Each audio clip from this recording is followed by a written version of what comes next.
Yeah, I think we're ready to begin. We're a few minutes late trying to get all the technology organized, but I'd like to start off by asking the Vice Chairman, Mr. Mathis, to give an invocation. That's great. Before we thank you today, we thank you for the Thanksgiving season. We just thank you for the folks that are here today. Father, help us to make good decisions today to help to protect the folks of Georgia.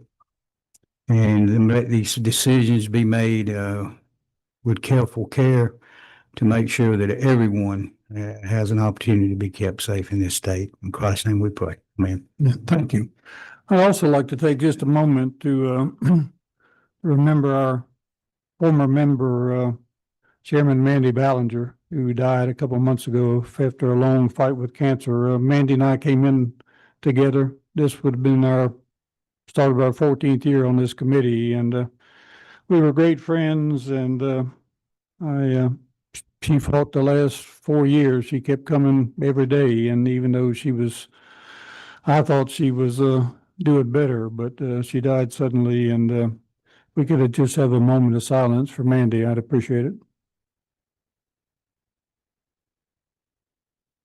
Thank you. This looks like we're going to have a long meeting today. There are a lot more people here than I suspected there'd be. And what we're going to do is, if you approach the podium to speak, please introduce yourself and who you represent. We're going to go first with Department of Corrections, then private prisons, and then GISTIC.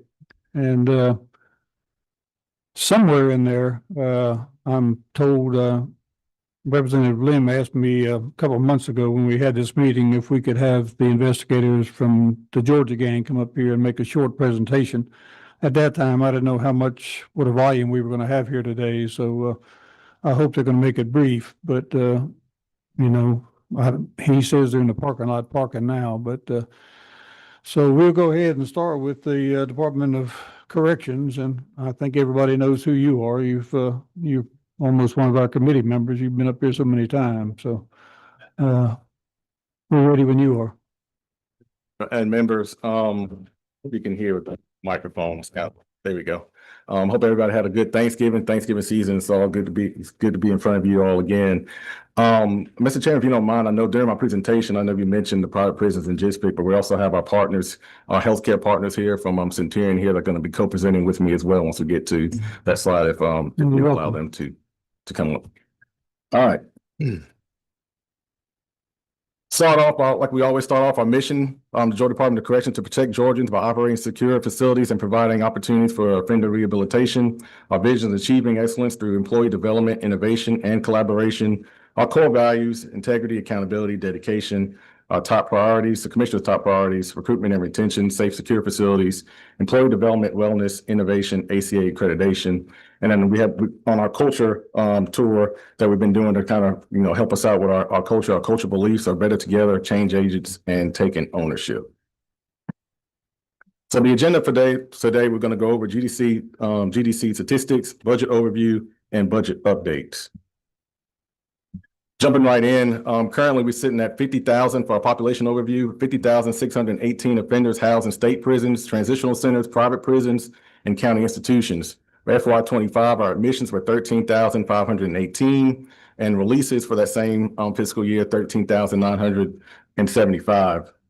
92% of our population are made up of male offenders, 8% female. This does not include the over 3,000 offenders we have that's housed in probation, parole, that are housed in PDCs, RSATs, and our ITFs. The charts below, you can see the month end of offender population from September 23 all the way to where we're at right now, September 25. And that's going to kind of really come into play when Cliff Hogan comes up here and talk about our population projections here in a few minutes. Population by facility type, you can see where we're sitting at: state prisons, transitional centers, county institutions, and private prisons. Overall, GDC population, we're at about a 94.6% physical utilization. Our violent population continued to sit at 75%, convicted of violent or sexual in nature. That's 3 and 4 offenders. A violent population has increased over 12% since 2012. 24% of close security offenders. It also limits housing possibilities for those offenders. 15,888 or 31% validated participate in a security threat group or gangs. That's 1 in 3. And you can see the chart there of the classification levels in violent population makeup. Our mental health population, over 26% offenders, 1 in 4 actively receiving mental health services, treatment ranging from medication, therapeutic services, up to intensive crisis stabilization. Our current count of offenders with mental health classification is 13,834. And you can see our mental health population has steadily increased since 2018, and you can see the percentages there calculated on the right side chart. Aging population, average age currently sits at 41, and has continued to increase over the years. Longer sentences along with longer lengths of stay has driven to this increase. 25,260 plus offenders have a chronic health condition. Examples: cardiovascular disease, diabetes, respiratory, CPOD, cancers, HIV, hepatitis C. Since 2011, this figure has grown from 33% to 60% of the total population served. On average, we dispense over 100,000 prescriptions per month to our population. As you can see, that's why, and you'll hear later on in the presentation, especially from our partners with Centurion, on how that's driving the cost up. You can kind of see the age breakdown from at the graph on the left and the standing population age on the right from since 1975. Our sentence length, almost half, 48.6% of offenders in GDC custody are serving sentences of 20 years to life, life without parole, including death. The current age is sentence is greater than 42 years. And you can see that chart there where the sentence length is, they're coming in. So almost half of our offenders in GDC custody are facing 20 years of life without parole. And I'll ask Director Cliff Hogan to come on up and go over our population projection and sentencing trends.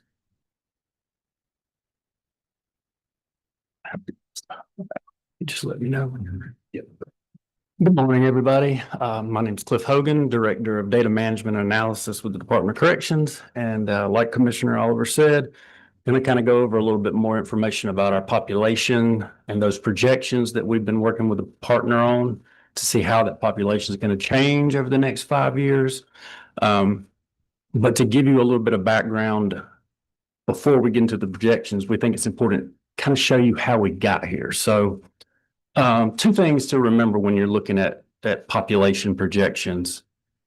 You have the sentence length, but then you also have how long are offenders serving on that actual sentence. So if you go back to 1990, if you're looking at numerical sentences, the average sentence length back in 90 was only 7 years.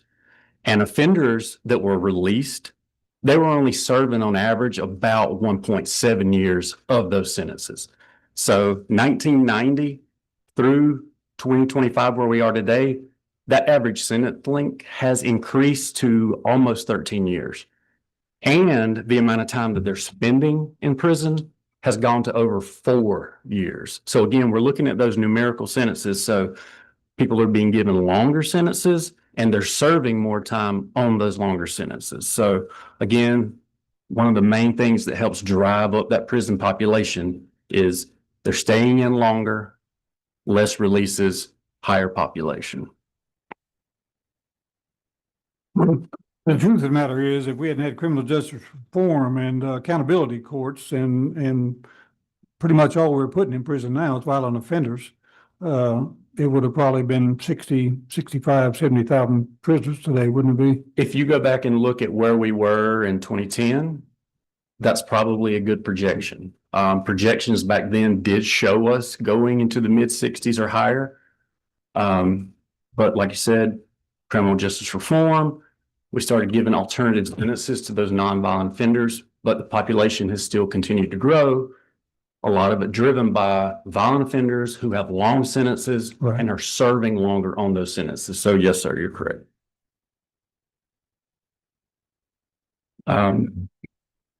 Talking about long sentences, we were just talking about numerical sentences. Now we want to look at life and life without parole sentences. They make up almost 20% of the entire prison population, people serving on a life or a life without parole sentence. Just over 8,000 right now serving a life sentence and 2,200 serving life without parole. And again, to give you some context of how we got here, if you go back to 1990, we only had just over 3,100 lifers and we only had 43 life without parole sentences in our custody. Again, today, that's over 2,200. So when we say that population has gone up 53 times, that's literally a 5,200% increase from 40 to 2,200. And we'll talk a little bit more about that life without parole population when we look at our projections. But again, 1 in 5 offenders serving life without parole. And when you look at the number of lifers who get released each year, we release maybe 150 to 200. So out of that population, you don't see that population drop very much more in terms of admissions than there are in terms of releases. Life sentences, I was telling you just a second ago about what that looked like in 1990. It's the same for numerical sentences as it is for lifers. Lifers were only serving on average 12 years in 1990 for those that were released. For those that are released now, and again, remember I said that's only about between 100 and 200 a year, but for those that are released, they've served almost 30 years. So we don't just see longer sentences in the numerical side. On the lifer side, they are also serving much longer on those sentences. How did we get here? Well, like we just talked about in 2010, 2012, we were at 54,000. And again, those projections back then did show us going north of 60.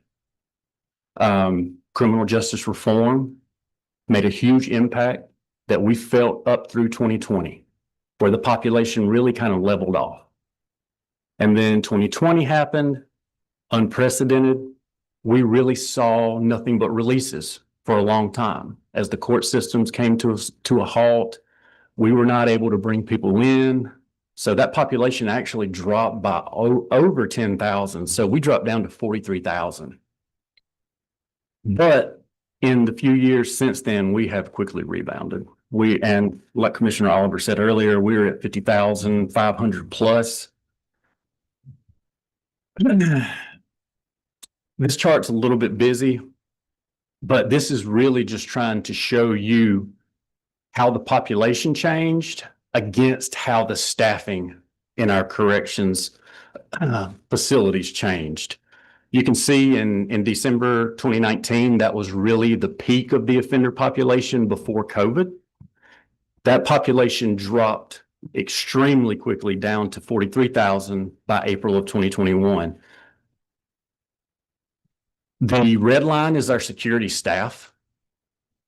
And you can see that even before COVID, the number of security staff that we had was starting to decline. However, when COVID came around in 2020 through early 21 and 22, our security staff dropped tremendously. The green line at the bottom is our non-security staff. So you can see we even took a hit in non-security staff. There was a substantial decrease in non-security staff, that being counselors, administrative staff, maintenance workers. Really, that drop continued through 2022. But you can see the offender population began to rebound immediately in 2021. Our staff continued to drop for another year, those totals.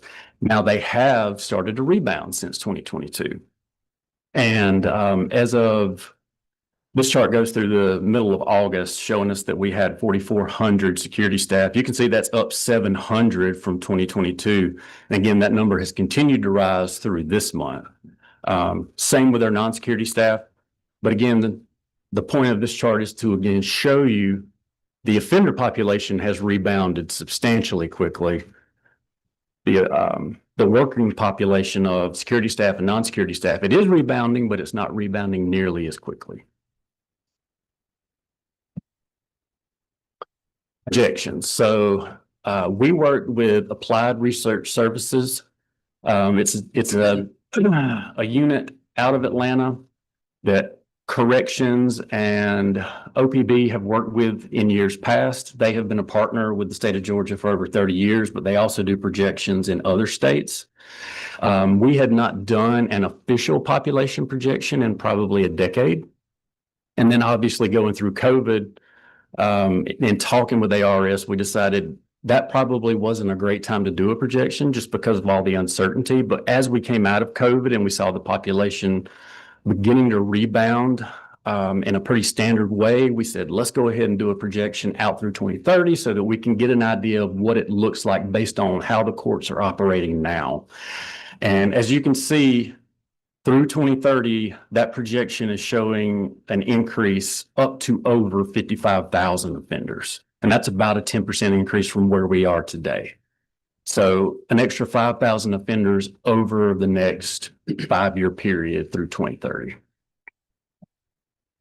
One thing that we had not done before in the state of Georgia is when we did projections previously, most of those projections were just overall what does the total population look like?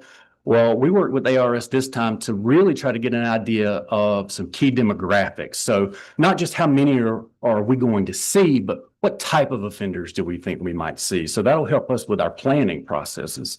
And one of the key things we looked at were their classification and how many lifers and life without parolers are we looking at? Because we know those really can impact our stratification of offenders throughout the system. So again, focusing on that life and life without parole population, we're going to project a 40% or 38% increase in the male life without parole population over the next 5 years. So again, 2,000 male life without parole today, almost 3,000 by the end of 2030. And again, those, we're seeing them come in younger and staying longer, especially those life without parolers. We know they're going to be with us for the rest of their natural lives. If they're coming in younger, they're going to be staying with us much longer. So again, they come in as close security offenders. That also limits our ability to move those offenders throughout the system. And the total life without parole projection, we're currently at 10,000. Like I said, that's about 20%. So 1 in 5, we're expecting that total population to go up to over 11,000 by 2030.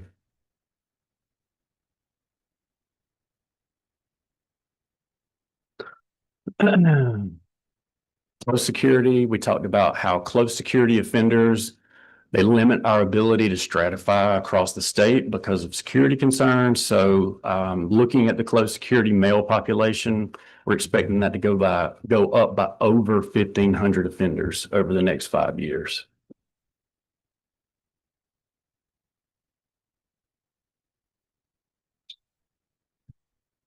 Do you have any questions about projections or population trends, changes? Not really. I appreciate all the graphics.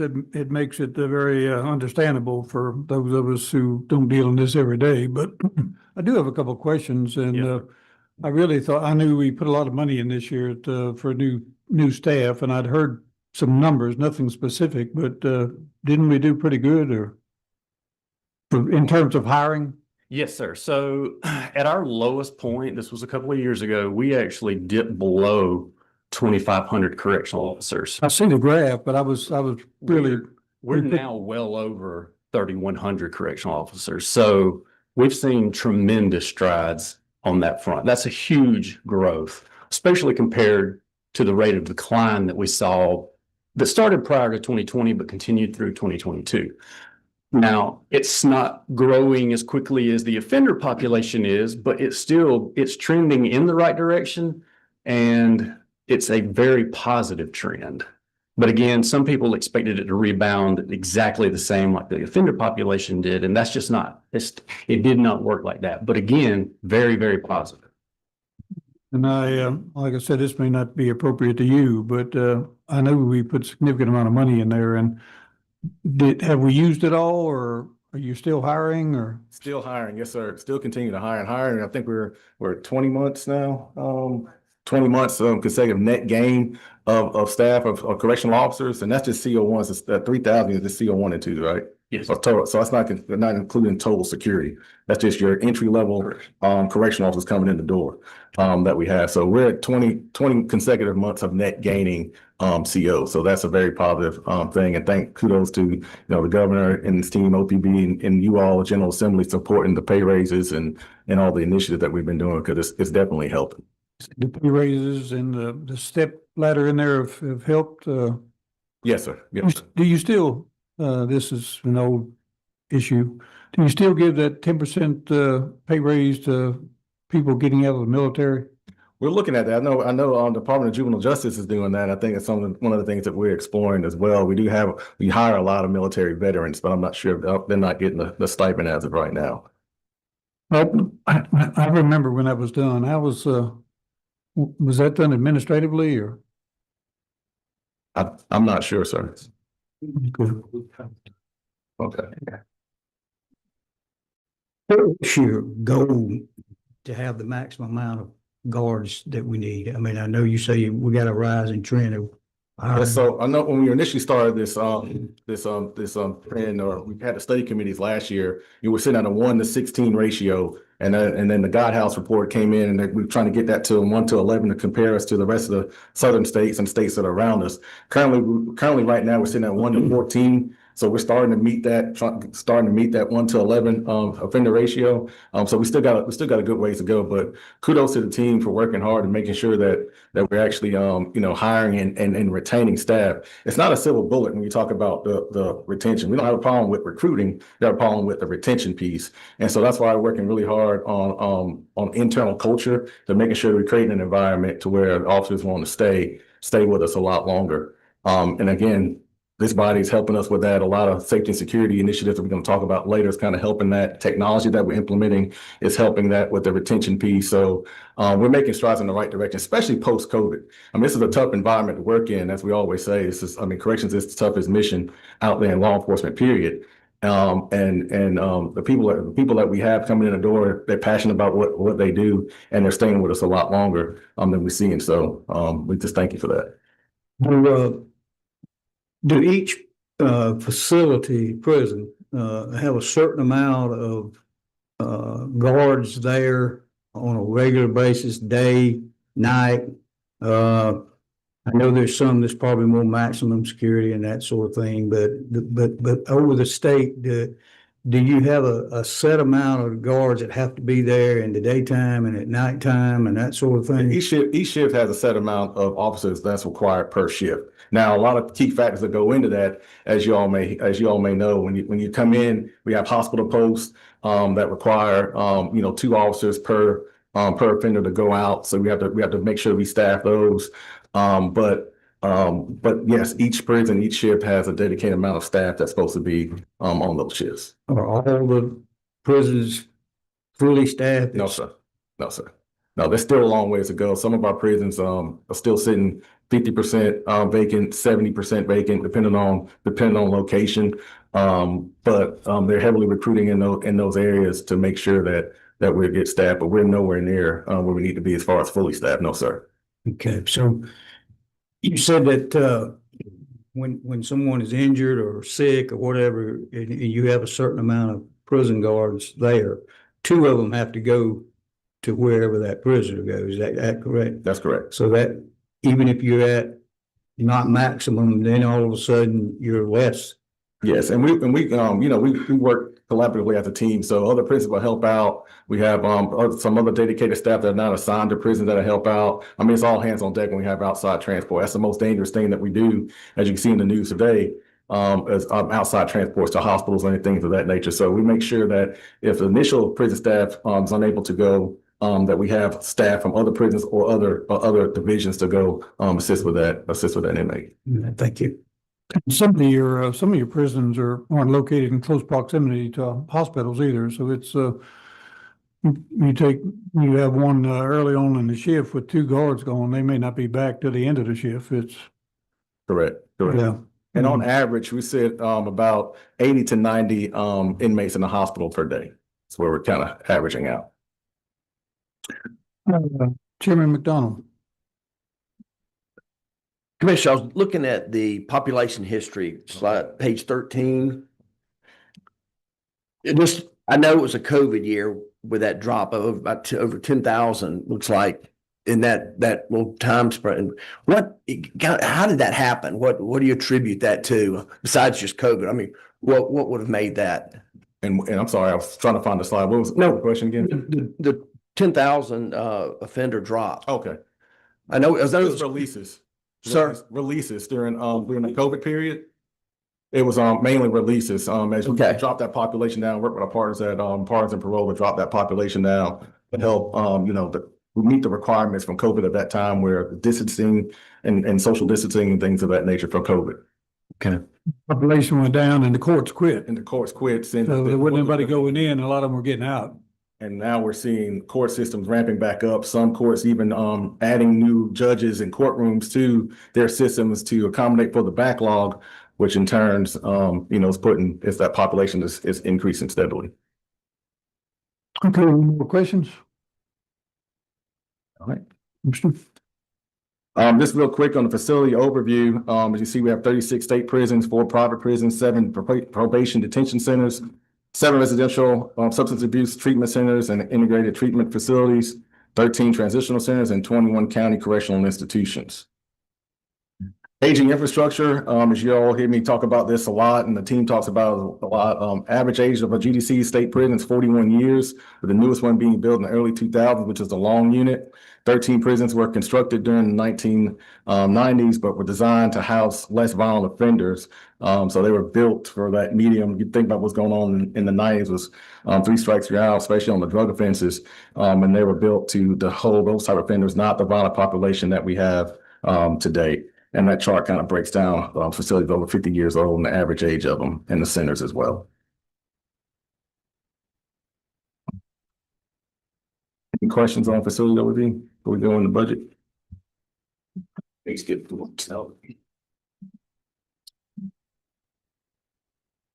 As you see, our FY26 annual operating budget, you can see how it's broken down in different programs there. The total amount of state funds is 1.695 billion, and then total funds, when you count federal and other funds, is 1.7 billion dollars.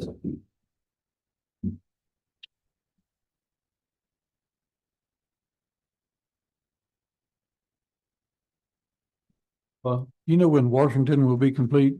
Yes, sir. So right now, Washington is set to be complete.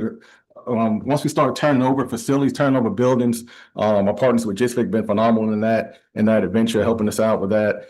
Start turning over buildings in late 27. So we start ramping up movement back in as they turn buildings on in 28, and by 29, we should be in completely somewhere about a late 29.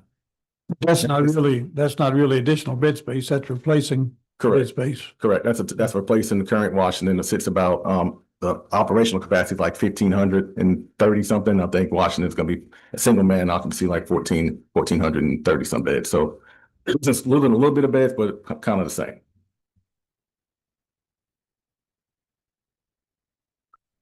Projections on what the need will be in the next 5 years. I can see the population totals. I mean, Yeah, so we're going to have to find some place to put them because with the long-term prison sentences, not that many are going to be getting out. correct. And I think it's why we're working right now. Our partners at JISFIC, we're coming up with a design for a new state prison. We had design money to do that. So we're already well on our way on the design process for a new state prison. Don't have a location to be determined yet. But that'll be imperative to go ahead and get started on that project to get ready for 2020, for 2030. As you can see, it takes us a little while to get prisons built just because a lot goes into that. We just can't just throw it up. And we want to make sure that we build in the facility that's going to do good for the state for long term. We thought about new transition centers. Yes, sir. So, also in the budget, we're going to acquire new transition centers, 2 of them, somewhere around Port Wentworth area, Savannah area, Warner Robins, your district. Just to kind of help with the labor force down there. Transitional centers are very beneficial and really cut down on that recidivism rate. We have a lot of success rates that come out of the transitional centers. I know oftentimes you hear about some of the bad stories in the transitional centers, but the men and women who go through the transitional centers and actually come out are usually majority are very successful in reentry. We don't have any problem recruiting in my district. I mean, everybody's trying to recruit with the port and Gulfstream Aerospace and now Hyundai. Exactly. They're going up all over the country trying to recruit people to work, much less local people. And that's one of the things when we're looking at, better serve the state and make sure that, internally our staff and our team does a phenomenal job with the partnerships that we have to making sure that the offenders, when they in our care, that we give them the skill set to go back out and get the jobs. And it's really just working with those particular companies to see if they'll give second chances to some of our offenders to hire. I just know there it's so competitive. The port and Gulfstream average salary is about $80,000 a year. Correct. It's hard to hire officers. What's their starting salary now? Right. For close special mission, we're right at 48 to 50,000. And then medium security about 45. But typically what you see, you don't see our officers going to those jobs unless they're just really getting out of that. We don't lose too many people to that because they're in it for the right reasons. But it is a competitive salary when you're talking about recruitment in that area. I think it's a national, I sit on now national boards. I think nationally, law enforcement is struggling, especially in the area of corrections, is struggling with recruitment and retention, just based off of all the other labor pool and job markets that are out there. Well, I'm kind of proud to say that when I first came on this committee, they were making $28,000 a year. Correct. So that's a substantial increase. I don't know that it's competitive in this world environment today, but I do know, and it's competitive down there with regard to military personnel from It is. Fort Stewart and Paris Island and Beaufort Air Station. I mean, there's all kinds of military but many of them gravitate towards the port and Gulfstream. Yes. So, And again, I think it goes back to the environment. Like I always say, it's not really all about the pay. A lot of times they have to have competitive wages and to make a living, but it's really about internal culture and workplace environment. you to keep on, but you in your hiring process, do you hear many thoughts about retirement? I mean, the retirement in state government isn't what it used to be, and it's that has a large effect, I believe, on retention. I see it in a lot of different agencies. Unfortunately, we did a poll on that. I think it has a lot to do with some of the newer staff, but we don't really have that tenured staff anymore. The ones that are tenured that are under that old plan, they're staying with us when they get in that retirement. What we're seeing now is that it's really they're not really looking at the retirement. I think we have good benefits now. I think the state's really worked hard to kind of get the matching where it needs to be. A lot of people coming in right now, they're just looking for the generation that's working in the workforce, looking for that time off, want to have a purpose, want to feel like they're part of something, and just want to be make sure they feel appreciated when they come to work. And that's one of the things that we're really working on. It's really showing in our 20-month net gain when we could do our internal surveys about why they stay with GDC is because of how we treat them, how we make them feel. Chairman McDonald? You'll get me in a minute. Oh, I'm sorry. I'm sorry. I'm 13. Yeah. I'm- We had put some money into the locking systems for the prisons. How is that going? And I got a couple of follow-ups. That's okay. How are we doing as far as securing that and getting it done in a timely manner? It's going good. We're working with our partners at GISPIC, which has been phenomenal. If you remember when we started this journey with lock and control, it said it's going to be a 5-year process. There's a lot that goes in to lock and control. So it's not like you could go to Home Depot or any other hardware store and buy a lock and go immediately put it in. There's a lot of work that goes into it. And I'm sure Charlie Parrish from GISPIC will come up and speak to that in a minute. I don't want to speak on that, but we're on time. Everything's on schedule. And we have meetings weekly. And everything is on schedule and on time, and as far as completing those projects. But it's a long process to get it procured, designed, buy the locks. And I'm pretty sure Charlie probably speak to this in a few minutes as well. But there's only a couple of manufacturers that are buying locks, and right now 3. And right now, what's going on across the country, a lot of states are investing in locking controls and building new prisons and jails. And so you can only imagine the lead time in some of that, but kudos to the team because they've procured and got all the locks from my understanding. They're already in. We're just ready to get ready to go, but he'll speak more to that in detail. If I remember back in January, you said it would be this month before we could accomplish anything, that there's only 3 manufacturers and it would take up until December of this year before we even move. Exactly. And so we're working through that plans and making sure that we're starting to go in and get going. I know another key part of that was our mod core units, max mods. We have one on the ground right now at Dodge. There's a little bit of lead time on that. As pros and cons of being the first to come in to get the max mods. So there's a lot of things we have to work through on that and making sure that we get in and we get it done, we get it right. Because you all trusted us and spent a lot of money on the max mods to get that, provide that additional bed space. We want to make sure that we do our partners at ModCore due diligence and make sure they give them enough time to get it right. So we're a little bit lagging on that for as far as getting operational on that, but we still have an internal capacity space once the designs and everything gets done to go ahead and get going on the locks. But Chairman, you're right. It was going to be sometime late quarter this year, early next year before we even begin on the locks. We asked this before, but what do you do with the inmates when they're installing those things? So that's what we leveraged our partners with the private prisons. We have the max mods, and then we took some beds offline. So as you can see in some of the later slides, we just jump right into it now. Some of the jail subsidy that we're paying, we got a lot of beds turned offline, getting ready for those projects.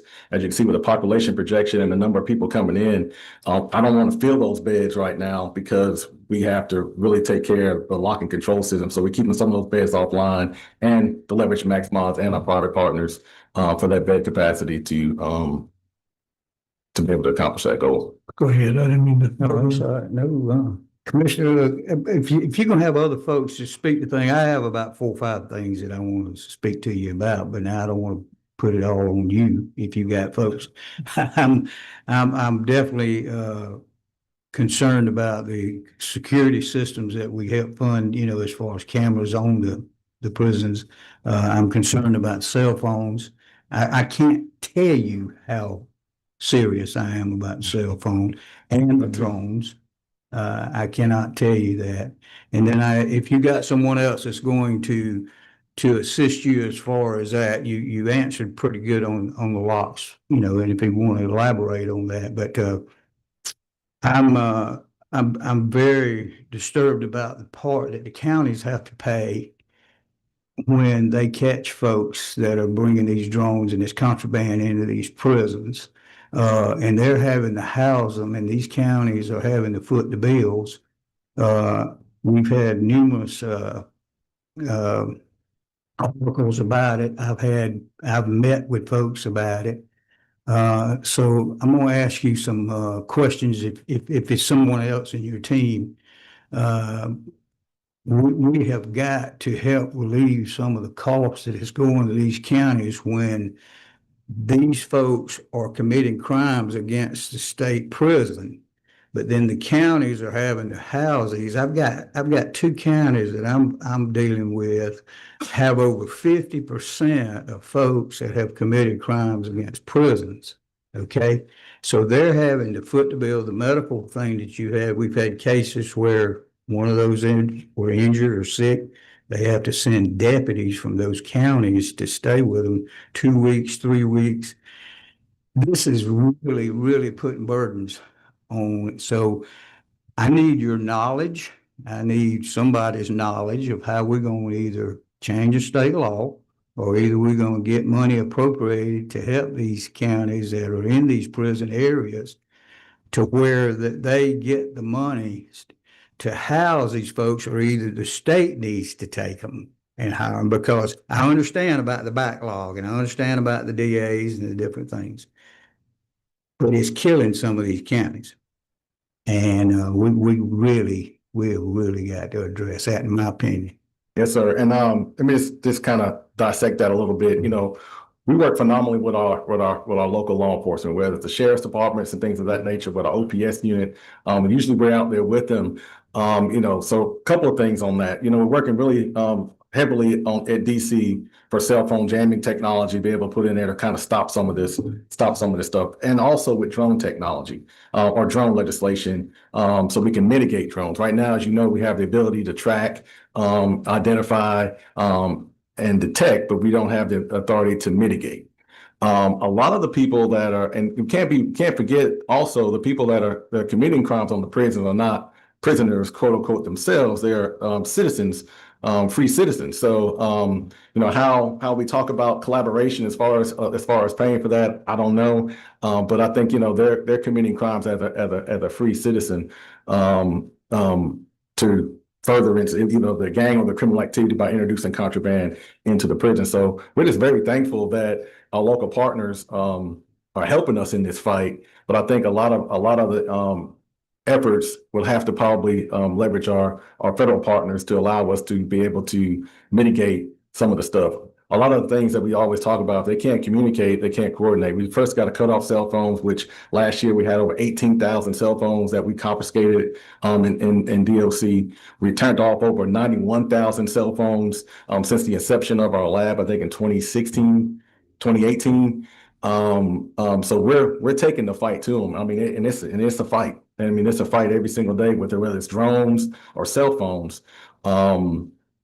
and how we collaboratively work with that, with our partners. I'll be happy to sit down with some of the sheriffs. I've talked to them, especially the ones in we have heavily contraband in our jurisdiction, and just thank them for the efforts in that. And I know it's a burden on that, but it's a burden on us too. We're just thankful that they're actually helping us in catching these individuals before that dangerous drugs, fentanyl, and everything else gets inside of our prisons. Appreciate that about the cell phones. Now, the drone part, we've talked about this for the last couple of years too. What are y'all doing to jam them, to stop them, put a net over the place where they're dropping this stuff? I mean, that's a primitive way to do it, but it sounds like it might work to me.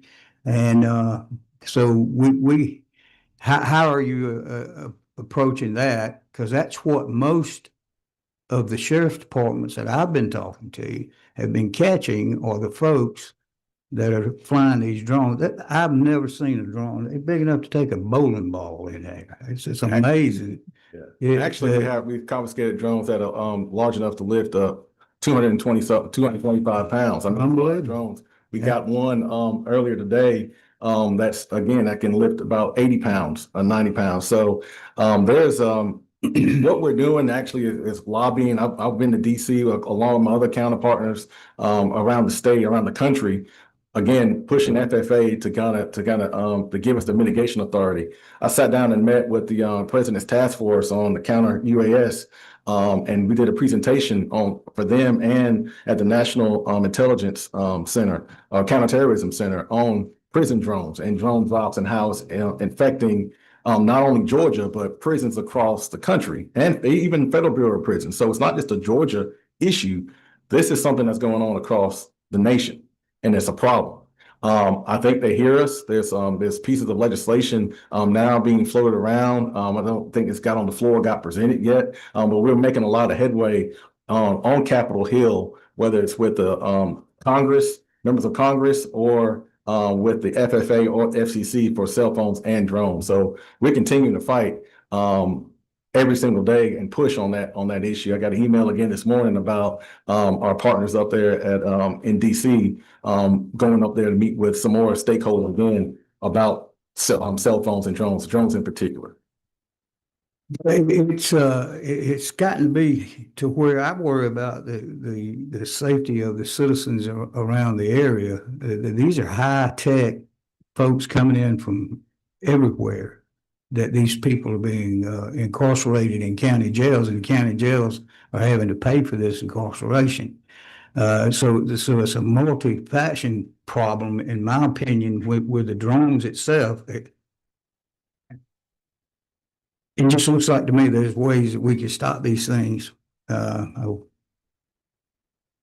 we'll just have to take the initiative. Now, I know you talk about partners with federal and this, but this is Georgia. These are Georgia folks. We need to lead the way and how to fix it. And I think we are leading the way on efforts on that. But when we talk about mitigation, especially when it comes to drones, federal law prohibits us from interfering with that unmanned aircraft. So even if it's flying to where I can reach it at ceiling high, I can't touch it. I can't knock it out of the sky. I might as well just go ahead and go to Hartsfield Jackson and interfere with a jet, a Delta jet going across the sky. The same penalties. And so that's why we're pushing for that law to be changed, to give us that mitigation authority, because technology exists out there for us to be able to, if that drone enters our airspace, that we can mitigate that drone and safely bring it down, safely intercept it. The technology is out there. We just don't have the authority, the legal authority, to be able to do it. So you're telling me that you don't have the legal authority if you have a restricted area, like a prison, Yes, sir. and that drone flies in that restricted area, you don't have the authority to stop it. That's correct. That needs to be changed. That makes no sense. It doesn't. It doesn't. Because you got a prison where people are getting contraband and all kind of things, and you telling me that we can't, you got a restricted zone. That's scary. It is. And that's one of the things, that, quite frankly, keeps me up at night, as sophisticated as these drones are getting. And for the fact that now they're able to carry payloads. And I mean, you should see the majority of the the drugs that are coming into the system via drone and cell phone, the majority of the drugs are testing positive for fentanyl. That's scary. So again, that's why I always go back and I thank our local partners as well as our GDC staff and OPS staff, our canine officers for going out there and interdicting. We only have 28 canines. And I think you're going to hear later on in the presentation, if we get to it, they average over, about 1,600 call outs a year, but there's 28 of them. And so every single night, every single day, they're out there fighting it. But we need to push for either FFA, FCC, members of Congress to enact some kind of legislation to give states and jails, I mean, it's not just a problem with prisons, jails too, the authority to mitigate, to legal authority to mitigate these drones. The technology exists. We can go purchase it once they give us that legal authority. But right now, there's really nothing we can do but detect. Our technology that we have in place is working. That's how we're able to catch a lot of these people. Thankfully, thanks to you all for supporting that initiative. But again, the unintended consequences with that is that it puts, like you said, putting burden on some of the local jails. But the technology exists. But can you imagine if we didn't have that, if you all didn't support that, what would be coming into our prisons? How many people, how many lives that you all have saved based off of the technology that you invested in Georgia? And I can tell you this, when you're talking about Georgia needs to lead the way, Georgia's leading the way when it comes to technology and fighting drones and cell phones. I can tell you that unequivocally from just sitting on national boards and different things of that nature, that we are leading the way. We've been going around the country actually and teaching or educating, I should say, also other jurisdictions on how to fight drones and cell phones. Yeah. Do anything we can do to help, because what's my biggest fear is that innocent people outside the prisons are going to be hurt. Yes. That's my biggest fear. If they can control and do the things that they're doing within the walls of that prison, I just wonder what else they can do. And that's something that's bothering me. Now, is there a way we can put a cover over the area that they're dropping this contraband? As you know, when you Now, is that a law against we couldn't? No, sir. No, sir. But as you know, as you look at some of our prisons, they're sitting in rural areas. They're large, spread out. It'd be one thing if it was like one building under one roof. I went to ADX in Florence. They have like netting and wire. They dealing with a lot more sophisticated technology, not just drones. They worry about helicopters. But there's things that you can put over. But our prisons are spread out. The buildings are spread out. And netting could be expensive. But I think at first we gotta bite this elephant one bite at a time. Main thing we gotta do is work on our aging infrastructure, which we are doing with the locking controls and the design of these new prisons, make it a lot harder for them to get out, and the technology to be able to mitigate the drones. I mean, I'm not saying that we can't do anything. I think the technology that we have in place right now with a layered approach is kind of helping that. It's not stopping it. We're just catching the people. But until we can be able to have the authority to mitigate, it's just they'll find other ways to get around it. If I something to me, I see what you're saying about being spread out, but isn't there an area where the prisoners have recreational time outside and that sort of thing? Is that where you're finding where most of it? Some of it drops. Where's most of it? Some of it's dropping on the yard, majority of it is dropping on the ceiling. So what you have when you're talking about our aging infrastructure, most of the prisons that were built, they have internal pipe chases inside the dormitory themselves. The inmates are able to get inside the pipe chase, access the roof, which is a metal roof, push it up, get the contraband, come back in. And that's exactly how they get in. That's why it's so important that we're talking about, the new design of new facilities, design and lock and control projects to make sure when that person is behind the door, they stay behind the door. The new design for the new prisons right now that we're designing in Washington and the future prison that we're designing, they have rear pipe chases. So while you're inside that dormitory, the inmates won't be able to access the pipe chase to be able to get into it. And it also serves as the purpose our maintenance crews will be able to actually service the line with actually going into the actual dormitories themselves. So they come in two ways. Number one, sometimes they drop them on the roof, and there's videos out there, I can show you that, or sometimes on the yard, but the majority of them are through the roof. Or sometimes we had to retrofit some of our prisons because they would deliver them straight to the windows. And they would reach out, grab their contraband out of their cell windows and break it out and then bring it in. So we retrofitted most of our prisons to have some covering over there where they still get natural light and ventilation, but to where they can't get the actual package from the drones. So for clarification, you mean that they are just actually flying to the side of the prison Yes, sir. and we can't do anything about that? Yes, sir. I mean, I can do something about that, I believe. well, good. I believe I could. I know you could. And I'll apologize later. Yes, sir. That even makes it more frightening to think that they have that kind of control and wherever that kind of thinking came about, these are prisoners that have relinquished their rights by committing a crime. Now, I don't want to treat them bad. I don't feed them and have warm place and that sort of thing, but we lost our perspective of what someone in prison it is. It's a very lucrative business. When you look at it, I think we did Operation Skyhawk. We confiscated over $7 million worth of contraband. That's prison value, just in that one operation alone. So when you mentioned that it's you worried about civilians being hurt. Well, I would encourage the citizens, and what we've been telling some of the sheriffs as well, is to educate their community. If somebody comes to your property and they want to give you a certain amount of money to park there, just tell them no. But that's definitely happening. Yeah, exactly. Because, they're throwing out a lot of money to sit there in the driveway, fly a drone into our prison, 4 or 5 miles, 10 miles away, depending on, the size of the drone, the payload. And they're giving them, thousands of dollars. There's a lot of money to be made in that. So that's why we're really pushing for that, for our fellow partners to give us that mitigation authority. So you told me that they dropping it on the roofs of the building and these folks are scampering up to the, Yes. what keeps them from scampering out of the prison? That's one of the things, especially with those how big the drones are now are getting. That's one of the things that we're fearing. That's one of the things we're sounding the alarm on. And it's not just drugs that they're getting. They're flying in tools, Dremel saws, and stuff like that to continue to have access. Once we put a choke point on one area, they find another way to get in. I mean, the security screws that we have in all of our prisons that keep our light fixtures, our locking control systems, and all that, they're flying those in as well. Again, it's and let me just give a shout out to the staff, because when they see that, a lot of things that have to go into that. They have to lock down the prison, which impacts programming and everything else that goes on. They got to go shake down the prison, find that contraband to make sure that they keep everybody safe, because we don't know what's in those payloads. We don't know. And that's another scary thought is when you see a drone overhead. You can hear it. Sometimes you can't see them. Sometimes they're flying about a mile up or so, and they're dropping contraband onto the yard, onto the roof.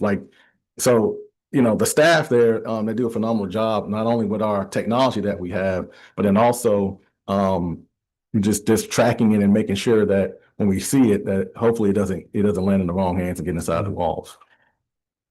Move on, but the thing I'm gonna fight the most for is to help these counties that's holding these folks that's committing those terrible, scary crimes that they're doing. If they're doing exactly, I didn't know it was to that point. Oh, yes, sir. My goodness. But I'm gonna fight for them, because it is unfair, in my opinion, that they're having to house these folks that's committing that type of crime that could be stopped just because the federal government might be incompetent. But we need to make sure these counties, some of them, are very poor counties, and they can't afford to do this. So the state has got to step up, in my opinion, to help these counties offset some of this. When you got a population count of over 50% of people that have committed these type of crimes, that you're saying that's horrendous. That shouldn't happen to these counties. When they're, like Colin was saying, we're having problems with people working and doing, and then it's burdening these sheriff's departments and these folks. So I'm gonna really be a push for that somehow. I'm gonna figure out or get somebody to tell me what's the best way to do it. But we got to do that. But I appreciate it. I appreciate what y'all doing. I hate that your hands are tied. That's what bothers me the most. This is just insane. I mean, you got a problem that big. And we got answers to fix it. We do. And I think, again, with the advocacy that we've been doing on the Hill, I think we've made a lot of headway. A few years ago, they weren't listening. Now, I mean, we're sitting, I mean, I went to the White House and met with the president's task force, and we started meeting with some key people that can make some things happen. Good. Of course, it's DC, so there's a lot of moving parts. It doesn't matter, from day to day, week to week, minute to minute. But I think we made a lot of headway up there, and I think we're going to hopefully have some resolution here soon. Okay. Thank you so much. I appreciate what you did. Thank you. But though, isn't it true that the FCC has allowed the federal prison system in a couple locations to do pilot program to stop the communications of cell phones? I hadn't heard anything from the FAA on drones yet, but Hopefully that's coming. I'm trying to get some of the study for the pilots on that. They were concerned about bleed over, but I know the new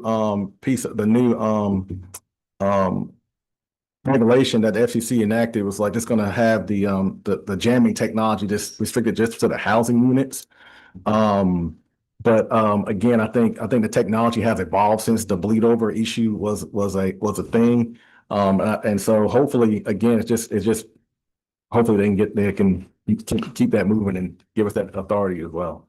it's going to be a national problem too, not just in the prison system. I've seen where a couple of people have shot them out of the sky in their backyard when they're taking photographs, and I don't know that any repercussions have happened to them criminally. I don't know. I think there was some talks too about, we'll just buy the equipment. Well, of course, you just can't buy the mitigation equipment to be able to take the drones out of the sky, because the companies, the vendor won't sell the product to you if you don't have that authority, because they're in jeopardy of losing their license through FFA as well. So I know a lot of people well, just go buy it and we'll just deal with the consequences. I mean, there's severe penalties for not acting in that. Now, I don't know if they'll go after, little Johnny in the backyard shooting out a drone, but I'm pretty sure if we start taking out some of the drones illegally the way we need to secure airspace, we will get some sanctions from the federal government on that.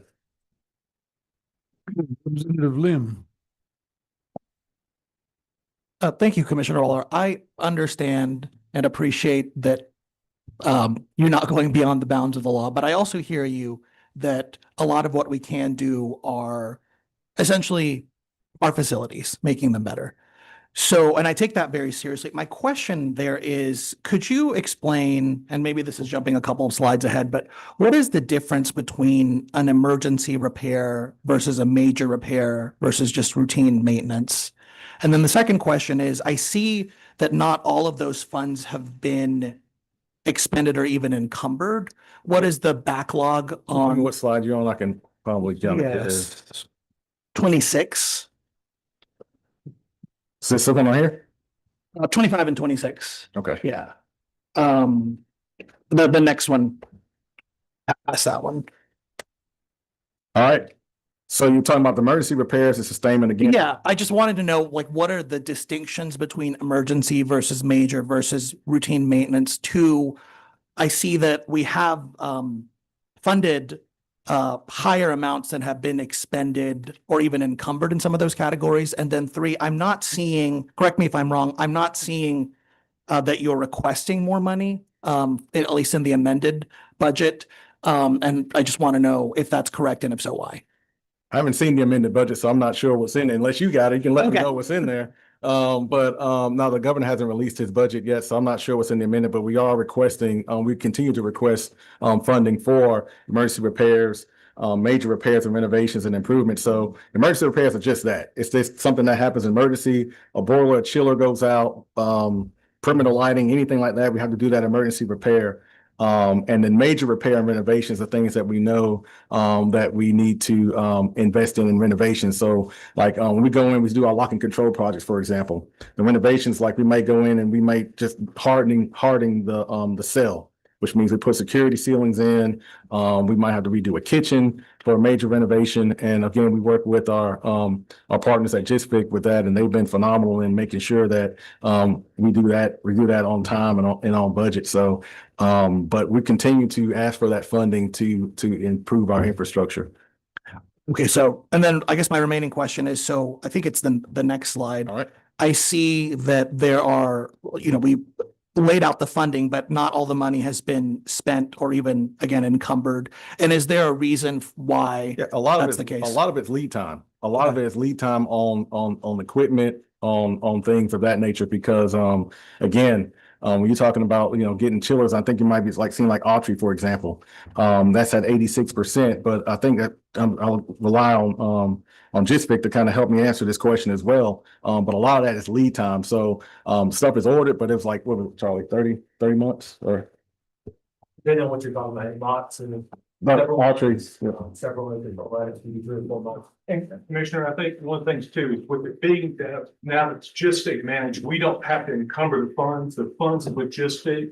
And they will be managed till the expenditure, so it's not going to be based on the budget year. So they didn't have to be encumbered, like in the 2020, like for the amended 25 budget, did not have to be encumbered by July 1st. So the funds were transferred to Gistic to manage. So Gistic does not have, the funds don't have to be encumbered in that way. So it may be, and I don't say, I can't, my eyes aren't good enough to see what you have up there. But, so I think when we talk a little bit, I think we'll be able to show you all the projects. And I think you're going to see that all but some major renovation or some emergency funds are all got projects assigned to them. But I think we'll handle that in a little bit.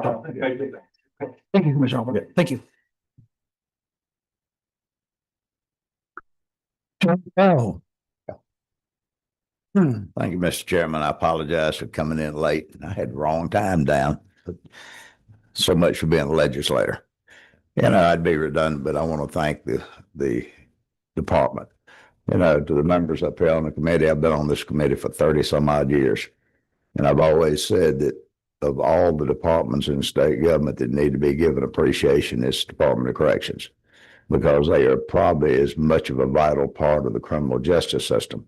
Y'all are on the tail end of it. Y'all are the one that the depository of these folks. And of course, as I had listened to some of the commentary up here about drones and cell phones and stuff, we've been talking about cell phones for 15 years now and couldn't do anything about it because of the federal government. Now we've got drones. I don't know what the next area of technology is going to be, but y'all's mission is to protect the public and to protect these inmates. And we're in such a tedious position. My commentary, what I'm going to say, is to my friend, the chairman of the funeral caucus back here. I've always wondered why we have such a tough time dealing with the bureaucracy in Washington, i.e. drones. Common sense would tell you, and I've said some things far worse than what my friend back there said about shooting them down and things like this. But, this federal government runs off of the redundancy. When my friend again talked about the inefficiency in Congress, he didn't mean to be redundant, but that's just the nature of the way. But water runs downhill, and it runs from the White House. We have a system of government that's being run off of executive orders today, which is scary to me at the least. But it seems to me like the legislator is probably the best thing the legislators can do in the various states would be to send the president an appeal to let him deal with the federal aviation and things like that and move forward. And if y'all would like to prepare a letter, I think you probably get everybody on this committee to sign that letter. But I just want to say a few words in behalf of the department and what y'all have to go through, because it is one of the biggest departments I've talked about for years. That the Department of Corrections, we pass all of these laws, and and to the members, they can look at these numbers that we see. I hadn't asked since I just got here. I don't know what the current census is, but we lock folks up that alternative sentencing might be more in order. We've got some folks who like to be in prison because they're more secure being in prison than they're being on the outside gates. And I think that's probably a pretty true statement in being said. So I got off my soapbox on that, but I want to tell everybody how much we appreciate the Department of Corrections and the job they do. Not as sexy as being a trooper or a GBI agent or whatever, but probably just as important, if not more important, on the end run, because all the other work they do isn't worth a flip if there's not a place to put them and to keep them secure. So I want to say thank you. What is the census? 50,000, over 50,000, 50,800 so today, in the state prisons, transitional centers, and, private prisons, county institutions. So we're actually down. We've gone down, but now we're back up. Yes, sir, we're back up. And if you have the presentation there, I think it's like on the first or second slide there. I'm not sure if you have it, but yeah, we're going back up, and we're projected to hit, over 55,000, in by 2020, based on our population projections. 2030, Let sorry. me ask a couple of things about first. Let's talk about female facilities. Arendelle is going to transition.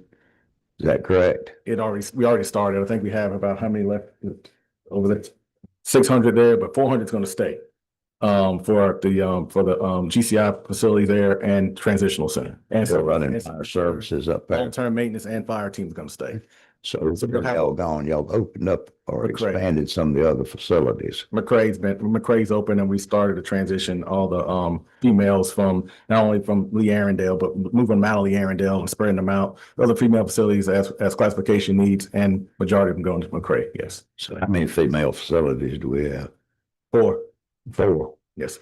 And what is the census or the population that we can have or the max? I can get that for you just one second. On the physical capacity or the operational Down capacity. in my territory, Whitworth, I think it's like 50 or something like that. Yes, yes.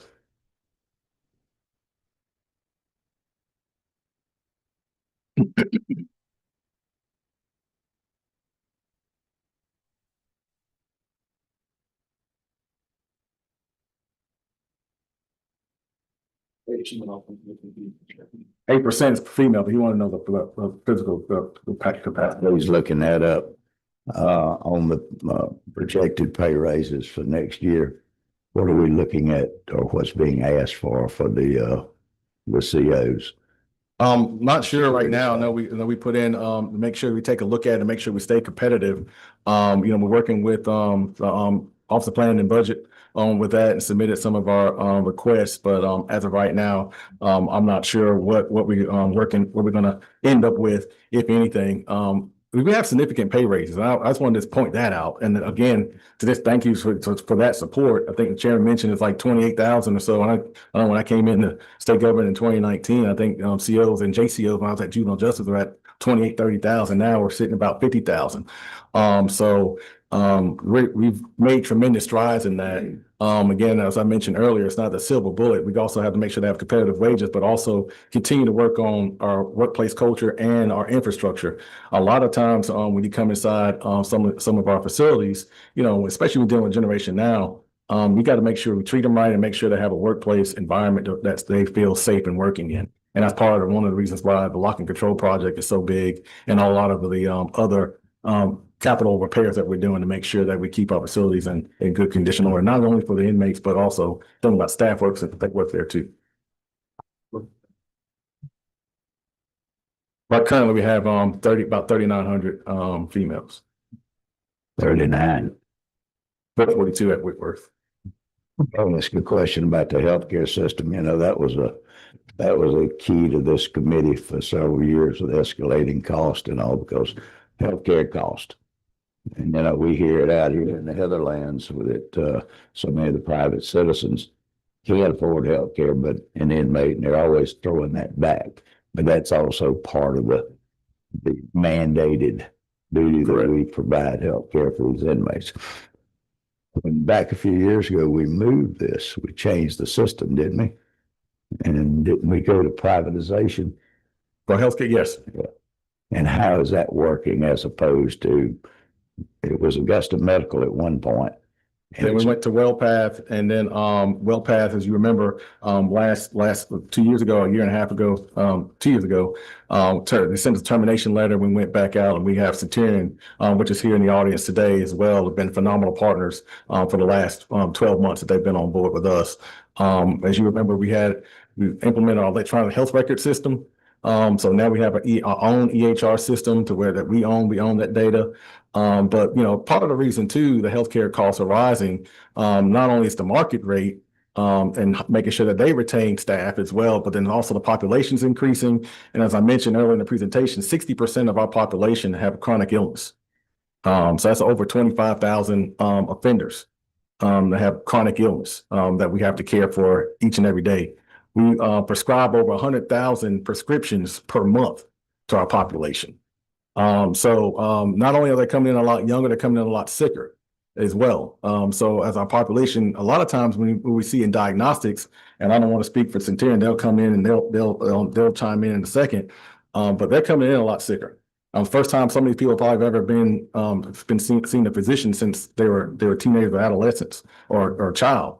So we're diagnosing them upon intake.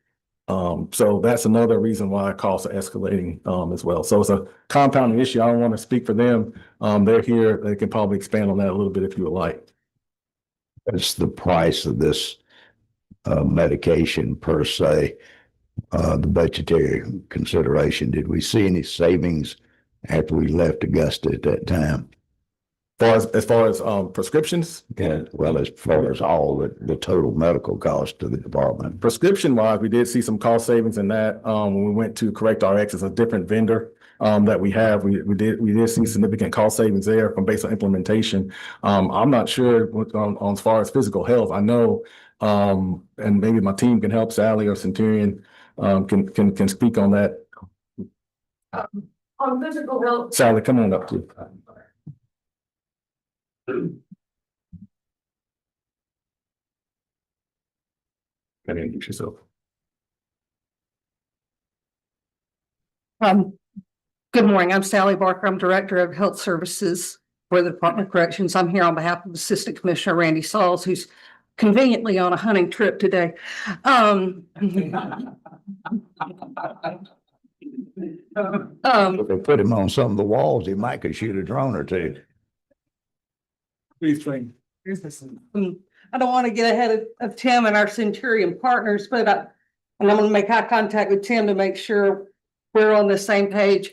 When the state went to privatize and went out to bid with WellPath, there was a race to the bottom. Would you agree, Tim? Just industry-wide in correctional healthcare. There was a race to the bottom, and it was across all states. And so the state was sort of left held hostage when WellPath said, we don't want to work with you anymore. And that put the state in a position where it lost its leverage a little bit in order to contract. We got a fair bid from Centurion. And so far, we're working well within the constraints of that, given the newness of it's just been 1 year around the track, right, Stacy?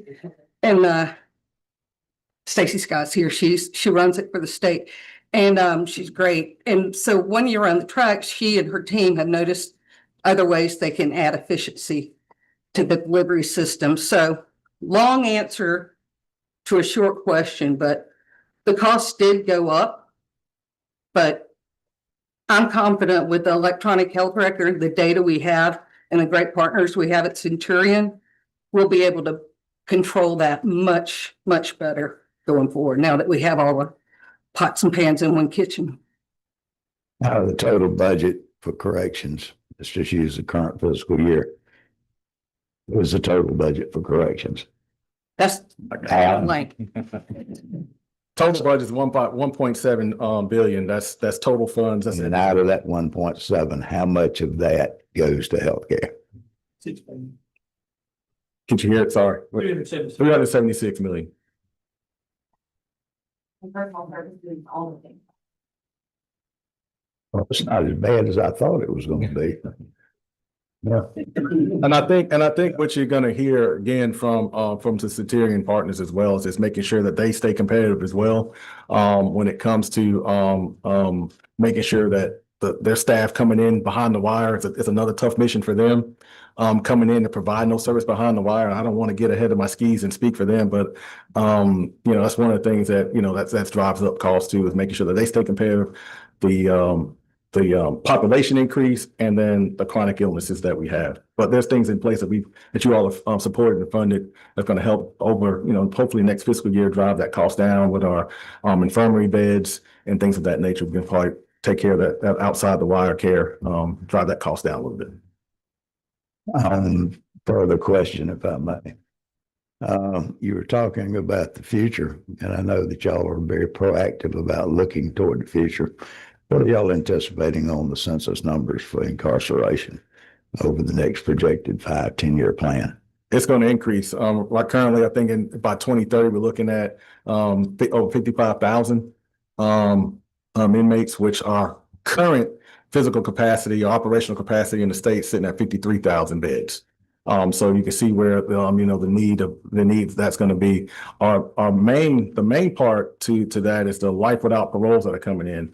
I think in the next 5 years we're going to project to have roughly about 1,300 more life without paroles or life without paroles coming into the system. So that's an entire when you think about it, almost an entire prison.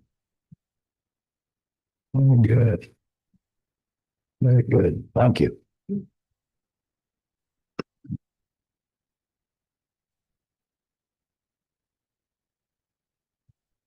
Chairman Mathis.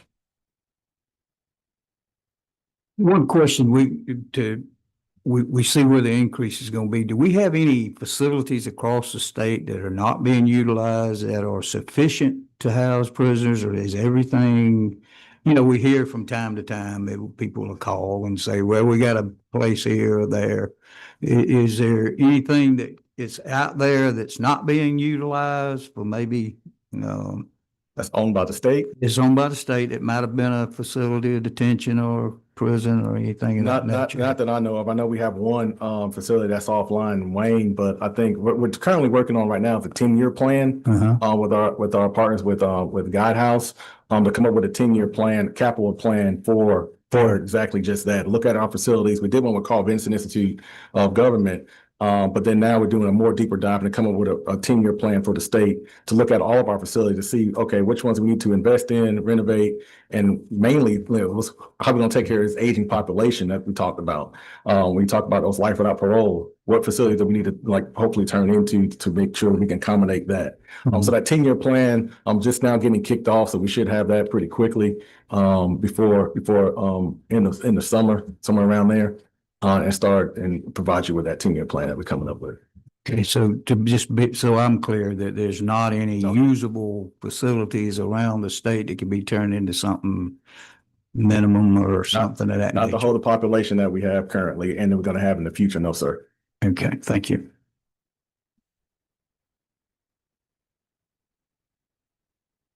Okay, forward, we've got an outline, and most everything that we've talked about so far, we've gone through about 4 or 5 different categories.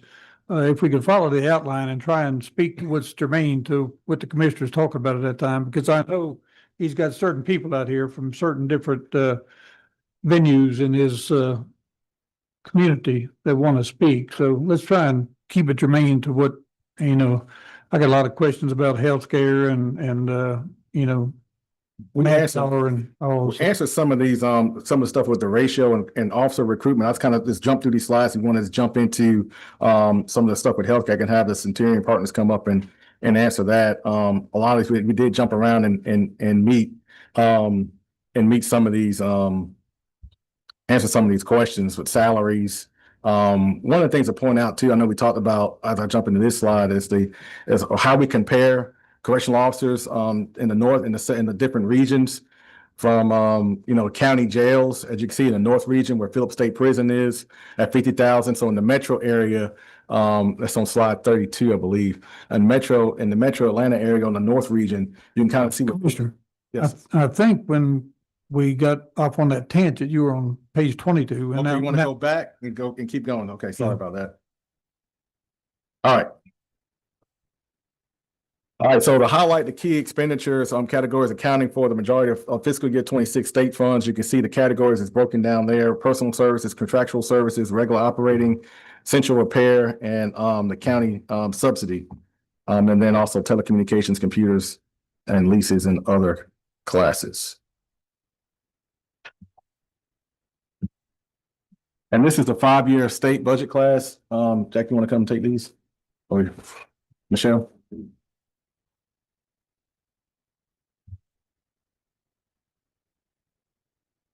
You or Michelle, you got it. You need the. No, sure, I got it right here.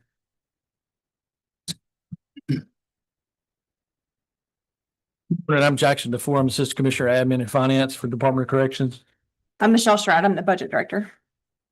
And what we have here on slide 23 is a breakdown of how we've been funded since 2022 to present. For this year's annual operating budget for 2026.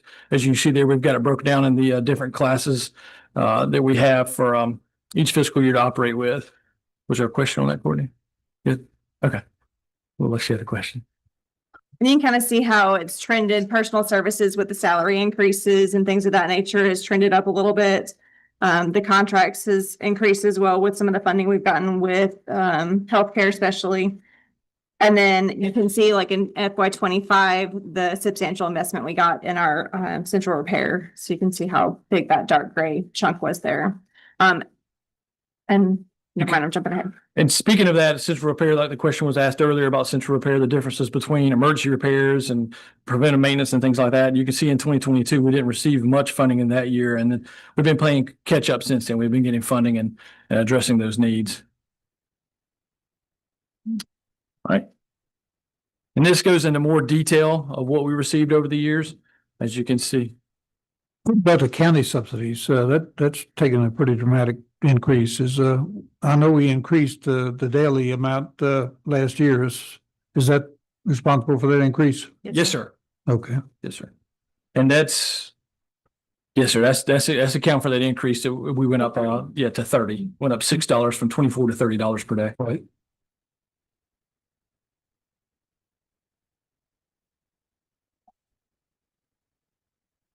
And this covers our base budget funding that we have, going back to the question on central repairs. Initially in 21, we had $1 million for all of our state prisons to cover central repairs, boilers, chillers, all those types of routine maintenance type of issues. And with the support of this body, we've been able to increase that all the way up to 76 million now in FY 26. So that's helped tremendously. Plus, we've gotten some additional amended funds in 23, 24, and 25.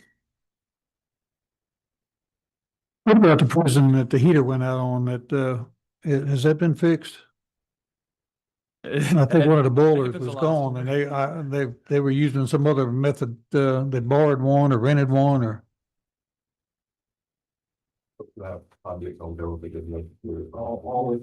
Yeah, they all have heat, sir. Okay. There may be a Band-Aid or some duct tape, but they all have heat. And then this covers the 10-year capital projects. So these are the bigger specifically funded projects that we had requested and were funded. And it shows from FY 2017 to FY 26. So you can kind of see how that's trended with budget cuts and things like that. You can see where there's been less funding versus the increased funding. Also seeing how with the base budget funding that we got in our operating monies, the capital also went down as a result of that. And then you also see the new construction and renovation projects that we've had during that same time period.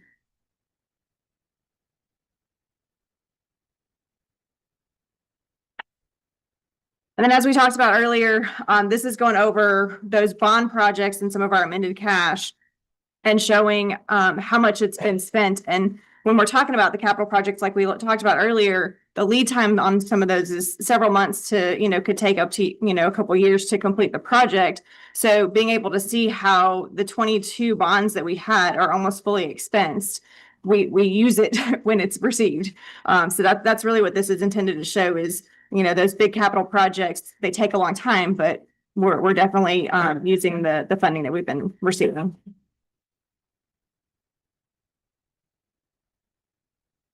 Not that. Any other questions? Mike, heard about the lead? Yeah. Okay. Yes, sir.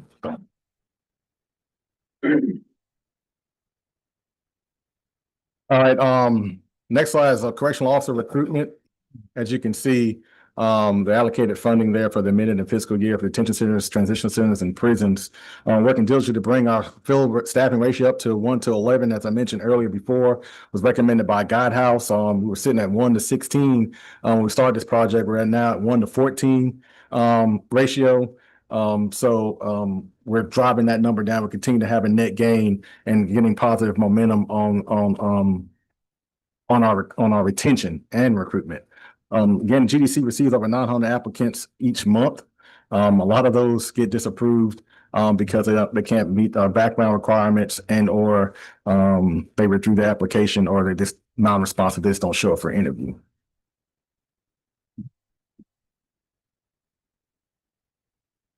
This is the net CO positions by month. Again, you can see in June of 24, we're at 27,000. I think Cliff kind of touched on that earlier. And currently right now we're at over 3,000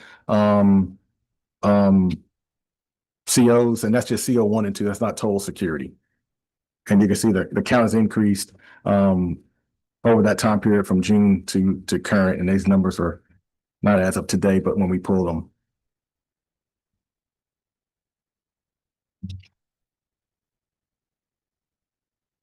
Salary increases, 4%, 6-month step increase, promotion and salary compression solution. As you all remember, you funded some of those in the amended and also in FY26, implemented July 1st to provide the below of our current annual vacancy. The vacancy rates are below, but we're seeing some, of course, in that job class with the correctional officers and the in-grade promotion. I think that's another benefit that we're kind of helping that retention. This was for that entry level position. And then we also took care of some compression things in there as well. Still a little bit probably work to do on the CO3s and supervisory levels, but it's definitely helped in that. That below chart, you can see the vacancy rates and you can see where we were from past fiscal years and the turnover rates where we're sitting at 23%. And then projected to go back down to we hit 23.9% this year. So we're making good strides in the CO rates and other security, total security, sorry. CO rates is at 54 and then now projected to go to 44. And then the turnover 13% and projected to be at 12%.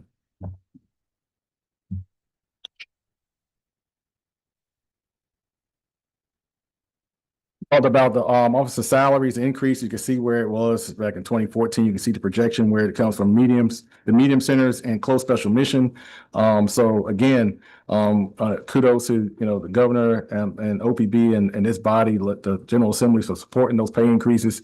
You see that's a significant increase over the last several years, especially since 2019.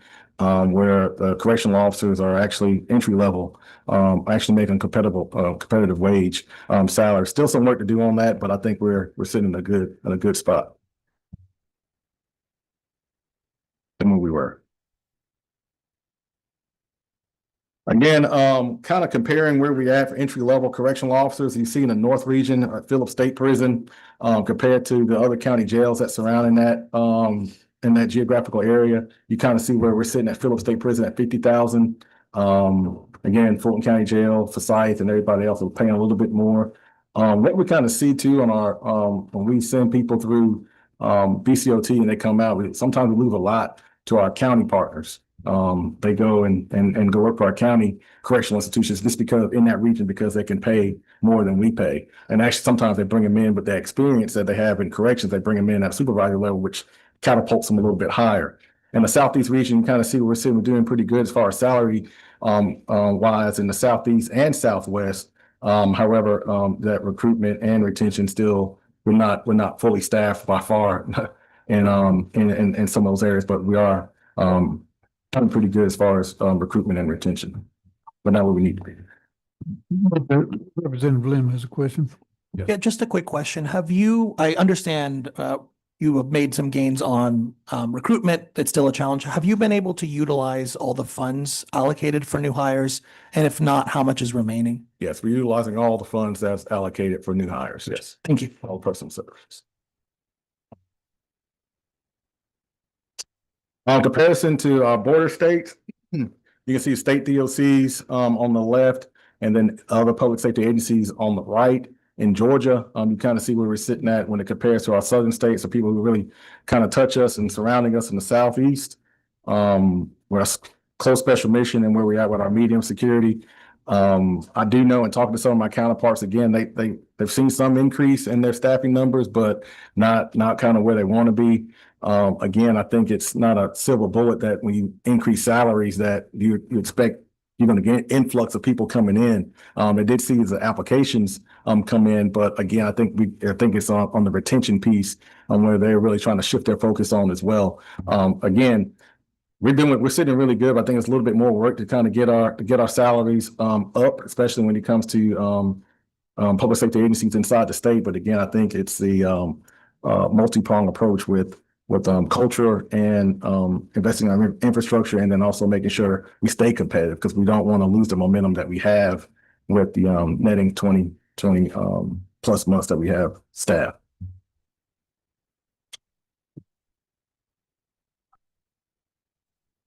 And you can see on this next chart here with the correctional officer tenure, which is very important. So nearly 20 years ago, more than half of our COs had 3+ years of experience. Now nearly 2/3 of our COs have less than 3 years of experience, which is our core group of seasoned veterans are diminishing. And so as we talked about before, as that older, the more seasoned, tenured people who've been here 30+ years, they start to retire. We have a huge gap that's coming in. So we have a lot of new officers and not a lot of seasoned staff. So we're having to invest a little bit more in training and making sure that they're ready, prepared to come up. Kudos to some of the retirees. They retire and come back part-time to kind of help mentor and train some of these newer staff, which is highly successful and it's proven to benefit us a little bit.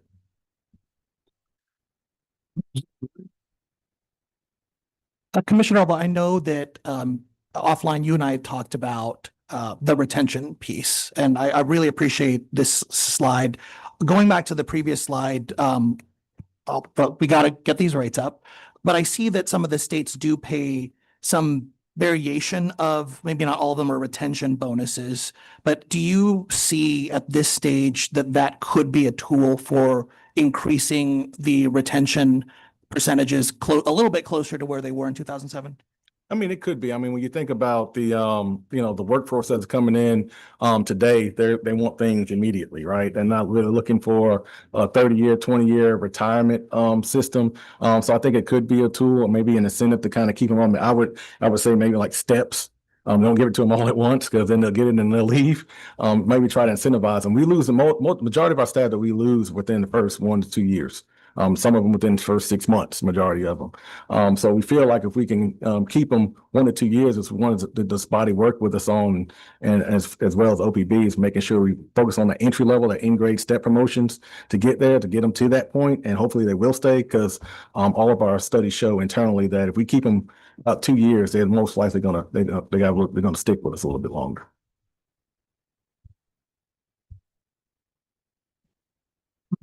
Retention in the rural areas and in metro area too. Sometimes, not necessarily. All depends. I mean, we think about where the prisons sit in some of the rural areas. I think we kind of tapped out in the family tree. A lot of the. I mean, it's been, and then people move out of that area, but some of those rural areas, I mean, it goes back generations to where they work at. So I think we kind of be a little bit more innovative on how we do that, but and that's kind of where you see us struggling at a little bit when it comes to vacancy rates and also retention or recruitment, is because it's really like there's nothing around, or we're competing with other state agencies, whether it's DJJ or privates or something like that surrounding, or industry. When you think about the younger generation coming out can make more money in a better working environment. I mean, they're glued to these cell phones nowadays. You can't bring them in inside the facility. So and working 12-hour shifts. So there's a lot of factors that go into the rural part.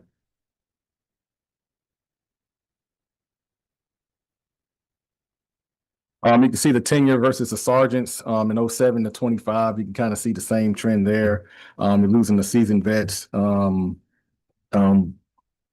that's just over time. That's what's been happening, not only here in Georgia, but we're kind of seeing that across the country too when I talk to most of my counterparts. Same things with lieutenants. How many average does it take to make sergeant? On average today, typically, maybe you want to speak to that? So it used to be somewhere around 10, 15 years. Now we're starting to see closer to 3 years making sergeant.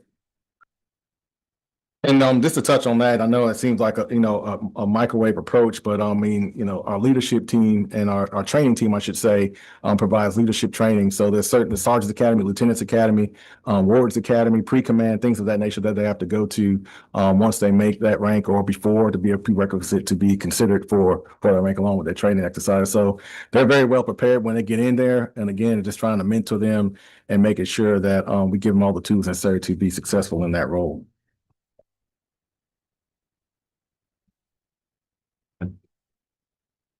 Salary increases for non-security positions, and as you can see in administration budget, detention centers.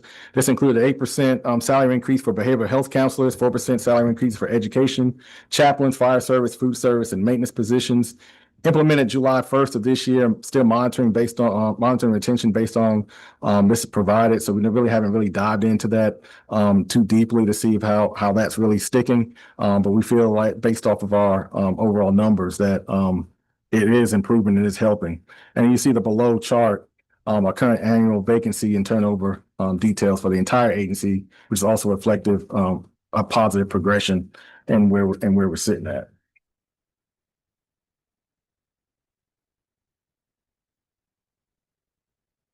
Operational updates. Guidehouse and other projects that we have at 5.3 million that was funded there in the amended budget.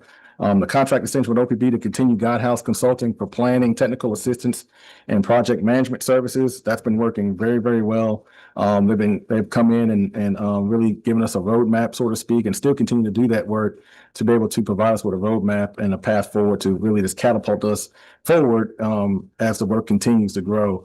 So really excited about that partnership with Guidehouse, Moss Group, CGL as well for that. Also coming up with targeted recruitment and marketing initiatives to review our policies and practices to support retention progress, updating our training curriculum as we talked about, and see that tenured staff going down and new staff coming up. So updating our training, taking a look at that, updating our training curriculum to make sure it meets the current needs. And then also we spoke about earlier, the 10-year facility and population management plan. That process is kicked off and beginning the data collection process. Additional funding provided in FY26 for operational needs for Smith TC will aid in supporting recruitment, advertising, and organizational development retention strategies. I don't think I can turn on the TV now without seeing some of a commercial going on. And so we're everywhere. You can see there's billboards. We have working with Chanley Group to make sure that we have hit all those touch points in high areas, and they're data driven. So they're not just shotgun approach. They're going out and making sure they target in areas where we're finding less likely to recruit staff, and then doing heavier advertising in those jurisdictions, and it's proven to be successful. This Guidehouse and associated projects, I see we'll spend 5.3 million fiscal year 25. But as I look down, it says OPB to continue Guidehouse consulting for planning, technical assistance, and project management service, but I didn't see anything in the 26 budget. I think that I'm not sure what it was in 26.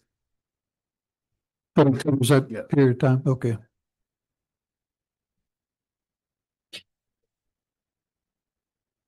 All right, and then there you see the regular operating expense for utility cost there. That's as well. Inmate services program, as you remember in FY 2025, the RSAT and technical college system contracts. RSAT provided funding to ensure payment of the current contractual agreement with RSAT vendor Gateway based on 25 approved increases for our counselors. Technical College Systems of Georgia contract provided funding to ensure payment of current contractual agreements with the technical schools for academic and vocational education programming. FY25 also allows for expansion of programming at McCray Women's Facility into FY26. Also, the purchase of Chromebooks We purchased 400 Chromebooks for state prisons in December 24, then purchased the remaining 600 state prisons and PDCs and TCs in March of 25. And we currently received all those Chromebooks and currently deploying them statewide. Health services implemented live as June 24, 25, with GTA and the IVNB process reflected the positive progress throughout implementation, which was completed on schedule and on budget. Again, this gives us the ability to have our own EHR system that we own. We own all that sensitive data information on that. And then funds to support increased offender population. You can see that broken down: a healthcare contract, pharmacy contract, mental health, and dental. Primary funding went towards contractual costs due to increased offender population. GDC continues to work with its healthcare provider, Centurion, to identify new strategies to contain costs and savings realized cannot keep pace with the overall drivers of the increase in expenditure.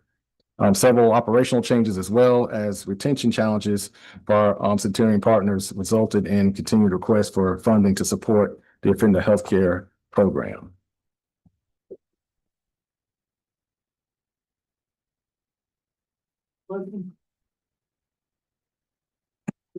We've been going at this now for 2 hours. Let's take about a 10-minute break. Be back about 10:55.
Ready to go? I'm ready. Are you? Is everybody? I'm ready. Just tell us who you are and who you work for. Absolutely. Well, Mr. Chairman, members of the committee, thanks for your time. My name is Tim Harlan. I am the Chief Executive Officer of Centurion. And Centurion is the largest company in this space of privatized healthcare. We work exclusively with departments of correction, and we partner with 11 across the United States, including Tennessee and Florida in the Southeast. I also like to thank the department, Commissioner Oliver, Mr. Watson, Mr. Holt, Ms. Barker, Mr. DeFore. They have been great partners of ours. We value this contract. And as you've heard, and as I'll share as well, we've done some great work that we're very proud of, and we'll share some examples. We'll share some examples of that. With me today, I have 4 members of my leadership team. I've got Miss Stacy Scott, who oversees the physical healthcare contract on behalf of the entire state. She has been here prior to our go live and since inception. And then I also have Dr. Lolita Roan, who oversees the mental health and the dental portion of our work here in Georgia and that contract. In addition, I have Mr. Ed McNeil, who oversees our business development, and Mr. Brad Memble, who's our Chief Financial Officer. I've got a few slides. What I thought I would do is just way of background is kind of level set the committee and the guests, and then also use this as an outline for my presentation. There are 2 contracts that oversee the healthcare on behalf of the Department of Corrections. One is the mental health and dental services, and Centurion has had that contract since October of 1997. And the other is the physical health. And we, as Commissioner Oliver mentioned, we have been in that contract since July of 2024. Combined, there are almost 1,500 dedicated employees. As we've mentioned, these folks work alongside the custody officers inside these prisons on behalf of the wardens and the department, and they do great work. Right? It's hard, right? You're coming in as a nurse, you're coming in as a physician, and you are working in some tough conditions, but they're dedicated to this mission, and it is a critical component. So let me this is just a cut and paste. It's a screenshot from the budget. It talks about the healthcare budget, shows what the governor's recommendation, the House, the Senate, what was finally decided in conference. You're all very familiar with this. I guess the point I'd like to make here is it just shows that there's a deep understanding of this work and the importance of this work, and there appears to be good collaboration around it to recognize the costs and what's required to fund it.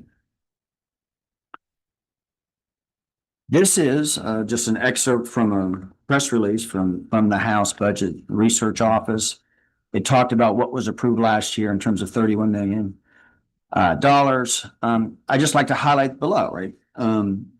Yes, there was an increase in the budget, but that increase did not flow to any expansion in terms of funds of the contract. And so what I want to do today is talk a little bit about what's driving some of the challenges inside the 2 contracts, what's driving increases in the healthcare costs, again, just so that we level set. So what I'll do is I'll start with mental health and dental. What I want to do is initially just connect some dots.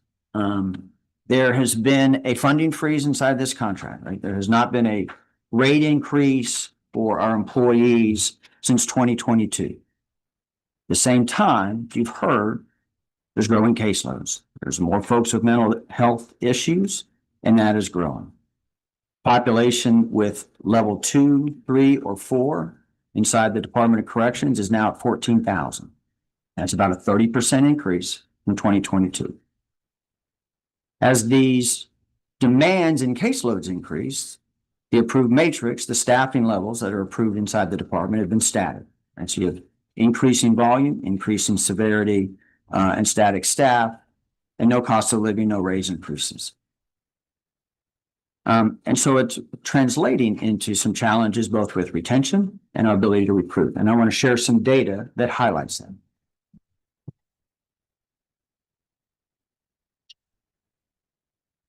So this graph starts in July of 22 What you're seeing in terms of numbers are counts. These are inmates that are level 2, 3, or 4 severity in terms of mental health. And you can see that in 2022, that number was 10,763, and it's currently at 14,054. That's a 30% increase in inmate counts with severe mental illness.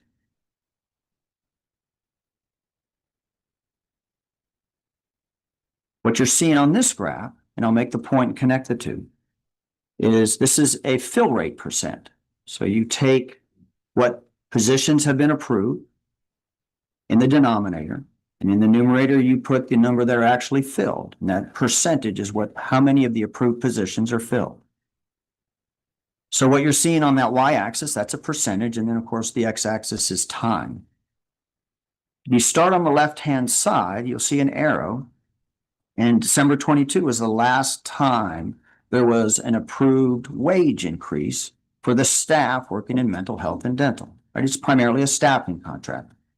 We put psychiatrists, psychologists, counselors, dentists into the prisons to provide the care. We're averaging, you can draw a line through those early data points, 75, 76% filled. And then we got the increase as part of the budget and appropriations. And you can see immediately what began to happen. As we were given an approval for a wage increase, a raise, we were able to improve our recruitment, retention, and those fill rate percentages went up. We started to see averages around 85, 84%. And that trended up slightly, but held mostly steady from early 2023 through April 2025. I've circled those sort of last 7 data points. What we've seen is starting in that March, April timeframe, we've seen 6 declining months in a row. From 87 to 86 to 85 to 84 to 83 to 82 to 81. Statistically, if you have 6 data points that decline in a row, that's not common cause variation. That's not up because or down because or up because. That's special cause variation. That is a statistically significant decline. Now, the question is why? I have a hypothesis. You all might have a different one. But remember, what happened in that spring timeframe, and this is a little bit anecdotal, but what happened in that spring timeframe, the budget came out. And as people realized that wasn't going to translate into a wage increase for the contract for mental health and dental, people said, I've been hanging on, and you can see folks have been hanging on through several years without a cost of living adjustment. We believe, they said, I can't hang on any longer. Every day in my mailbox, every day in my email, somebody wants to hire me away. Psychiatrists are in huge demand. Licensed counselors for mental health are in huge demand. So we believe we're at the front end or in the middle of what's sort of a spiral down in terms of this contract. Right? Our ability to retain the people with no raise since 2022 is catching up with us. Again, 6 data points declining in a row is special cause variation. So I'm going to give you examples of just a couple. I don't want to go through every position, but I'll orient you to the slide and then I'll make a couple of points. So on the far left are job codes or job descriptions, right? There are psychologists, mental health counselors, psychiatrists, etc. The next column over is what's been approved. So this is what's in our contract to hire to. We can hire up to these numbers. If you look at mental health counselors, I'll use that as an example. We're approved to hire 217 FTE. We currently have filled 175. The fill rate is 80.5%. Look down, we also highlighted psychiatry. We're allowed to hire 24. We currently have 14. We're at 57.8%, 58%. And then for dentists, our approved FTE is 27. We have 20. We're at 74%. Inside that mental health counselor number, it's a little deceiving because it looks kind of high while you're staffed to 80, 81%. But only 40 of those 175 are licensed. So the delta of that, the 135, or the 100 and doing math here, 125 are unlicensed. And they have to be overseen by a license, right? So again, we have a good complement, but we don't have the right mix inside that complement. Could you tell me how much you pay a psychiatrist? I have a slide for that and just in. Oh, okay, okay. In fact, I will get to that in just a second. So we dove into each one of these, each of those highlighted in red positions. And like I said, we have contracts all over the United States with Department of Corrections. And so what you see here is three benchmarking graphs. One for counselors, one for psychiatrists, one for dentists. Each bar is one of our clients.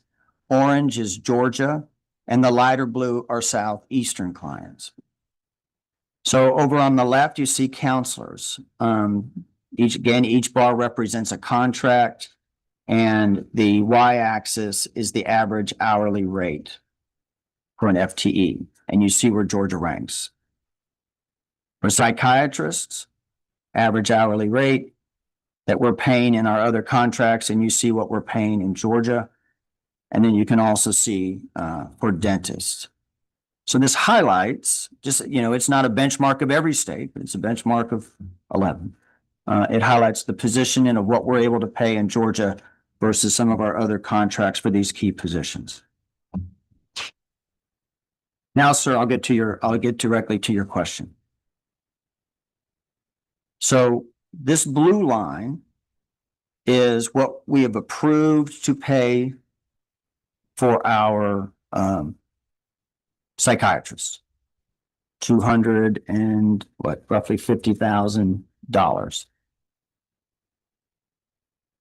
The orange line it's interesting. And so it takes a little bit of an explanation. So the y-axis is your base pay, does not include benefits. So base pay prior to benefits. Every dot on that orange line represents a psychiatrist that we recruited that got all the way into salary negotiations with us.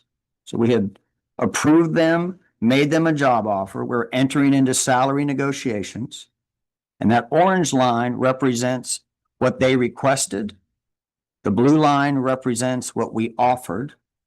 Every dot on that graph declined to come work for us. So what you see is all the way back to July 14th. On July 14th, the psychiatrist that we were recruiting wanted $275. We were at $250. That individual declined.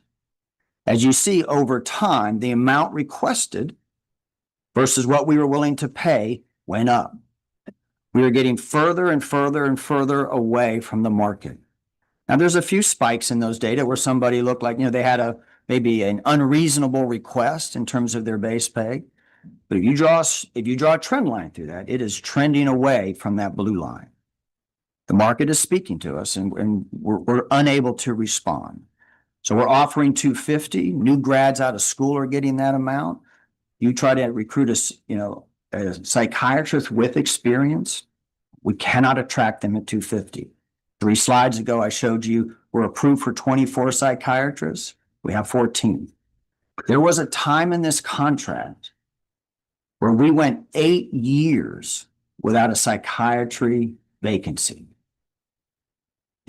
Commissioner Oliver alluded to it, right? If you can keep them a couple of years, they want to stay, right? They get so engaged. That's true for healthcare. We can keep our data show, if we can keep a nurse or keep somebody past that first year, they become dedicated, they get engaged in the work, they don't want to leave. But we're making it harder and harder to tap into that desire to be part of this mission when they're so far away from what other people are offering them in the marketplace. If someone were to come to you and say, you're currently making $250, but I'm going to offer you $400, $425. Boy, even if you love your job, it's hard to stay, right? So we've got people poaching the ones that we have, and we're having difficulty recruiting the ones that we don't have because of where we're at with these folks.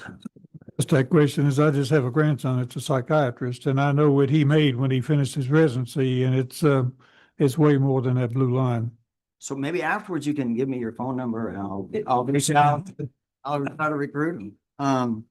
But yeah, this highlights the problem, right? And so inside the mental health dental contract, there's two issues. This is one, right? Our wages have not kept up with the market.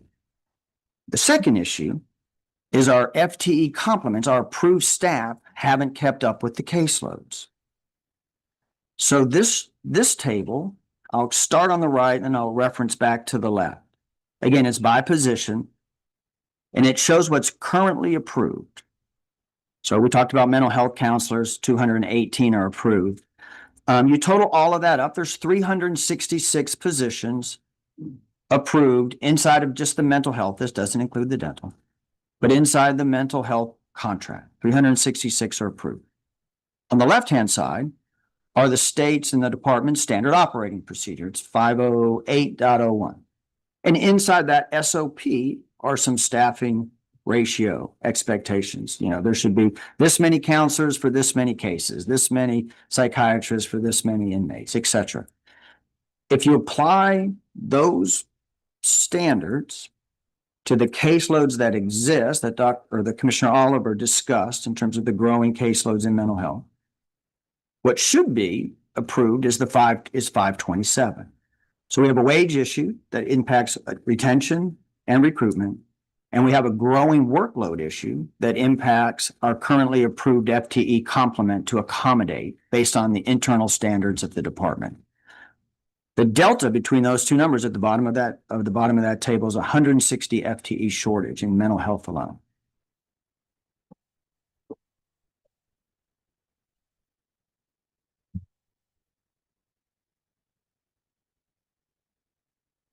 So I connected some dots and I shared some challenges and there are challenges, right? There's some very ingrained challenge, but I also want to share some positives. And again, I want to compliment the department, right? Because our teams are inside these facilities as almost as guests inside their prisons, right? We work on behalf of the department and the wardens. Nothing gets done related to healthcare inside a prison without the partnership of our security and custody officers, the warden, and this team that's up here. So these things are really are jointly that we can all be proud of. Dental backlogs have been reduced by 90%. The department came to us and said, we're concerned about the growing number of dental backlogs.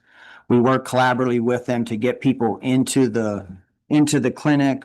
We brought in sort of SWAT team. We went out and found locum dentists, and we really just drove down those backlogs. We're very proud of that. The mental health team has completed appointments from 78 to 90%. So we're measured. The department holds us accountable. They audit us. They have performance measures around us. If something is trending in the wrong direction, they're bringing us into meetings and talking about how do we get these numbers back to where we need them. We have sustained zero or near zero backlogs for our diagnostic and parole evaluations. And since 2019, we've started 13 new mental health programs. All of these things we can be proud of, right? We're dedicated to the mission. We are trying to provide the care. Conditions are tough, but there are some challenges, as I pointed out, in terms of both wages and the total FTE complement. So I'm going to pause there. I was going to pivot into the physical health. I can run straight ahead, or I can pause and see if there's any questions related to mental health or dental. A couple of questions for you, if you don't mind. Representative Lim. A couple things. One is thank you for providing slide 5, where you will see that the House is listening. Others need to listen. We approved much more than was ultimately in the budget. The second question that I have is, I hear you on the 160 FTE gap. At market rates on an annual basis, how much would that amount to? That would amount to approximately $33 million.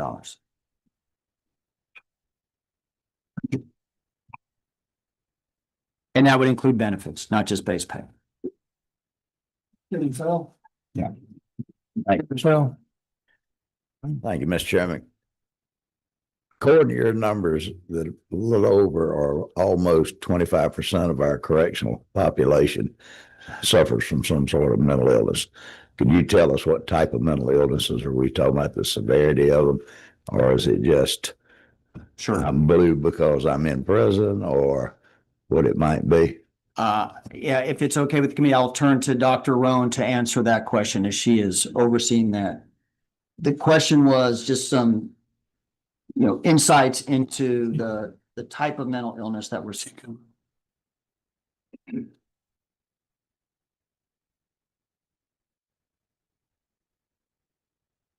Good morning. I'm Dr. Roan. I do oversee the mental health and dental contract for Centurion. So when you look at mental illness and the correctional population, we are seeing more severe levels of mental illness.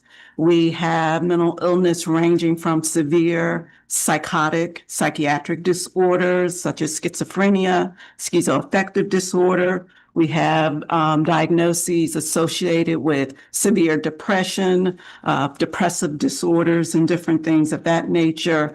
We also have a various amount of what we call bipolar disorder, which is sort of a combination between periods of mania and periods of depression. So I won't go through all of the diagnostic categories, but to say that over the years, you can follow the trajectory as state hospitals closed, de facto, the mental health became sort of the secondary system for the provision of seriously and persistently mentally ill. It became sort of the criminalization of those individuals with those types of disorders. So we're seeing an increased population of mental health in the facilities, and we're seeing an increased severity of those coming in with those types of severe, persistently mentally ill. So that means that we have a population of folks that will remain on the mental health caseload throughout their tenure. So as the commissioner said, that folks are staying longer, they're also going to stay longer on those mental health population caseloads. So essentially what you're saying is that back when we closed all the mental hospitals across the country, we turned these people loose, and now they become, some of them being involved in crime activities. So they're, instead of being in the mental health institutions, they're in our prison system. Yes. I was a state trooper for many years, and when they closed all those mental health facilities across the country, everybody walking down the interstate had some card on them that said they were released from St. Elizabeth's Hospital in Washington, D.C. We used to get a lot of them on I-95, and didn't know where they were, what they were doing. I mean, and had very little opportunity to do anything with them. So, and I think that's, and I'm sure you agree with this, that's one of the problems we have with our homeless population now. Those people used to be institutionalized, many of them.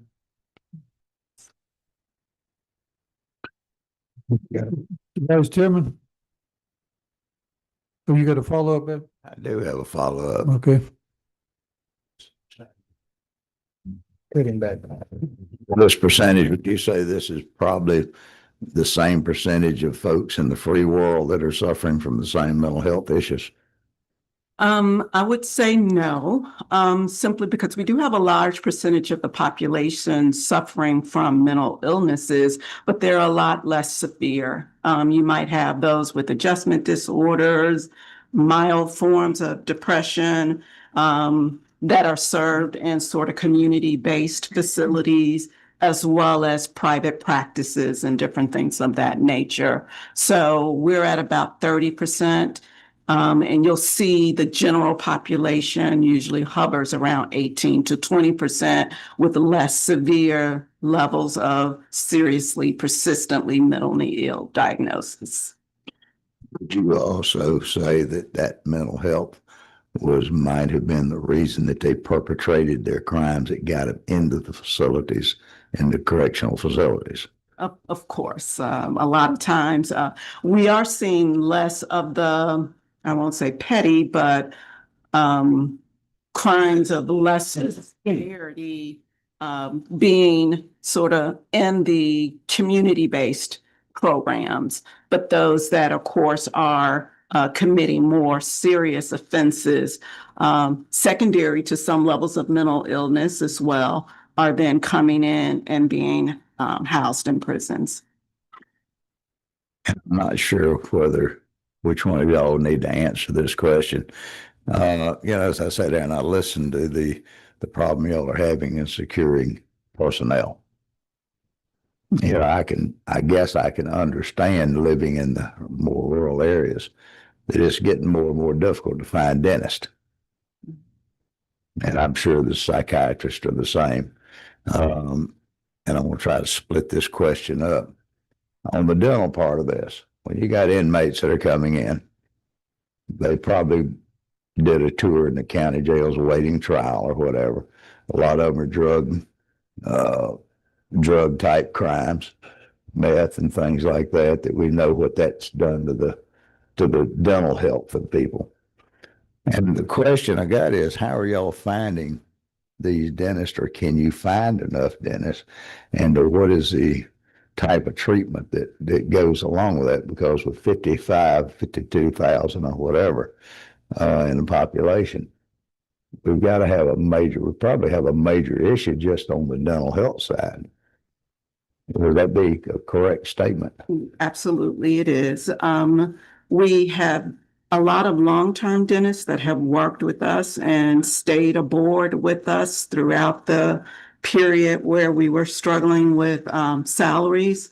We have had to bring in an outside agency to support the dental health needs throughout the facilities. And the thing that differs from dental health versus mental health, everyone coming in will receive a dental assessment and potentially dental services throughout all of the facilities. So it has been an ongoing challenge retaining those dentists.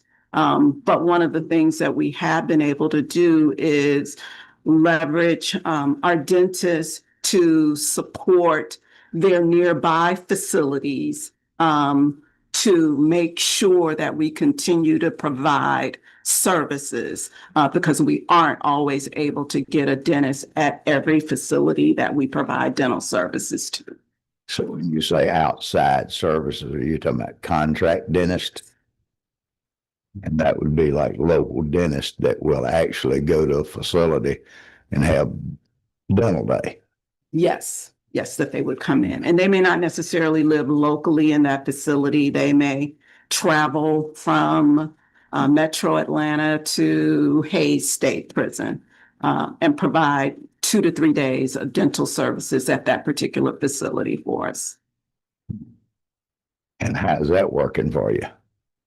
It's very costly, for one thing. And then for two, it's great to have locums come in and support the mission, but many of them may not be intimately involved with the structure of the prisons.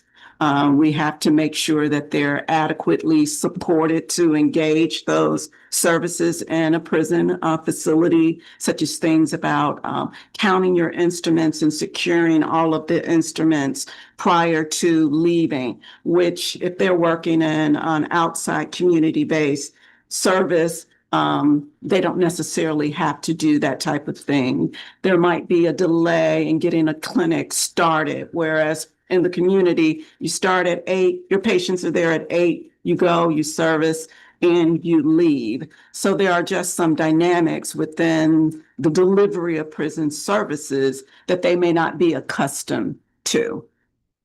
And I'm only assuming there's not a whole lot of root canals and caps that are put on these inmates' teeth then.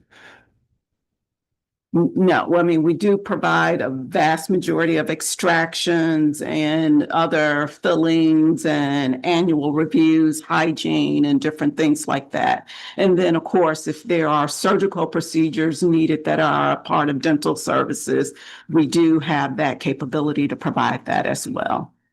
Switch gears and talk about the psychiatrist now and these mental health professionals. You know, having so much problems on that, and I've lost my notes now, but psychiatric nurses, I noticed that was very low on the pole, and of course they work under the protocol of the psychiatrist. It looks to me like that would be easier to find those advanced nurses that work under a psychiatrist protocol, but I notice that's an unusually low number compared to the psychiatrist. Yes, and the initiation of the contract, psychiatric nurse practitioners were not routinely a part of that.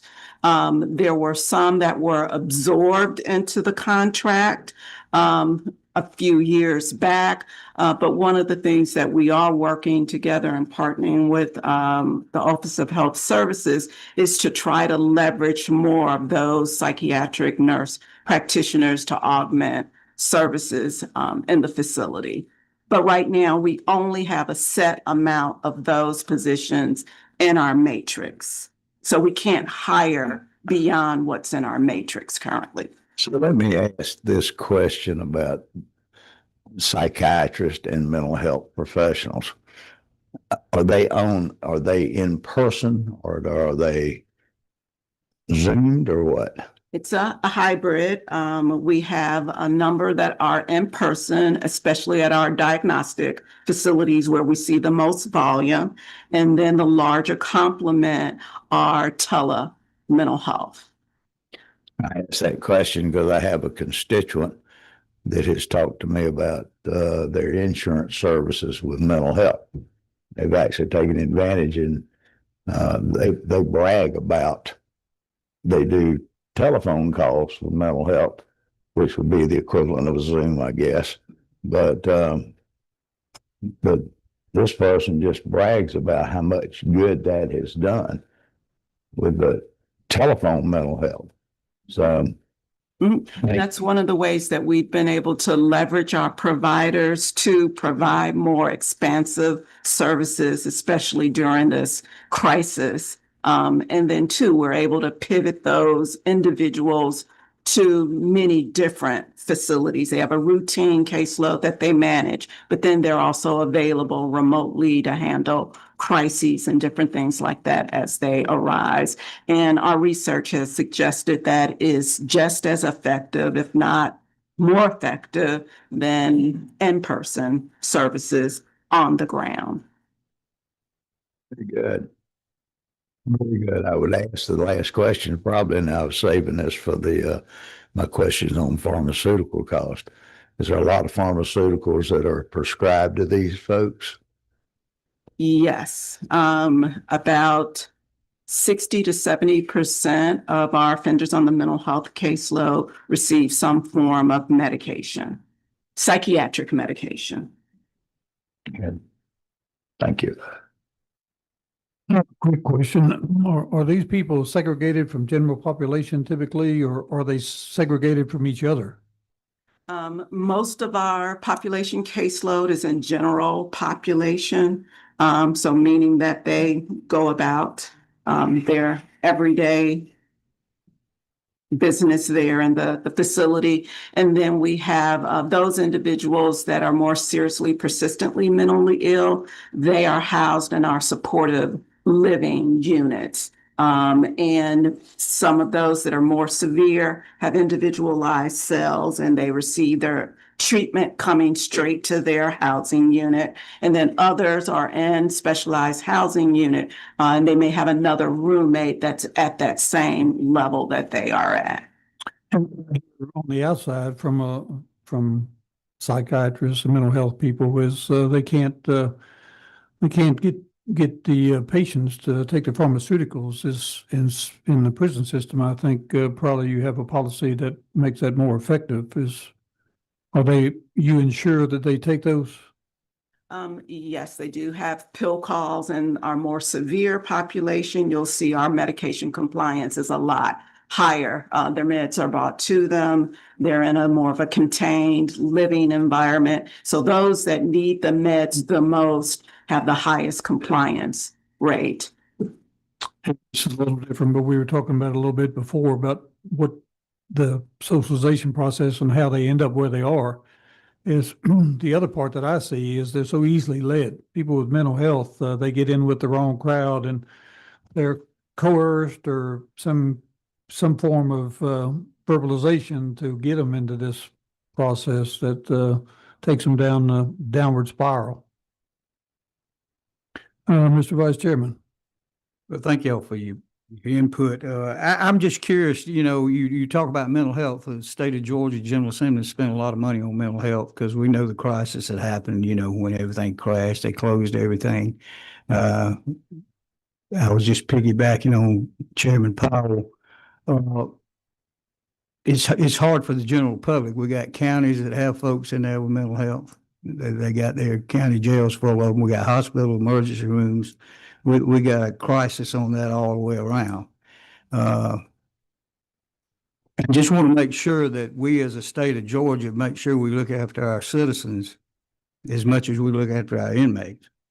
And when we talk about dental health and that sort of thing, your criteria for dental health is, it might have an abscess tooth and you pull it after you give them a little antibiotic.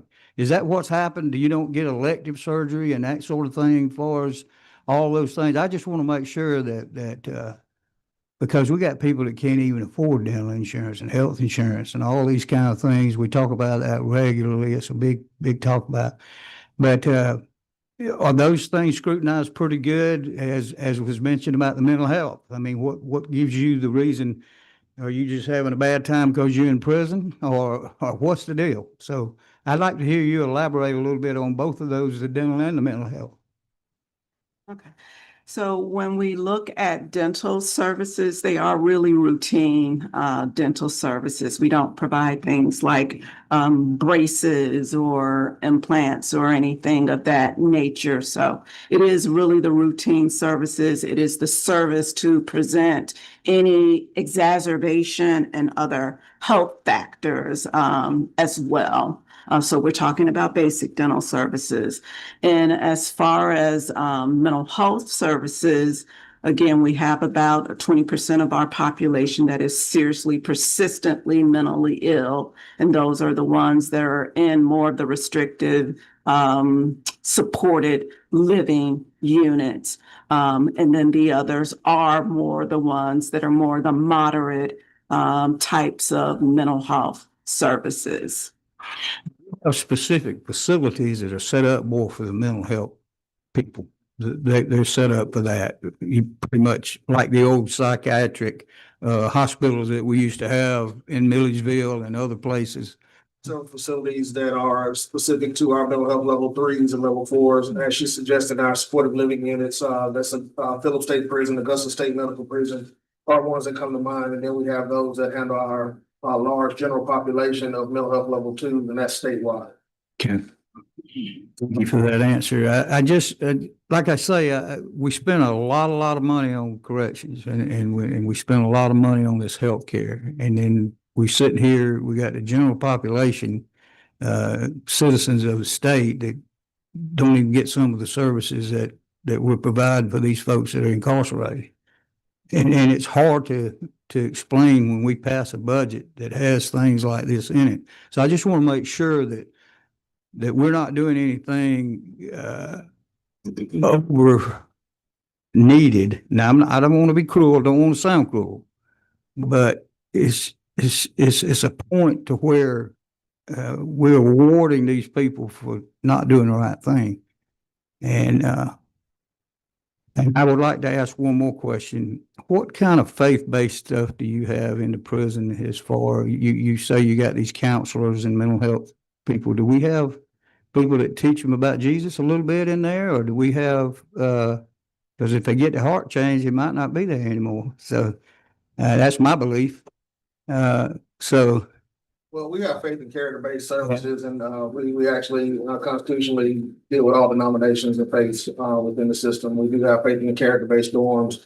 We also have faith and character-based prison at the Walker State Prison as well. So yes, sir, the counselors are involved in their process so they can input that on as well, and they're volunteer for those process. So we're allowed to do that and try to guide these folks on a different path. Is that right? Okay, I appreciate that. I thank you, but like I say, I just want to make sure that we do the right thing for these folks, but I want to make sure we do the right things for the people too. Yeah. Thank you. Thank you, Dr. From a mental health perspective, though, we got to remember that most of these people are going to get out one day and they're going to be walking amongst us, and we want them to be treated while they're in there and be part of the normal population as they can be. So, Chairman McDonald. Thank you, Mr. Chairman. I want to go back, and this kind of goes into what you just said is the mental health aspect. Page 7, and I want to use psychiatrist, not dental. You're looking at, I just got on this committee last session, and so I'm looking at that graph at the top. It starts back in the 24. Has this issue of not having enough psychiatrists, looking at that the ones that approved, you have 24, but there should be, the policy says you should have double that at 48. Has this, we talked a lot about locking systems. We talked a lot about retention and pay raises for personnel. But last year, we spent hours and hours going through that in meetings with this subcommittee, but I've never heard any of these issues coming up about this need. Have you properly communicated that to the commissioner? Has the commissioner properly talked to our sub-chair or our chair of appropriations? I can't speak to what the commissioner has said or hasn't said, but we have had conversations with leadership inside the department around both the challenges with the wages as well as the gap, the ever-growing gap in terms of just the FTE complement. Yes.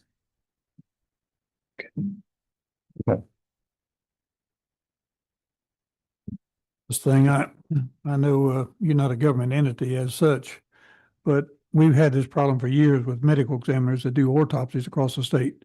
And I think there are like 500 positions available across this country, and there are like 350 licensed medical examiners. And what the GBI has done, in conjunction with us, has developed a fellowship program at the Medical College of Georgia. And they're getting medical examiners trained to do that, and working with the GBI. When they come out, they go right straight to work. And I don't know if that couldn't be accomplished with, psychiatrists or several other mental professionals, dentists. Yeah, it's a great point, and one that we're starting to see some traction in around the United States, where these residency programs are being created to bring physicians in, to bring even, nurses from nursing schools in, to get them acclimated to the work, get them excited about it, and actually allow them to pursue a fellowship in correctional healthcare. We just funded a new dental school in Savannah. It's going to be part of the Medical College of Georgia and going to almost double the number of dentists. Now, I've had dentists come to me and say, we don't need any more dentists, but from what I hear across the state, particularly in rural areas, that we do have a severe need for dentists. I agree with that 100%.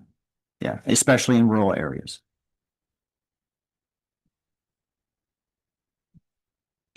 Okay. I'm going to pivot to physical health contract. As Commissioner Oliver said, we've had the privilege of working with the department since July of 2024 and providing services under this contract. But similar to mental health, there's some dots I'd like to connect, right? Some storm clouds, if you will. There's this issue of violence in the prison. These are all things that are driving cost increases inside of the physical health contract, right? Our data show we've only been at this for less than 18 months, but 460 admissions, 963 visits to the emergency room that were returned back, that weren't admitted into a hospital, and that's just in this calendar year, January through October. 33% of every time we get in the back of an ambulance or have to transport someone to an emergency room, it's due to some sort of violence, some trauma associated with that. Commissioner Oliver mentioned these numbers, and his numbers match ours. Rising medical needs at intake. So not only are they staying longer and getting older once they're here, when they arrive, they have more medical conditions. 70.4% of the inmates that came into this system in 2020 did not have a major medical issue. Now that's dropped to 65%. 35% do, right? Some chronic disease, some mental health disorder. And that drives your pharmacy costs, it drives your clinical costs inside the facilities, and certainly drives your offsite care. Along with mental health issues becomes issues associated with self-injurious behavior. People cut themselves or they'll swallow things, as well as we talked a little bit earlier about the drones and the drugs. And the overdoses associated with that. In addition, we're challenged and we're working very collaboratively and very innovatively with the department on freeing up infirmary beds. We talked about the ModCore MII, the medically intensive infirmary. Sally and her team have helped us identify additional beds. My team is spending a ton of time making sure we utilize the existing infirmaries as efficiently as possible. But why is that important, right? If you are in the hospital and you need to be discharged out of the hospital, so imagine if you had a hernia repair. Well, you're not going back to work the day you get out of the hospital. You need to go home. So we got to take care of you. You're going to sit in bed for a couple of days. You have to have a safe discharge before the hospital will feel comfortable releasing you. To the extent we don't have an infirmary bed to place somebody, then the safe place is for them to stay in the hospital. Well, extended days in the hospital is expensive. So we're working on driving down what we call, those avoidable hospital days. But that's a system problem, right? To get them out of the hospital, you have to have a bed for them. To get a bed for them, you have to free up, infirmary space, and you have to staff it. There's all these components associated with that. So that becomes a challenge. This is just a minute on the free world provider networks. So unlike mental health, where it's mostly a staffing contract, we bring in dentists and psychiatrists and counselors. On the physical health side, we not only take care of them inside the wire, but we're responsible coordinating their care outside the wire. So we have to have contracts with WellStar and community hospitals and local ambulance companies and local cardiologists all across the United States. We have to build this network. That has been a challenge, right? As you know, trying to get in to see a specialist, it might take you, 2 months, right? If you wanted to see a dermatologist or a neurologist. And so us being able to contract with them to accept the patients, right? They're not pounding down the door to take these patients. So we have to contract. And many are just saying, we will do it, but we'll do it at these rates, right? Rates that are far in excess of what Blue Cross might pay or what Medicare or Medicaid would pay. And so that's a challenge. Access into private practice facilities and then the rates they charge to provide that access are all increasing. And then lastly, we talked about, specialized housing. But we've seen an increase in adults over 60 from 6.94 in 2020 to 9.54 in 2025. Again, 3% increase, but multiply that on a huge population, that's a big number. Literature says that you can basically add 10 years to the life of an individual in prison to get about how they'll present from just a physical well-being standpoint. So if you're 60, you're going to look like a 70-year-old in the community. If you're 65, you're going to present more like a 75-year-old in the community. So this is an important number. As people get above 60, not surprisingly, it happens to all of us, myself included, right? You start having orthopedic problems, you start having diabetic problems, you start having cardiology problems, cancer starts showing up. So there's a variety of things that start to manifest as the population gets older, and this population is getting older. So let me share and support some of these points with some data. All right, I'll orient you to the graph, and then I'll make a couple of points. The y-axis is dollars, and it is the average cost of an admission, an inpatient admission. So this isn't an observation stay in the emergency department or emergency room stay. This is you were deemed critical enough to be admitted into the hospital. X-axis is time. It starts when we started the contract in July of 2024. That orange line is an average of the actuals. The blue line is the actuals. And so that first stage of the orange is from July 24 to December 24. And the average cost of an admission during that time period was $22,487. Year to date, that number has gone up to $27,206. So the delta between those is $4,717 times every admission. And there's 200 plus admissions per month. That's a 20% increase. So what this tells me is the acuity is rising. Because when you look at the amount of people being admitted, it's pretty flat. If you look at the total count of patient days, it's pretty flat. So what's happening is they're more severe going in. More tests, more consults, and so forth. So that's adding to this average normalized costs on a per patient basis. So our inpatient costs There's pressure upward on inpatient costs. In addition, we're seeing more admissions directly from the emergency room. So same graph, y-axis is a count of patients. For the first part of the last 6 months of 2024, we were seeing 194 emergency admissions. Same criteria, year-to-date 2025, on average, we're seeing 223, or a 15% increase. And then the last graph on this that I'll share is care encounters are rising. So this is a little bit of inside baseball, but I'll orient you to the count. So on the left-hand side, on that y-axis, are care encounters. And we do utilization management, just like Blue Cross does for you all, or United Healthcare.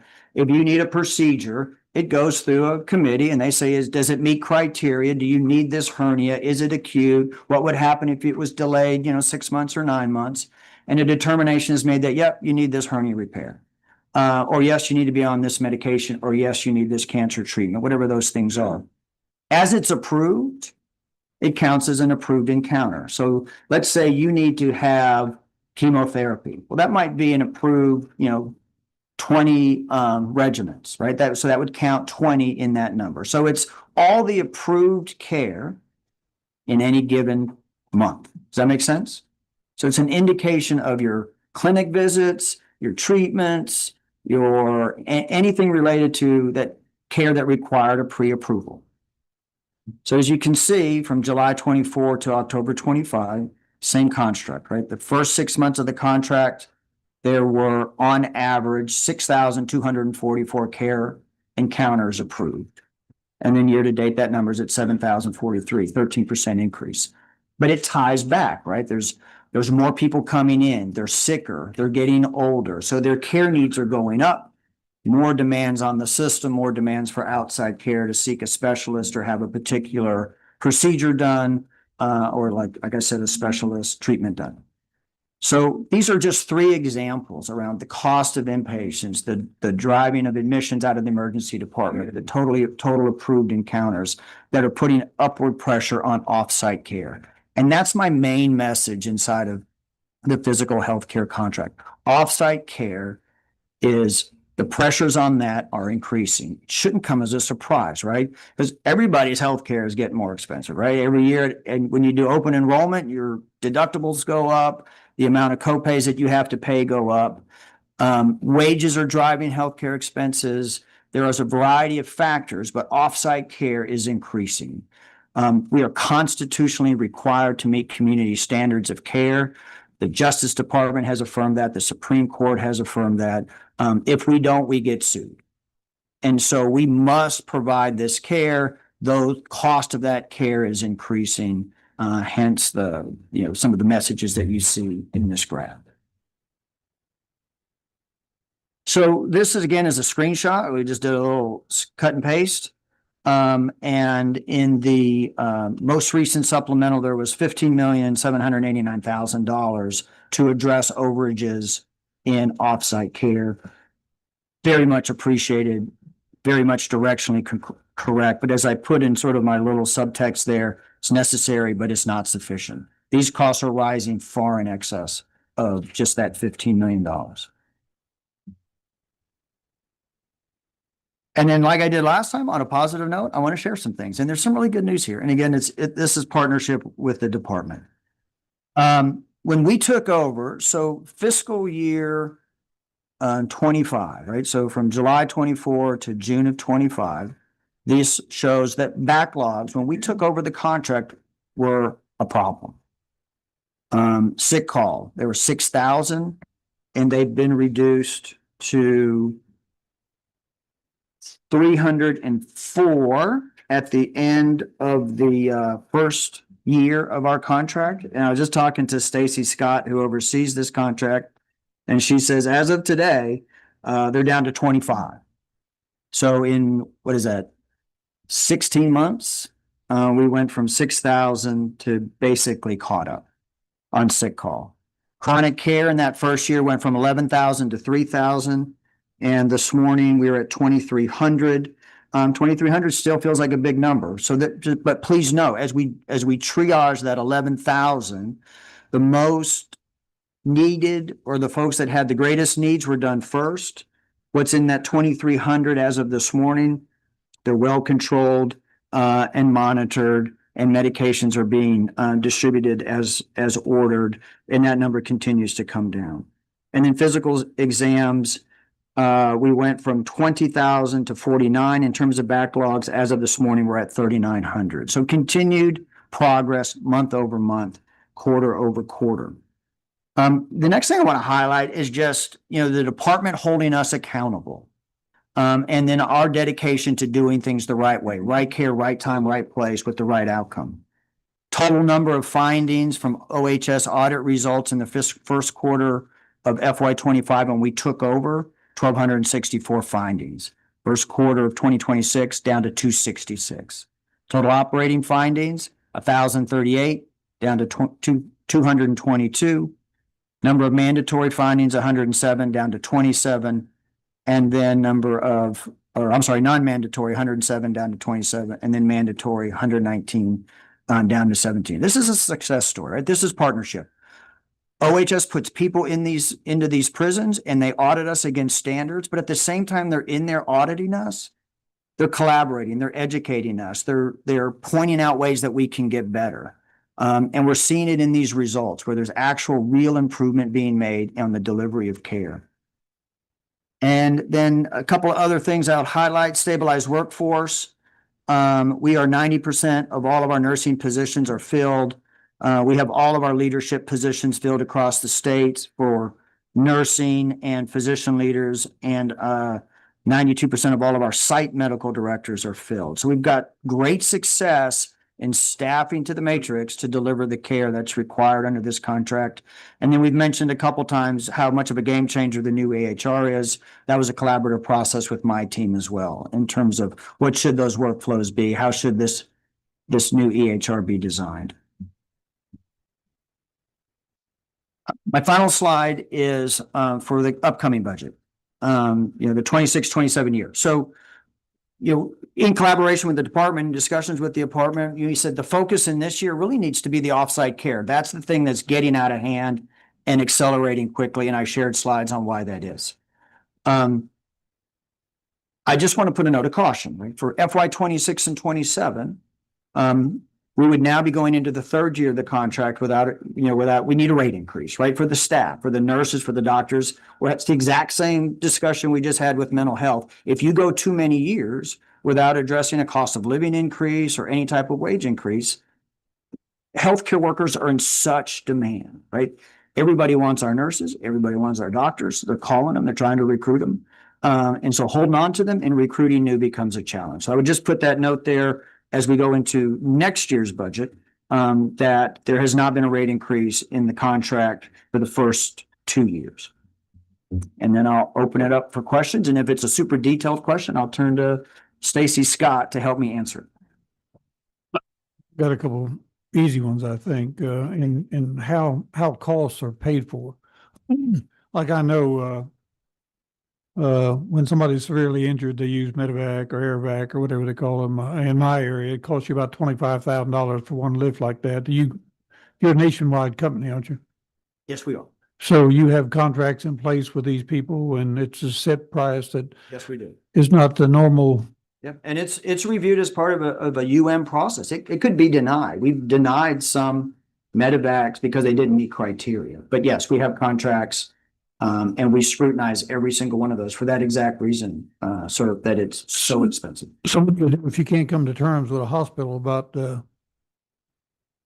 you send most of them to Augusta for elective surgery, don't you? Yes. I got the shock of my life. I just had a complete knee replacement, and I spent 29 hours in the hospital. You have any idea how much it cost, what the bill was? $28,000. $168,000. So, I mean, I just couldn't imagine, but But that's the challenge, right? That's what we're facing. but that's elective. And it's elective, but they also, those rates that Blue Cross is paying, in many cases, these providers are asking us for higher rates, right? right? For all those reasons that I mentioned. So we have to pay market to get access to the same services that free world people have. A hospital that doesn't have all those contracts in place, and I'll give you an example. I think Evans County is a small hospital, but it's in the closest hospital, I think, in proximity to Tatnall County, where we have 3 prisons.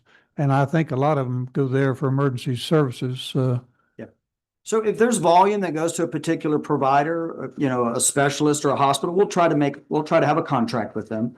Some don't want to, right? And in most of those cases, they've asked us, let's just do a single case agreement. Like, we really need to get this person over to your hospital, and then my team will work with the hospital to create a one-time case agreement for that patient.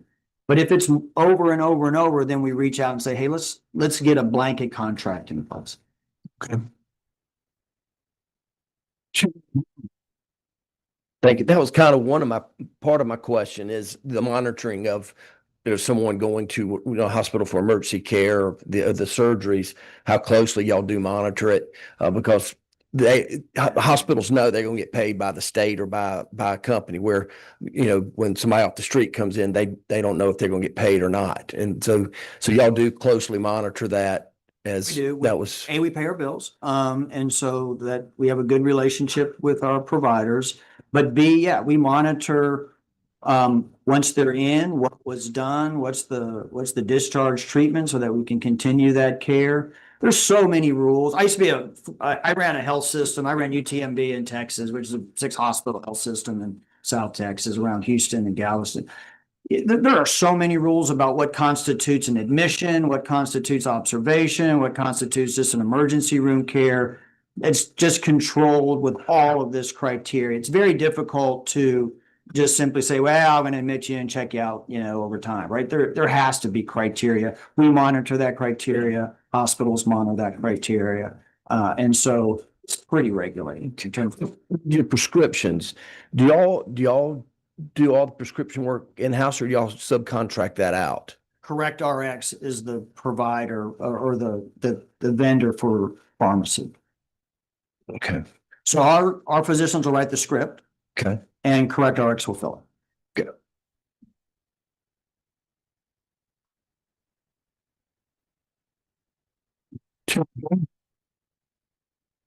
Sure. Thank you. Thank you, Mr. Chairman. Tim, I think that my colleague behind me just opened the question. Something we hadn't heard anything this morning about pharmaceutical cost. And that's something I really have a personal burr about pharmaceutical. I think we live in an over-medicated society. Pharmaceutical companies are just absolutely grossly overcost on a lot of their issues.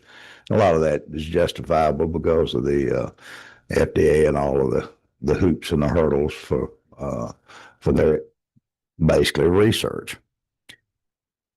I notice on here y'all asking for an increase, but y'all don't handle the actual script cost. We do not. You do not. Something that we had back several years ago that's never gotten out of my mind, and we had to change some laws in the state. We found out that the pharmaceutical companies were paying huge kickbacks to the people who were handling this. Do you know if that's being done today with y'all have a subcontractor? Is that what I understand? No, sir, that's directly with the state. I'm gonna bail you out. Thank you. Just throw you in the well, huh? Again, I'm here on behalf of Randy Sauls, who's conveniently on a hunting trip. So the agency, when we redesigned correctional health care in the state of Georgia, we split it out intentionally. So you have physical health care, we have mental and dental health care, and then we have pharmacy contract. And that contract is directly with the Georgia Department of Corrections. And all 3 entities, although 2 of them are twins, they work very well together. We have a very positive relationship with our pharmaceutical vendor. And we do have specifics we can get you on cost, but what I can tell you is they came on board in 2021, correct? In 2021. Correct RX. Our inmate population, as you've heard over and over and over again, has increased. But our cost of drugs per inmate has remained steady. And I think that says a lot about the way they conduct their business. What do you mean? Not quite sure. I kind of felt like I'm left out. And did you say that the Department of Corrections is actually in charge of the pharmaceutical? Y'all aren't. Is that? No? No, we have a vendor who we're contracted with, Correct RX. So we don't fulfill the prescription. So y'all, the DOC actually contracts with the vendor. And we do that so that we have checks and balances. So you might want to explain that a little bit. Kareem. Yes, so, all right, I want to make sure, we good? I think I got that. Okay, I'm sorry if I'm confused you. I confused myself. So the Correct RX, they fill the drugs. They have centralized pharmacy. They fill the drugs. Drugs are same day or the next day. So the agency's getting really good service from them on that side. But then there are checks and balances, to Mr. Watson's point, in which, in working with Dr. Rohn, for example, Correct RX helps us look at medication non-adherence. And then we hop on the phone, the three of us get on the phone with Dr. Rohn and say, how can we get these fellows to take their drugs? Similar situation with Stacy. We try to maintain formulary compliance. That's a list of approved drugs that we can get at good prices. And we're at 96% formulary compliance. Yeah, and we also look at unbalancing. Yep. That we can some that may take based on basic conditions. So making the quality, but also that more cost effective drugs, are going to turn out in the market to either of those. So Correct RX being a standalone entity kind of gives us a little fox hen house kind of way of looking at the healthcare prism and figuring out innovative ways that we can work together across the contracts to improve care or reduce cost. But best of your knowledge, there's no kickbacks from the pharmaceutical No. industry to Correct RX or to. No, the entity. there is no pharmacy benefit manager involved whatsoever. Thank you. Okay, That's the one term that I always try to forget in my mind because I need some mental health assistance myself when I talk to pharmaceutical benefit managers. yeah. And the last thing about pharmacy is we got scale when we went with Correct RX, scale, because they're a national company. So they're buying drugs for lots of different correctional facilities, which allows them to procure them at a lower cost. So than a this is a smaller national company that does half the states in the country, or? There are a lot of them. Okay. Thank you, Sal. Cool.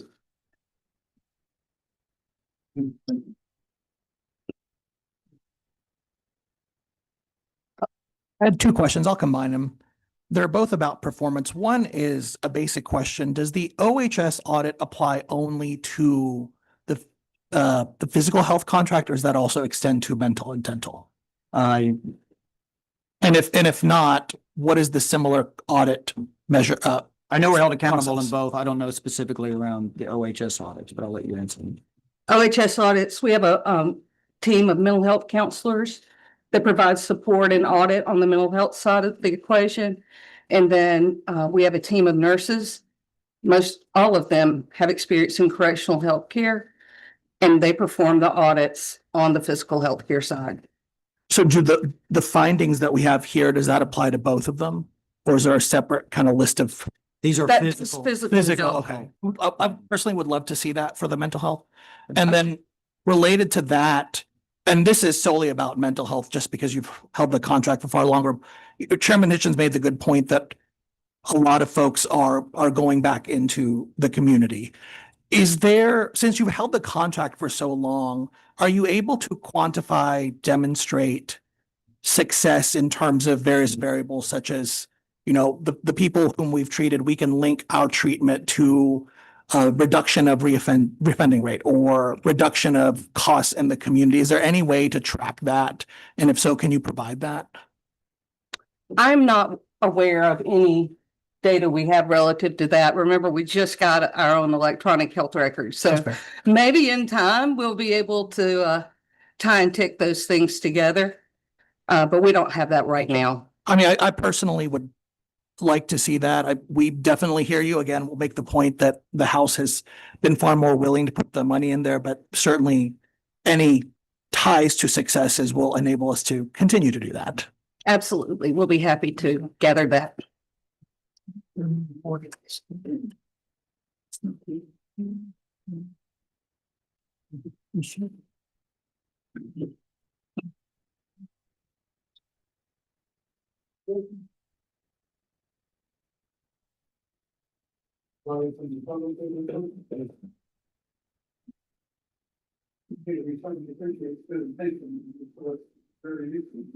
Thank you, Mr. Chairman, and thank you for your time. Very helpful too.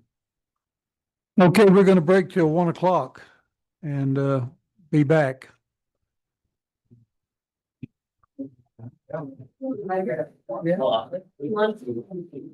Or Pam.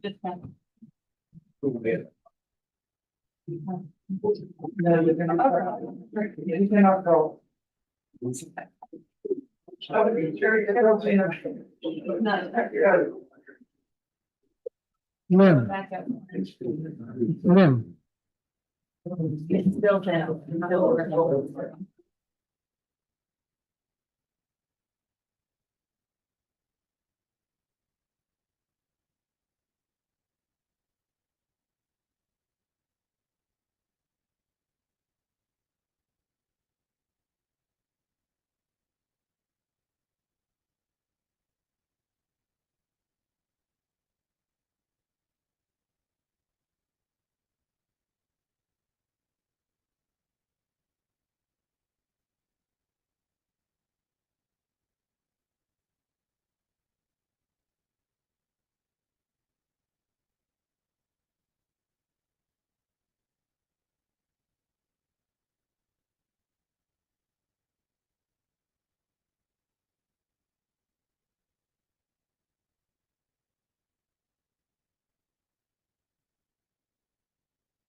Ready. All right, next one is cover, our food and farm operations and food service. As you can see in the amended, you're allocated, $2 million to address critical upgrades needed for GDC and GCI, for the dairy. Allocated $6.3 million in funding for the new milk, processing room at Rogers Dairy Farm. We exceeded the 2 million that was allocated in the amended budget. Short-term solution intended to improve operations until decisions made on the bigger dairy replacement and the capital investment. Immediate impact, GCI, once completed by reducing how often milk is purchased, is down. While the dairy is down at $144,000 per week. That's 5 truckloads of milk to support all GDC facilities. Also, currently at the meat processing equipment is over 30 years old and it's outdated and it's in constant need of repair. GCI must purchase meat patties to meet the demand when the equipment is non-operational at the estimated cost of $7.8 million in fiscal year if there are no changes. GDC and GCI are now investing in a new modern equipment to improve efficiency, consistency, product quality. Projected cost to be about $3.8 million, including the estimated purchase of meat while it's down in the long term. So 26 appropriations for GCI contract reflects the increase in the amounts of for Smith TC, McCray, and TIF cafeteria for increases in BCLT cadets. As you can see, we're doing well in our recruitment and retention. Obviously, our BCLT cadets on campus for the increased costs. Overall food increase costs continue to drive this request for funding for both GCI and our Airmark food service partners there. So as you all heard from our other partners, as well as I've been saying this, that food costs will continue to rise just like everything else. And so that's reflected in that in this slide here. If you know the answer, what percentage approximately of the food that's consumed by the inmates comes out of that farm? Almost 100%. Almost 100%. We don't sell up too much out of it. Very obviously, you don't have any labor costs except for the guards and your personnel that are involved. So it's really a savings to the state, isn't it? Substantial. GCI manages that, so it's like, separate entity, but It's been many years, but I've been there and I thought they had a great operation, but I'm just amazed at how antiquated some of the equipment and some of the facilities are. And, we put some money in last year that got taken out before the budget, because I know the dairy was about to fall down. yeah, and, same. And I wasn't aware of the meat packing plant. And one of the challenges also that we're facing, we talk about labor, we talked about our violent population increasing. And so it's harder to find those offenders that'll be able to go outside the wire to provide not only work on food and farm, but other entities that we have throughout the state we used to provide before in the past. So that's becoming more of a challenge for us as well. You say some of the inmates get some really good OJT about the agriculture absolutely. industry by working there. Yes, Some of they them have never been exposed to it before, and they may not be high paying jobs, but when they leave, their jobs. Yes, sir. They do. Mr. Vice Chairman. When we discussed the, amended budget and we put the money in for the farm operation, y'all tell me that was one of the most efficient things that we ran, and it was used. Am I correct on that? When it's operational, yeah, I mean, a lot of that stuff is outdated. Once we get to where. Yeah. So it's But when it's running correctly, it is well worth its time and money and effort, and we get return off of it. Correct. It's called savings in that. Yes, sir. This is a cost savings. Just that. Something just hit me. I know that we, in DNR, we have put some money in to give processors of deer across the state to try to reduce the deer population.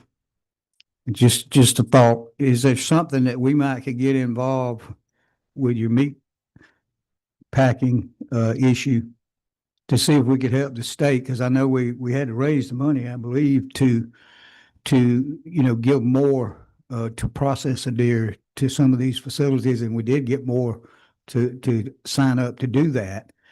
But if there was some way we could tie in to what facilities we already have to see if there's something we could do. Yeah, we don't, our meat process, we're not like a butcher, so we don't. We don't do it anymore. No, sir. Would we do it?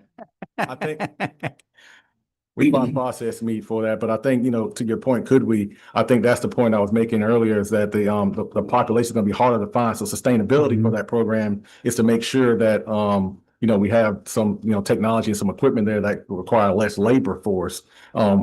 Just because we're not going to have the labor pool there from the offender population to be able to go outside to do that. So you're saying that there's some room for expansion if we could just get the money and we need to upgrade the equipment. Do we need to upgrade the equipment for the Correct. dairy, for everybody? Correct. And I know we got some of it taken away because of that, but I'm just hoping that I want to help that. I see so many, because you've told me that is 100% worth every bit it does.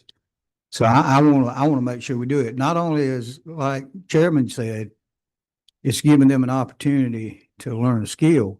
Now, they may not go into that when they leave, but they'll learn about accountability, doing things in a proper manner, and they can put that in a lot of different facets. Absolutely.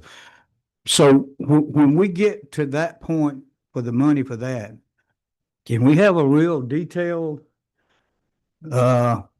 some kind of analyst to let us know what the potential is, Yes, sir. what could be done? Because I certainly want to keep it. Yes, sir. I think y'all have convinced me 100% that it's well worth doing. I can't believe that we wouldn't try to do that based off what you've said. Yes, sir. We can get that to you.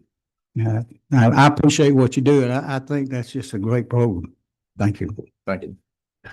I've spoken to it a little bit already, but being a butcher is a viable skill. Every grocery store in this state's got 2, 3, 4 butchers, and I don't know that being in prison is an obstruction to get a job like that, where some other positions might be. I mean, so I think we're all supportive.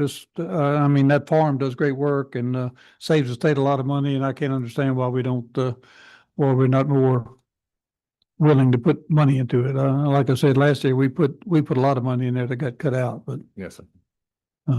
good job. Thank you. Thank you.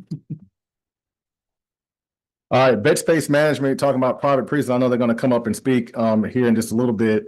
But you can see in the FY, the amended and in FY 26, the bed capacity increase consistently housed the additional beds at Coffee and Wheeler in the spring of 25. We moved inmates over there.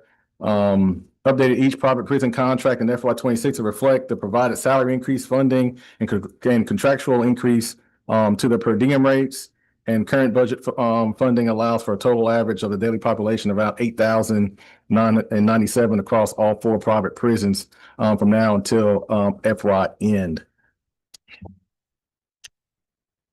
And you see the breakdown at the table below. And they're going to come speak to that a little bit more in detail here in just a minute. The county correctional per diem increase, you see that at 9.9 million in FY 26.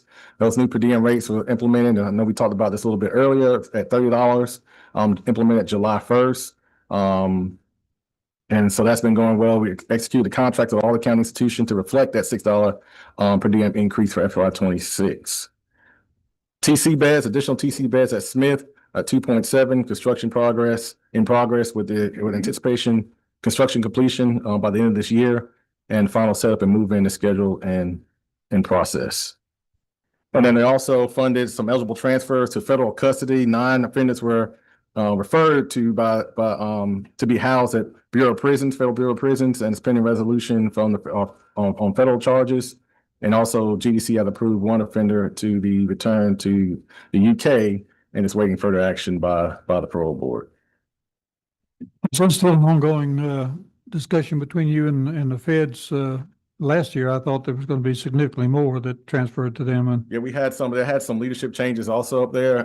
Billy Marshall came from West Virginia, Department of Corrections, the commissioner there. So him and I are really, really good partners in that. I think he's just now trying to get his footing there, but I mean, there's still talks and making sure we send those 9 and then maybe additional. So we already have some house there. We had additional 9 that we want to send that we identified in. Explanation, how many people that you have in your prison system that also have federal charges pending?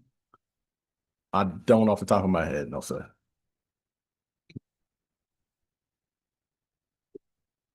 Well, Commissioner, I want to talk a little bit. I noticed this looks like about as good a place to add a question on something. How many bed spaces or how many county correctional institutes do we have? County farms? We used to call them county farms. 21. There's 21. Yes, sir. And what is the reimbursement rate for those? What's put into them? So we give the $30 per diem rate that we give them. Right. It's $30. So it is 30. Yes, sir. And is there any, do y'all have any counties that are reaching out to y'all that would like to open up a county facility? No, sir. No, sir. Even though those things can be made to be profitable to the county? I think too, you have some counties that are actually reducing some of the bed space. 2 counties in particular that reduce their bed space count. Also, again, like what you're finding, while we have most of the county beds are full, they're about 90%, if I remember correctly, at capacity. But you really got to screen those individuals more thoroughly. You have, again, with the population that we went over earlier this morning, with the violent population, they're less likely to be a good candidate for them. We find that number of that population, inmate population, is slowly shrinking to be county camp eligible. But to answer your question, we don't have any counties that's willing, additional counties coming to us wanting to add that service. Has there been any attempt or any thoughts? I know that the county camps, that's an old adage. I mean, most people don't even know what we're talking about. I always thought that the county facilities were a great place to house inmates, to get them back into the workplace. Absolutely. Because being outside in a county facility, they're actually performing work, whether it's road or maintenance and things like that. And I just wonder, has the department thought about maybe reaching out multi-county facilities or 2 or 3 or 4 county correctional camp? I mean, I think, usually, y'all correct me if I'm wrong, but people who've been here a lot longer than I have at the department, usually that request comes from the county itself, requesting that service. We don't go solicited counties for that purpose. If there's a need there, we will assist. Now, I know some counties, either they don't have a county camp, we can utilize our mobile construction teams to go out and assist in that county for different construction projects and things of that nature that they have. But we normally wouldn't go out and solicit for that also. Just curious about that, because that was always in the old days. That was a great place for the counties that had them. We had one up in Hart County, and it went by the wayside because we couldn't get the legislature to approve money to build we'd gotten down to 30 inmates and 30 guards, and it just was cost prohibitive. And but we always saw the value if we could have boosted it up. At that time, if we could have got it to 90 inmate facility, but the courts had kept ruling about inadequacies of the system there. And I think too, again, just kind of reemphasize that point is that like adults, criminal justice reform, you're going to find less and less offenders that we have housed in our custody currently eligible to be able to meet that criteria if you expand too much. Right now we're meeting it, but that number is dwindling. And that would be based on security clearances and correct their offenses and time spent. So once they enter our system and they've been in there for a while, and some of the people who we're sending out now who are been in for a while, some of them have serious charges. But between that and the transitional centers, usually that's where they go. But if it hadn't changed much, inmates that are assigned to a county facility, their behavior increases considerably because it's a better facility to be in. Sometimes, yes. Sometimes.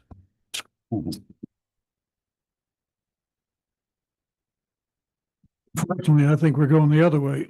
Last couple of years, as you recognize that, I've had many county managers contact me and my home county manager about if we didn't do something about the per diem rate, that they were going to shut down. They didn't feel like it was cost effective, and the alternative would be to hire employees on a day-to-day basis and 1099 them. And when you didn't need them, you didn't have to fund them. You didn't have to have the guards and the facilities and food and all that. So we raised it $4 last year, but in fact, Representative Cannon, who's the county manager down in Moultrie, he wrote me a very detailed letter about how much it cost him, and they were thinking about doing away with it if we couldn't come up with a little bit more per diem money for them, because it was costing more to house them and feed them than it was benefit to them. So. The right time, I'd like to further question. Sure. I don't see anything in here about work programs. Commissioner, tell me a little bit about your work programs. Like some years ago, we were active in trying to enhance this thing about farming out inmates so they could build those who met the criteria.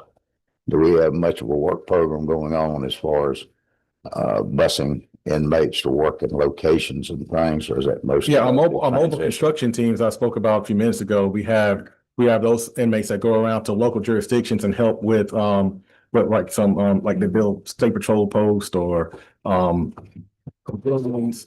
They go in and assist local county jails with low voltage wiring, painting projects. I mean, so you have those particular inmates with a certain skill set that are vetted to be able to go out supervise and work in those jurisdictions and help those counties out. And that either that county municipality, well, actually, they'll pay for the material cost for that, and then we'll help out with everything else. Back a few years ago, we passed legislation, and I know that one of the Claxton Poultry Still there. and the idea was that they couldn't underpay them, had to pay them prevailing wage. And that helped the inmates build a bank account for the future of getting out and pay. And plus they had to pay certain expenses that were related to that. Did y'all do any of that right now? That's absolutely, that's what our transitional center. So transitional centers around the state actually do that and have a lot of success. I can't remember, we had one resident in our transitional center who came out with how much? Smith? How much money? He came out with, he saved up over $60,000 upon release. So, so transitional centers, proved to be beneficial in making sure that they get back on that. And he was actually at, That's the one that. Claxton. Claxton. Correct. All right. One last question, if I might. Back years ago, the Department of Corrections used to make license plates. Still do. So we still have that stamping equipment. Yes, sir. We do that. GCI has it. GCI Georgia Correctional Industries they operate that, but yes. So correctional still has that. Correct. And what plates do they stamp now? All of them. All of them? All plates in Georgia. Yes, sir. You mean, Why? Yeah. what about the blank plates? Yes, sir. Do they still have the equipment where they stamp the We're not stamping anymore. It's like stickers, labels, or they're not actually stamping, but it's the current place you have on your vehicle But they now. would have the capability of going back and doing certain raised stamp plates, wouldn't they? No, sir. No?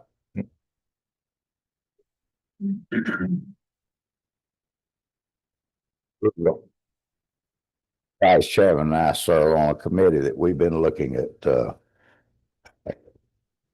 an issue about these plates that you roll the colors on. And we have a certain segment of our industry. What we found out is that we have people who are bootlegging these plates. So you might see a car that's caught on a video on a camcorder, and even they may see 3 or 4 different high-end vehicles with the same license plate because they're counterfeiting these things. And one of the areas that we've looked at, and that's going back to doing stamped plates for certain things, like dealer plates and things like that. Sure, I was asking that question, would y'all have that capability to go back and start stamping certain plates? Yeah, we don't have that machinery right now. I mean, if that's the decision that the state decides to go in, we will have to, get the funding to be able to purchase that type of, equipment to be able to Was accommodate. the old equipment, was it basically sold off? Yeah. So we got surplus. Working, it was old. It was old, it was surplus, it was old, it was no longer working. It's the reason why we got rid of it. No. Thank you. Yes, yes, sir.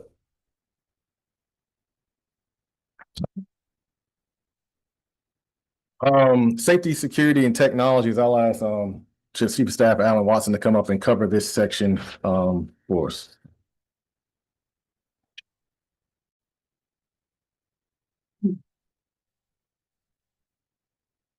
Commissioner kind of introduced me, but I'm Alan Watson, Chief of Staff. And I'm going to go over all the safety and security projects that you funded last year that we're still working on. So, the first one I want to talk about is managed access and drone detection. So in FY 24, AFY 24, we received funding for 13 managed access systems. And then last year we got money for 6 additional. We have the first 13 up and running. They started coming online around February of 2025. And then we've requested money for 8 more going forward. And those systems are working well. They basically scan the airwaves and they identify phones that are inside the wire. And then we have technology on the back end. And once we confirm that those phones are definitely inside the wire and they're not authorized, so it's not a warden's phone or somebody like that. And we have very few state phones in the facility to begin with. Then we are registered with the FCC and we shut the phone and the SIM card down. Okay, with the local carrier. So whether it be T-Mobile, AT&T, or Verizon, we have, and those are the 3 main carriers. We have the authority to shut those phones down with them. Okay. And so far, we've done over 8,900. Some of those were from the old system when we were doing the mobile managed access, but we're shutting off now around 200 a week. And we could do more, but that's where we come in to where we don't have enough analysts to manage all the data because we're getting a lot of data. But we do capture those signals. We keep them from going outside the wire.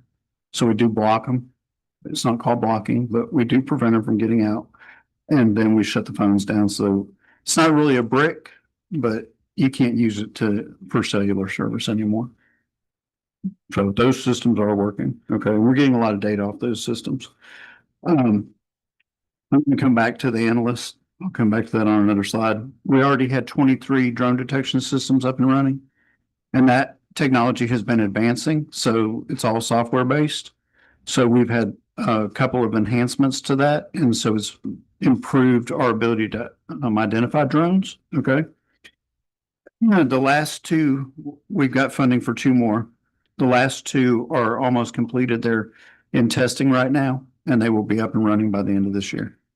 So we'll have 25 drone detection systems. And we don't need drone detection at every facility because you have some really low minimum security facilities that don't have a drone problem. And so at those facilities, it's really cost prohibitive to put in a drone detection system. Yeah. Question here for the Vice Chairman. Yep. You said you detect them. What do you do after you detect them? So then Matt's going to come up and talk to you about kind of our contraband, what we do. So his team has the K9 unit. And so I'll leave that to him if that's okay. But the cell phone thing now, how many did you say y'all? We've turned off over 8,900 and we're doing about 200 a week. We could do more, but right now we don't have enough analysts to analyze all the data because we have to make sure, because out of those 8,900 that we've turned off, we have not turned off one improperly. So we haven't turned off somebody in the public improperly. It's encouraging. It's good to hear. Yeah. It's a really good system. And we're actually getting ready to launch some enhancements to that system. And we'll basically own the airwaves at every facility where we have this technology. Thank you. Okay. All right. So then the next thing is the officer tablets, just an update on those. So the last facility that we have to go live on Officer Tabbets is Coastal State Prison. We had to go in and replace the fiber optics and the data cabling. And now AT&T is getting ready at the start of the year to start putting in the wireless antennas, which is what the tablets work off of. And then that'll be the last prison. All prisons will have officer tablets, okay? I know there's some questions about where we were on that. So currently, we're doing the officer logbooks on the tablets. Okay, so when they used to go around and do paper logs, we're recording all that on the electronic logbook. The next phase is incidents and disciplinary reports. And that phase is being programmed and rolled out. We've already done the test site, and that'll be finished by the end of 2026. And then roll call will be done starting in 27 and should be completed by April of 2027. Okay. The next, wait, let me see here. I didn't make a slide there. Okay. The next project that you funded last year and amended was the body cameras and tasers. And this is going to go into the next slide with the OWL unit. So we spent a lot of time in April through July because the state had put out bids, and we evaluated all the state contracts for those.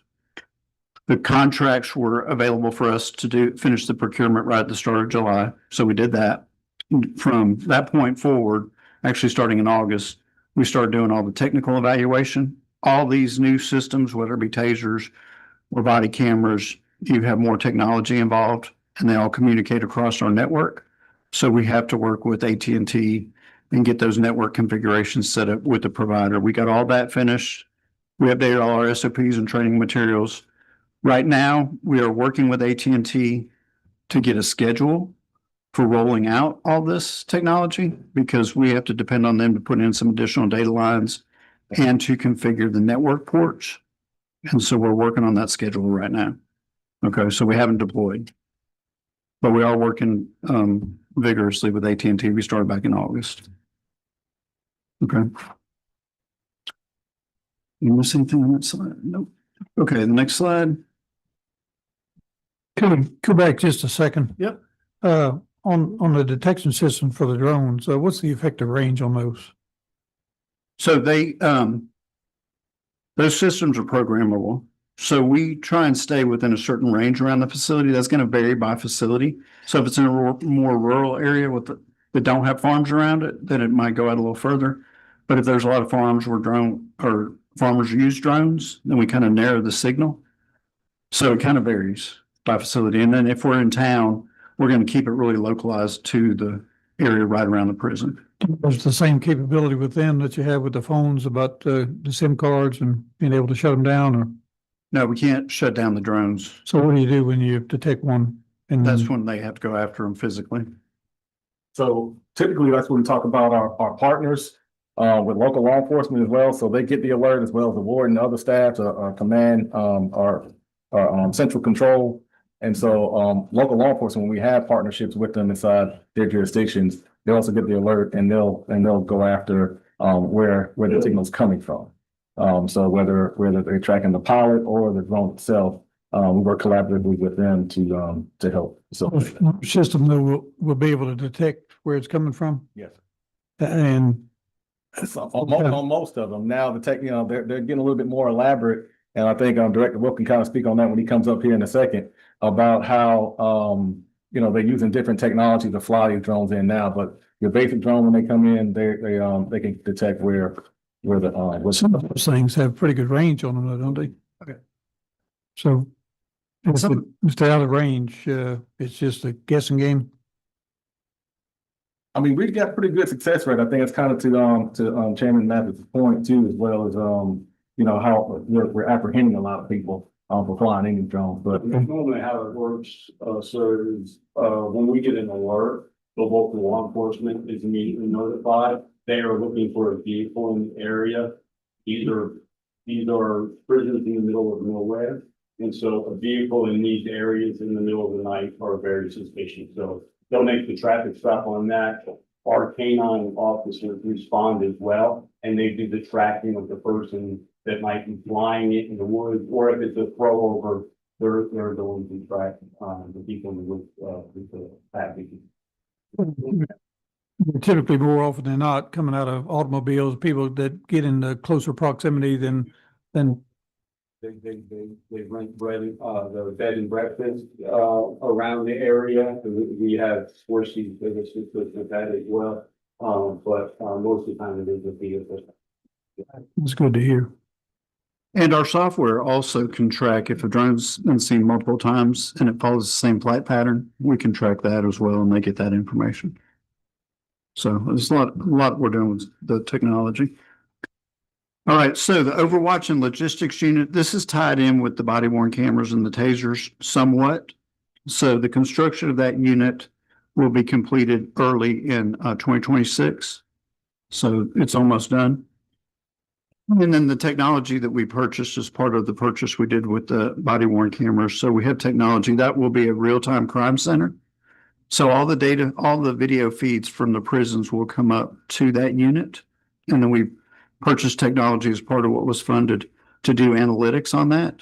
So the cameras will be monitored 24/7 using AI. And so if it sees something out of order, so a disturbance, contraband throw over, the technology can be trained to look for a lot of different things. And then that'll alert and allow the real-time crime center to respond. It'll allow the facility to respond more quickly. And then we're tying a lot of things into that. So they'll be able to access the body worn cameras and they won't be able to access the taser information because that has to be uploaded. But there's a lot of different pieces that we're going to pull in for that unit so they have access to a lot of data. So any questions about that? Access the data on the taser as to whether or not it's been utilized. We will be able to, yeah, but they have to put the battery back in the charger. But we updated our policies, so once there's an incident, they have to go put the battery in. We get the data. That's part of what we're having to do the network configurations on, just so that data can flow through our network. It's not something you can just plug in. Okay, all right, good. All right, last thing is the digital forensics unit. So we did receive funding in AFY 25 and 26. A lot of that unit was funded with other funds that went away when we weren't able to get the phone commissions. That unit is the one that gets all the data from the managed access systems. And so that is where we need additional analysts, support for additional analysts. We've asked for 5 additional analysts to help analyze all that data. And that data, we do use AI. So we're already compressing the data, but there's just a voluminous amount of data. So it takes more people. Right now, we've got enough to at least shut down phones.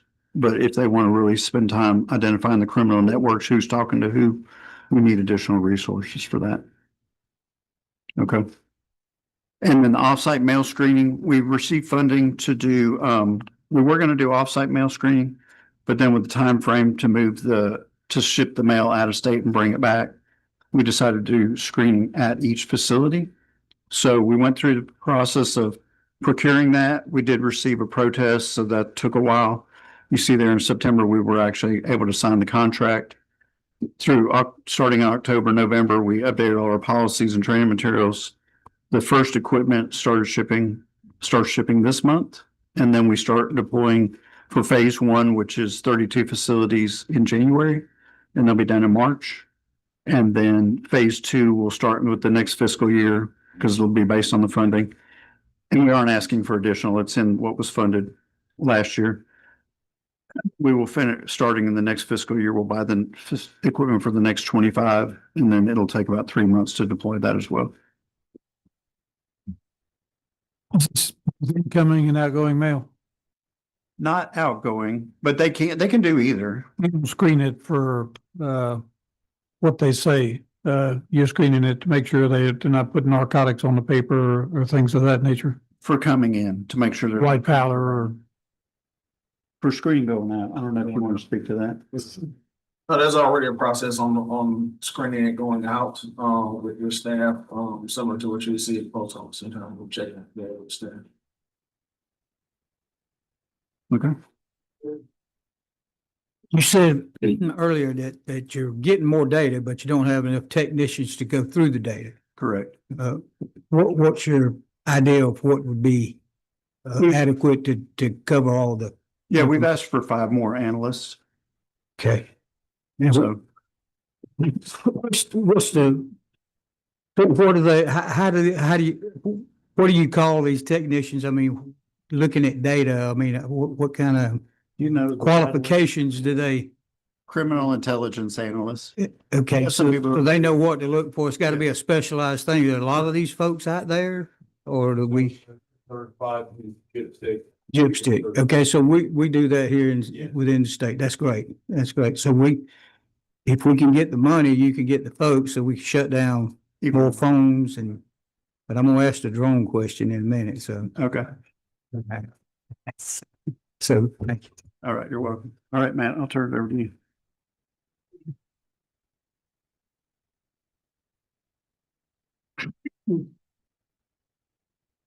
Good afternoon. My name is Matt Wolf. I am the director of OPS, which is the Office of Professional Standards at GDC. OPS is pretty much the police arm of the GDC. And as the director, I can report that in FY 2025, our efforts to curb the introduction of contraband into our facilities have led to significant enforcement actions, including 48 staff arrests, charges filed against 120 inmates, and most notably 362 civilian arrests. Civilian involvement remains the most common threat vector, with throwovers and drone drops continuing to be the primary methods used to infiltrate our institutions. While these tactics dominate, we are also seeing contraband introduced through compromised staff, inmate visitation, mail manipulation, increasingly sophisticated external coordination. How do I change this? Oh, okay. So this is a photo of I wouldn't say a typical, it's a rather large one, but it's not the largest and it's not the smallest. This is at Calhoun State Prison. 3 or 4 subjects were arrested attempting to introduce this into our facilities. You can see the big duffel bags on the right, which they carry. This stuff is normally in taped. They take black masking tape and or duct tape and make football sized packages to throw over the fence. So I just wanted you to all see the sheer size of the drops that we're dealing with. It's not a small package. It's a bundle of stuff, and I kind of see it as like the border. If they get 2 packages in or 2 loads in, they're making money if we catch 8 of them. Apprehensions by the GDC K-9 unit continue to rise significantly, reflecting the growing attempts by civilians to introduce contraband into Georgia's prisons. In FY 2024, the unit recorded 254 apprehensions. That number surged to 369 in FY 2025, demonstrating an escalation in illicit activity. Even with only part of FY 2026 completed, the K-9 unit has already logged 115 apprehensions, showing a continued upward trend. These increasing figures highlight both the evolving challenges posed by contraband smuggling and the critical role of the K-9 unit in safeguarding facility security. Through proactive searches and field operations, the K-9 unit has seized an impressive number of illegal items, including 1,248 weapons, 4,847 cell phones, along with significant quantities of narcotics, 178 kilos of marijuana, 21 kilograms of methamphetamine, and 11 kilograms of MDMA. Now that's items not making it into the facility. Notably, a large portion of drugs recovered are now routinely testing positive for fentanyl, underscoring the severity of the threat these substances pose. These seizures highlight the tremendous impact the K-9 unit has in preventing contraband from entering facilities and protecting both the staff and incarcerated individuals. These are individuals that are beyond the guard lines, or some of them trying to infiltrate the normal procedure for getting in for This is visitation. coming from either drone drops or from people attempting to come from other locations to throw packages. I was down at the airport and Waycross not too long ago for something completely different that deals with DOT and they had a significant complaint about the far side of their airport is the whole airport's fenced. But where CI is right there adjacent to them and they're coming through and cutting their fence on a regular basis and then they can transit along the fence line without being seen till they get right down to the guard line and the fence and then they throw them over and take off and they were complaining about how much expense they had in putting up new fence all the time, but Despite being a 28-member team, the GDC K-9 unit responded to an extraordinary 1,690 call-outs in FY 2025. This high volume of deployments highlights the relentless operational commands placed on the unit and the critical role they play in addressing security threats across the state. The sheer number of call-outs demonstrates both the growing need for their specialized capabilities and the exceptional workload shouldered by the small, highly trained team. That 4,000 number you see there, that includes all agents responding to the 1,690 incidents. Most incidents take multiple people to respond to. Drone activity related to contraband drops inside Georgia prisons showed a noticeable decline in November, December, and January. So I got to change the slide. There you go. There it is. Drone activity related to contraband drops inside the Georgia prison showed a noticeable decline in November, December, and January of 2024, largely due to the impact of Operation Skyhawk, which temporarily disrupted organized drone smuggling networks. However, incidents have begun to rise again. You can see a steady increase throughout 2025. By June, drone incidents reached 34 and the numbers climbed sharply to 63 in both September and October 2025. The renewed escalation highlights the persistent challenge drones pose to our facility security and the continued need for robust counter-drone strategies. Valdosta, Telfair, and Macon are the highest, seeing the number highest of drone incidents. These drone incidents do not include our technology. These are just incidents where we have intercepted one crashed, we pull somebody over and the drone is in the vehicle. We do a search warrant at the house and there's a drone in the house. So these incidents do not include our technologies, alerts.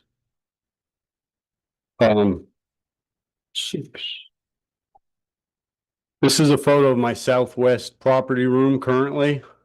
You see those are not small drones. Those are the larger agriculture drones. They call those red tops, most of them. We see those about 1/3 of the drones that we see that carry about 50, 60 pounds of payload. We recently just started seeing what is called blue tops. And they have actually 6 arms rather than the 4 you see on these, and they'll carry 75 to 85 pounds of payload.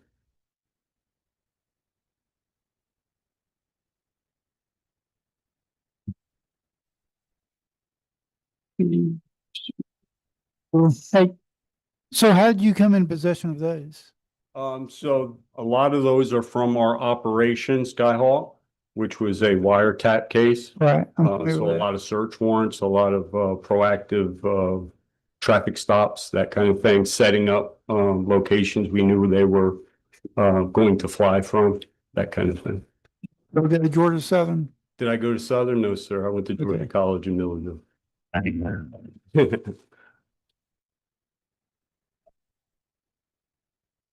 The GDC Digital Forensic Unit plays a critical role in combating contraband activity by processing and analyzing the massive volume of electronic devices recovered from both inside Georgia prisons and from individuals or drones attempting to smuggle items into facilities. The unit took in 16,633 devices in FY 2024 and even larger 18,607 devices in FY 25. And has already received 6,979 devices in FY 2026. Each cell phone, tablet, drone, controller, or storage device provides key digital evidence that helps investigators identify smuggling networks, tracks communication patterns, and disrupts coordinated criminal activity. As contraband operations grow increasingly sophisticated, the digital forensic unit expertise remains essential for maintaining safety and security across GDC institutions. I would like to lastly say that our technologies that, Mr. Allen, covered, we had turned off 2,151 phones in 2024 and 2,848 cell phones so far this year. 25.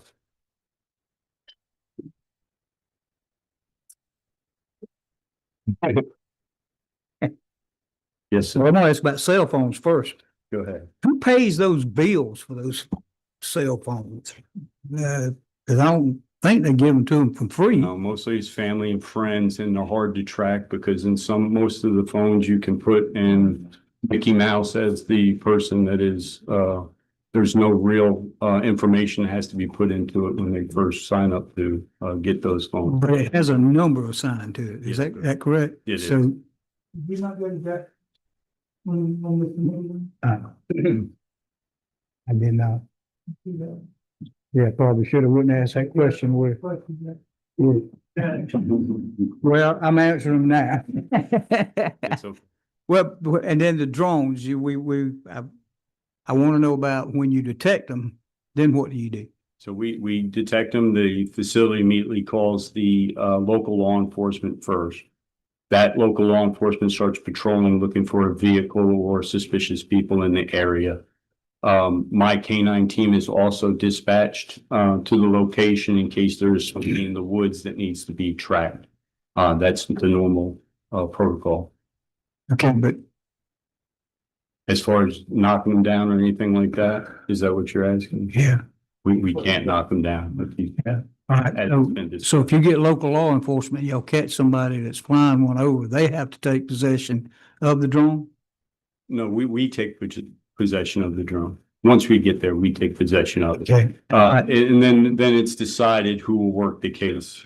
Sometimes a lot of the local law enforcement will, in certain jurisdictions, will work the case.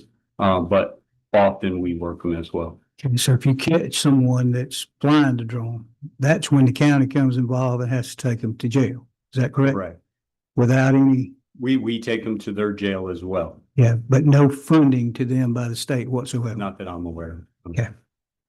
Well, that's my point. I mean, we're fixing to increase stopping these things, and we're fixing to flood probably more. Hope we end it. If we end it, we won't have to worry about it. But if we don't, and they keep trying, or they finding ways to get around what your technology's getting, Yes, sir. it's going to increase. So, Yeah, I share your frustration. It's a bottleneck. The whole system is Yeah. bottlenecked by the amount that we're arresting. yeah. And Is that too, I think, we mentioned it, earlier, and I failed to mention that, like, talking about our partnerships. A lot of the jurisdictions, and, Director Wolf can probably speak to this a little bit more. We have partnerships with them where we're paying the deputies or the police officers off duty, part-time, to help us, combat the contraband effort. So a lot of them, they're good partners with us. They want to be out there. They want to help us fight this contraband. And so the agency heads in those jurisdictions allow their officers to work part-time or off duty to help us fight that as well. Yeah, I see that, and I like that idea. I'm not against it. That gives them extra income, but when the person is incarcerated, it goes back to the county jail, and then the taxpayers of the county are paying for that, and it's coming out of that budget. So, and some of these counties just can't sustain that. They just can't do it. But I love the idea of y'all partnering with folks to do it, but just me being me, I think the state, if they're helping and assisting you by incarcerating these people, we need to do something to help them. Or either you take them to jail. So that's just blunt, and that's just the way I see it. Because this is a terrible issue, and it's happening all over the state with some of these jails, and it's even affecting some counties that don't have prisons in them, because they're coming through, they get caught, and then they have to go in those jails. So it's a multifaceted problem. And I know y'all know that, but we're sitting here discussing this, trying to make sure we come up with some kind of tentative idea that we can help all sides. And I still say, shut them down, and you're getting there, shoot them down and get there. I don't have a problem with either one of them. What did we say in one meeting? Get some dove shooters out there and put them in a good pattern.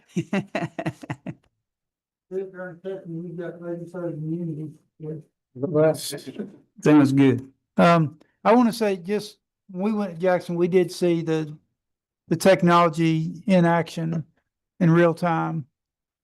In fact, one of them decided to troll us at the very end of the meeting. We, on the screen, one of the text messages that was captured outgoing said, "Welcome House of Representatives."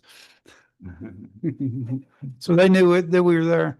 But the 2,200 phones, that's a lot of phones. Yes. And it's gonna come to a point, they're gonna realize paying for $1,000 to get a phone in and then paying for the service is not gonna be worth it. So they're gonna have to try, which means it's gonna probably push more efforts toward drones. Yes, sir. That, Um, that was the calling for more analysts. The more analysts we get, the more phones we can shut off.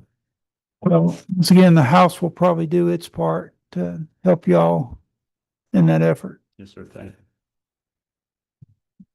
Thank you. Thank you. Thank you.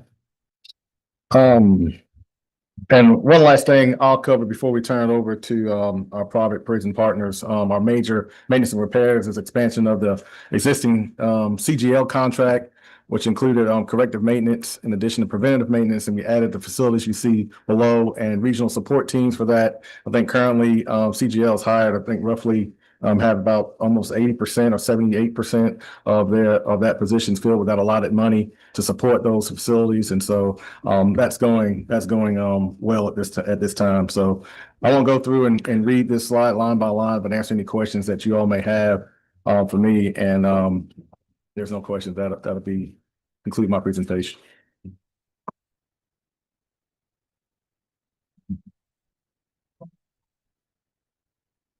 All right. Mr. Chairman, at your leisure, I don't know, private prisons, I think you have a couple more on the agenda, but I think they were, Yeah, I don't, or who's first? Yeah. Shadow. Well, Commissioner, I'd just like to say that we appreciate your ongoing efforts to, this has been, this is my 58th year in state government. And there have been problems from ever since I've been there. And we've had commissioners that were criminal justice professors that specialize in correction. We've had Army generals and colonels, and we've had people who've come up through the system. And very obviously, we haven't been able to rectify the problem to the extent that we would like at this point. But I really appreciate how much the effort that you've put into doing all this. And I think we're getting some positive results. I'm sure that you would like for it to be better, just as we and all the citizens of the state would. And I said something on TV the other day about,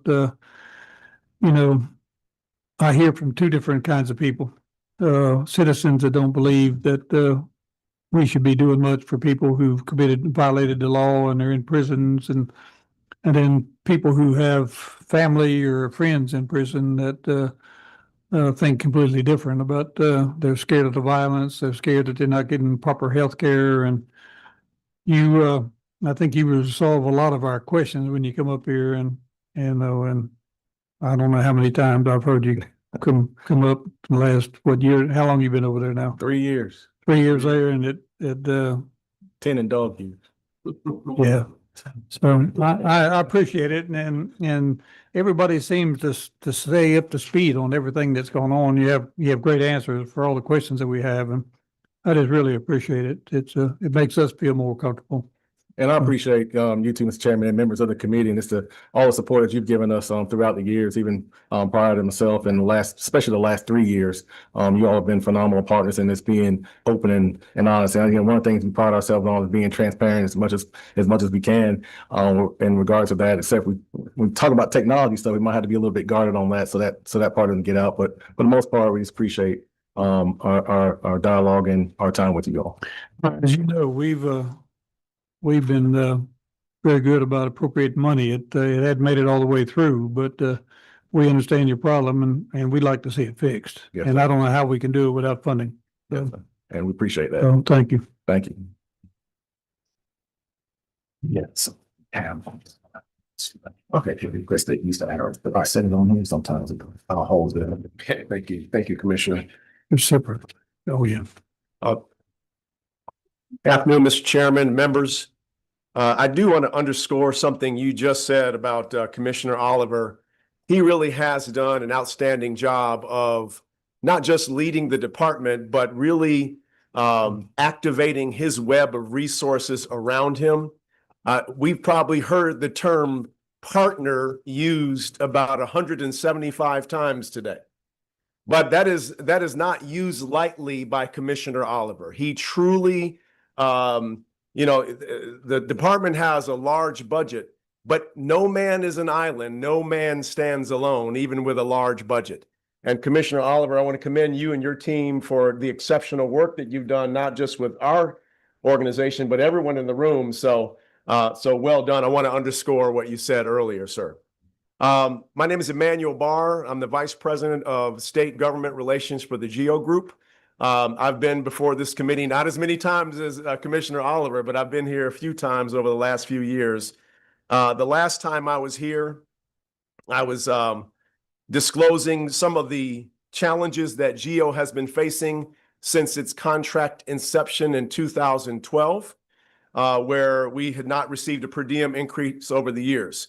I'm not going to look in the rearview mirror because last session, you all really did come through with what you just said. You can't move forward through operations unless you have the funding.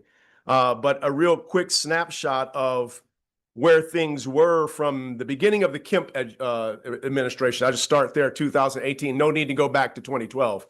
But from 2018 through 2024, 25, our operational expenses had increased to almost 40%. You can see some of those line items jump out at you in that one graphic on page 2. Food services jumped by 69%, utilities by 38%, repair, maintenance, depreciation, 73%, 14%, totaling about $3.7 million.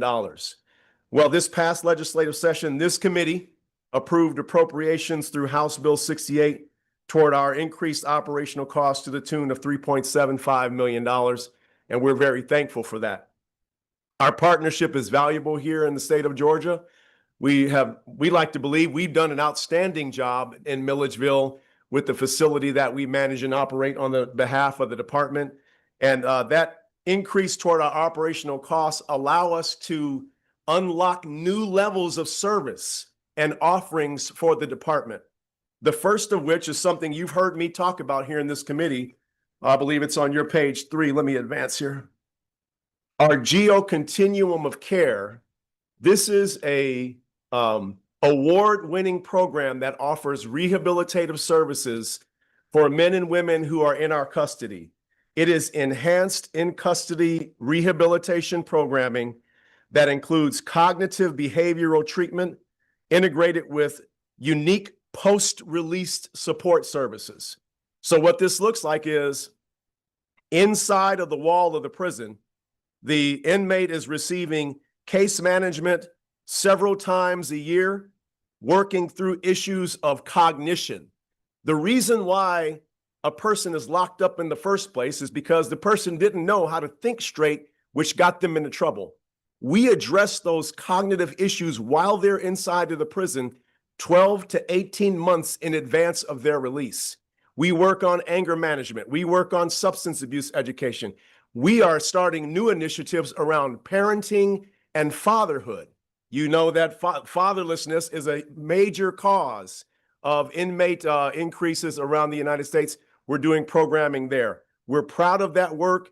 We're able to do even more at Riverbend due to that funding increase. One unique thing that we offer once the person is released from custody is a 24/7 call center for them to receive services, tools if they've got a job interview or job in construction, anger management, housing. GEO has offered these services for people 12 months after their release, and we'll be able to continue doing that here in Riverbend, or in Georgia rather. The second valuable asset to our unbundling of services is our human resources, our staff at the Riverbend facility. I've had the privilege of asking our facility administrator, Angela Phams, who's also, we call it warden in other vernaculars.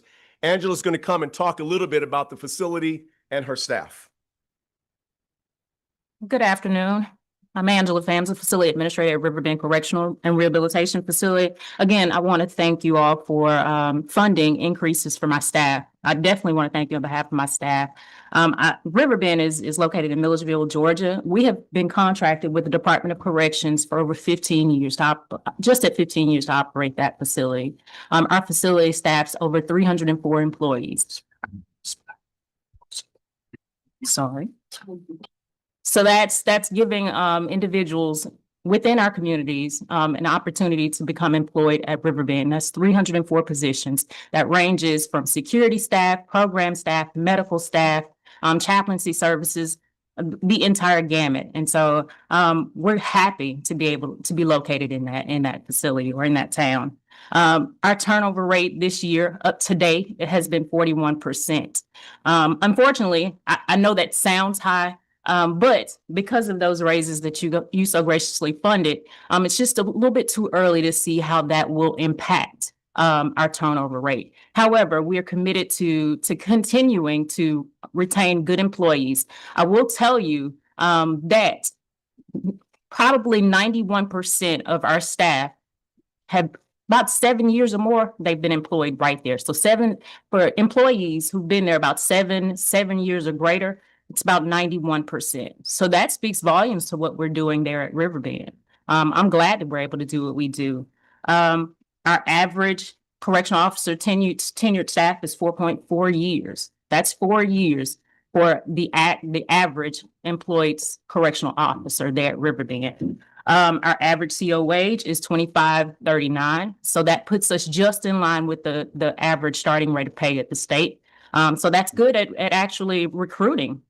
And an officer can go anywhere in the state and work. I'm glad that they choose to come to Riverbend. And that's not saying anything about any other correctional facility. I'm glad that they feel like Riverbend is an opportunity to grow in corrections. Our average staffing wage for non-security is about $37.68.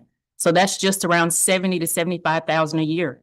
That's a good wage in Milledgeville, Georgia. So we're glad that we're actually located in an area and able to give people an opportunity to work there. So I will turn it back over unless you have any questions. Okay. And I think it was said earlier, sometimes when you have that longer term tenured employee, some of them are able to capture some of the benefits of having some of the pension opportunities and benefits previously, and the younger staff may not have had that. So some of that is also attributable to some of that turnover we're addressing. We can take more questions about those at the very end, but another benefit of the GO group being there at the Riverbend Correctional Facility is the economic impact and benefit to Milledgeville. As you can see on the slide, just over $27 million are infused into the Milledgeville area of Georgia. The largest portion of that comes from salary, wages, and labor-related expenses. But you can also see a significant tax infusion, utilities and property tax to the tune of almost $2 million. We give a significant amount to local scholarships and charitable contribution.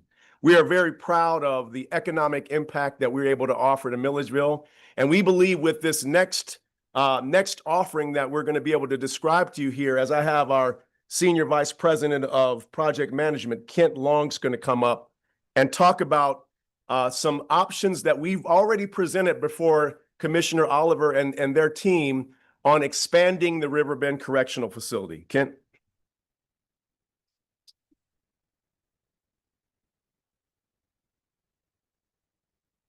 Thank you, Emmanuel. Good afternoon, Chairman and committee members.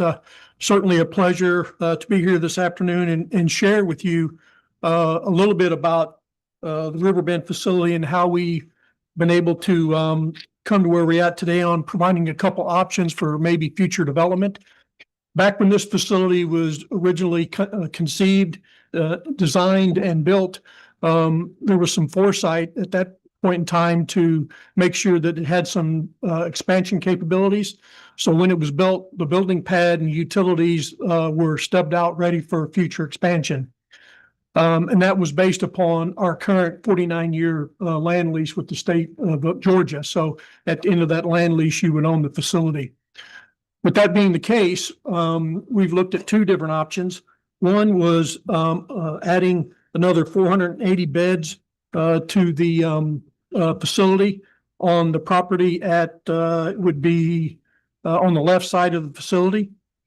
It would include 2 new housing buildings and a new restricted housing unit, an expansion of the warehouse and some of the other existing services.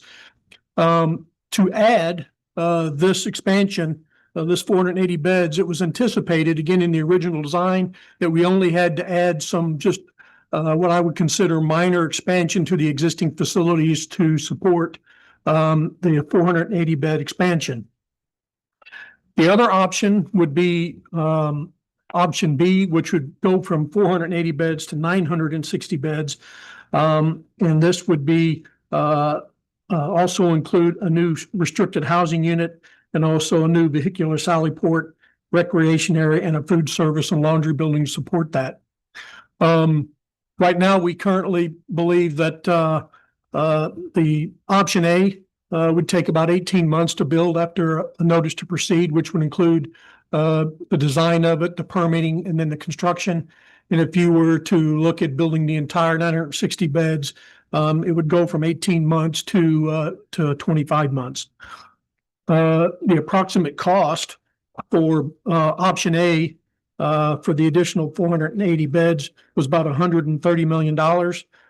That's about $180,000 a bed, about $1,000 a square foot.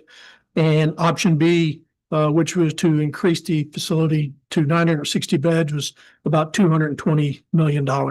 So with a 18 and 25 month schedule for each of those options. Now, this is built around ACA standards. The facility beds has the flexibility to either single bunked or double bunked. So that was included within the design and the schedule and the cost that we have incorporated today. So with that, I'd be glad to answer any questions you may have. Switch up with you here. I do want to underscore that last point that Kit made. I know there had been discussions in previous meetings with you all about using single cell options, right? So I know that had been an ongoing discussion last legislative session. The expansion design does allow the department to accommodate either medium or high security inmates with either double occupancy cells or special management inmates with single occupancy, allowing greater flexibility should the department desire. So that's it as far as the presentation. I'll happy to field any questions. In the past, I don't believe the private prisons have handled high security prisoners, have they? No, sir. No, sir. We typically send them medium and minimum offender, programmatic need offenders, and we take back all close security inmates into our system. The move to single beds, as I understand it, so much of the violence that occurs in the prison system is among bunkmates.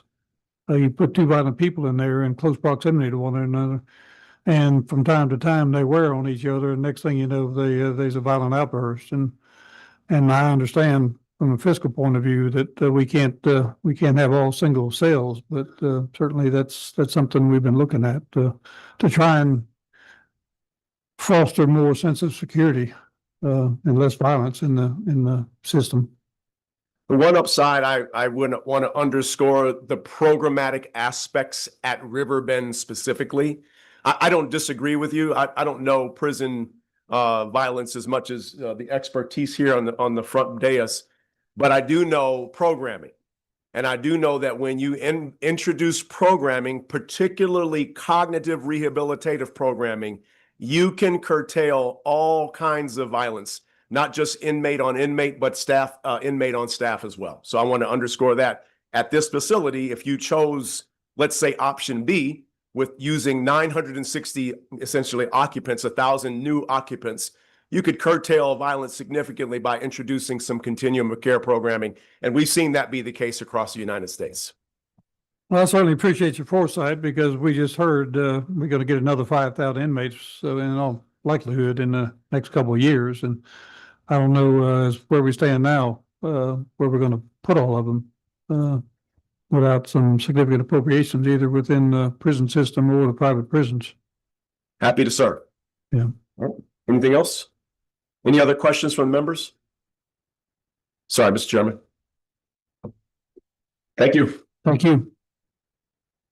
Who's next? Civic.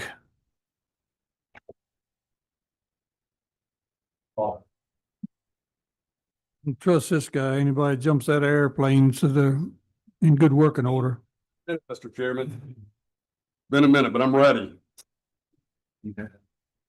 Ranger comes over my house every weekend to watch football games, and he's been out for years, but he just went and jumped the other day down at Hunter Army Airfield. They take him out on a special.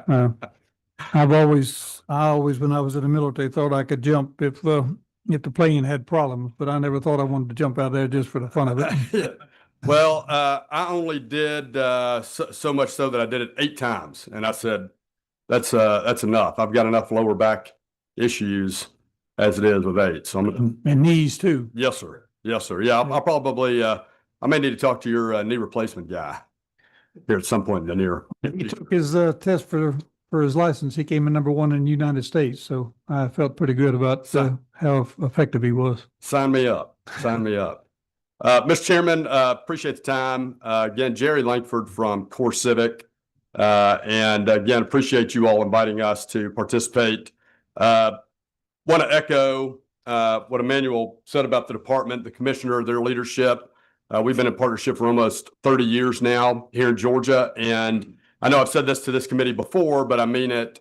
This is as strong a partnership as we have in any state. And that is both with the department, and then want to certainly, acknowledge what you all helped us with last year in the budget, very significant help on that front. And I think as a result, if you looked at our vacancy rates, I know that's something the commissioner spoke to earlier.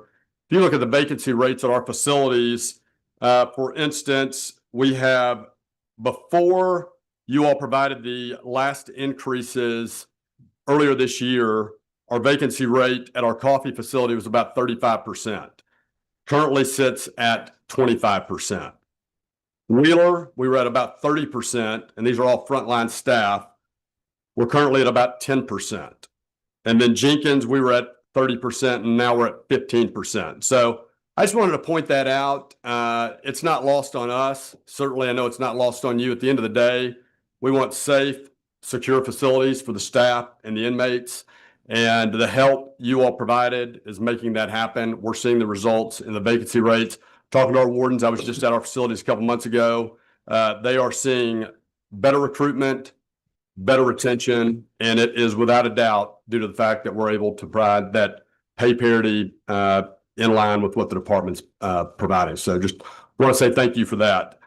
I will tell you that I was not supposed to be standing here today. I am transitioning into a new position with Core Civic.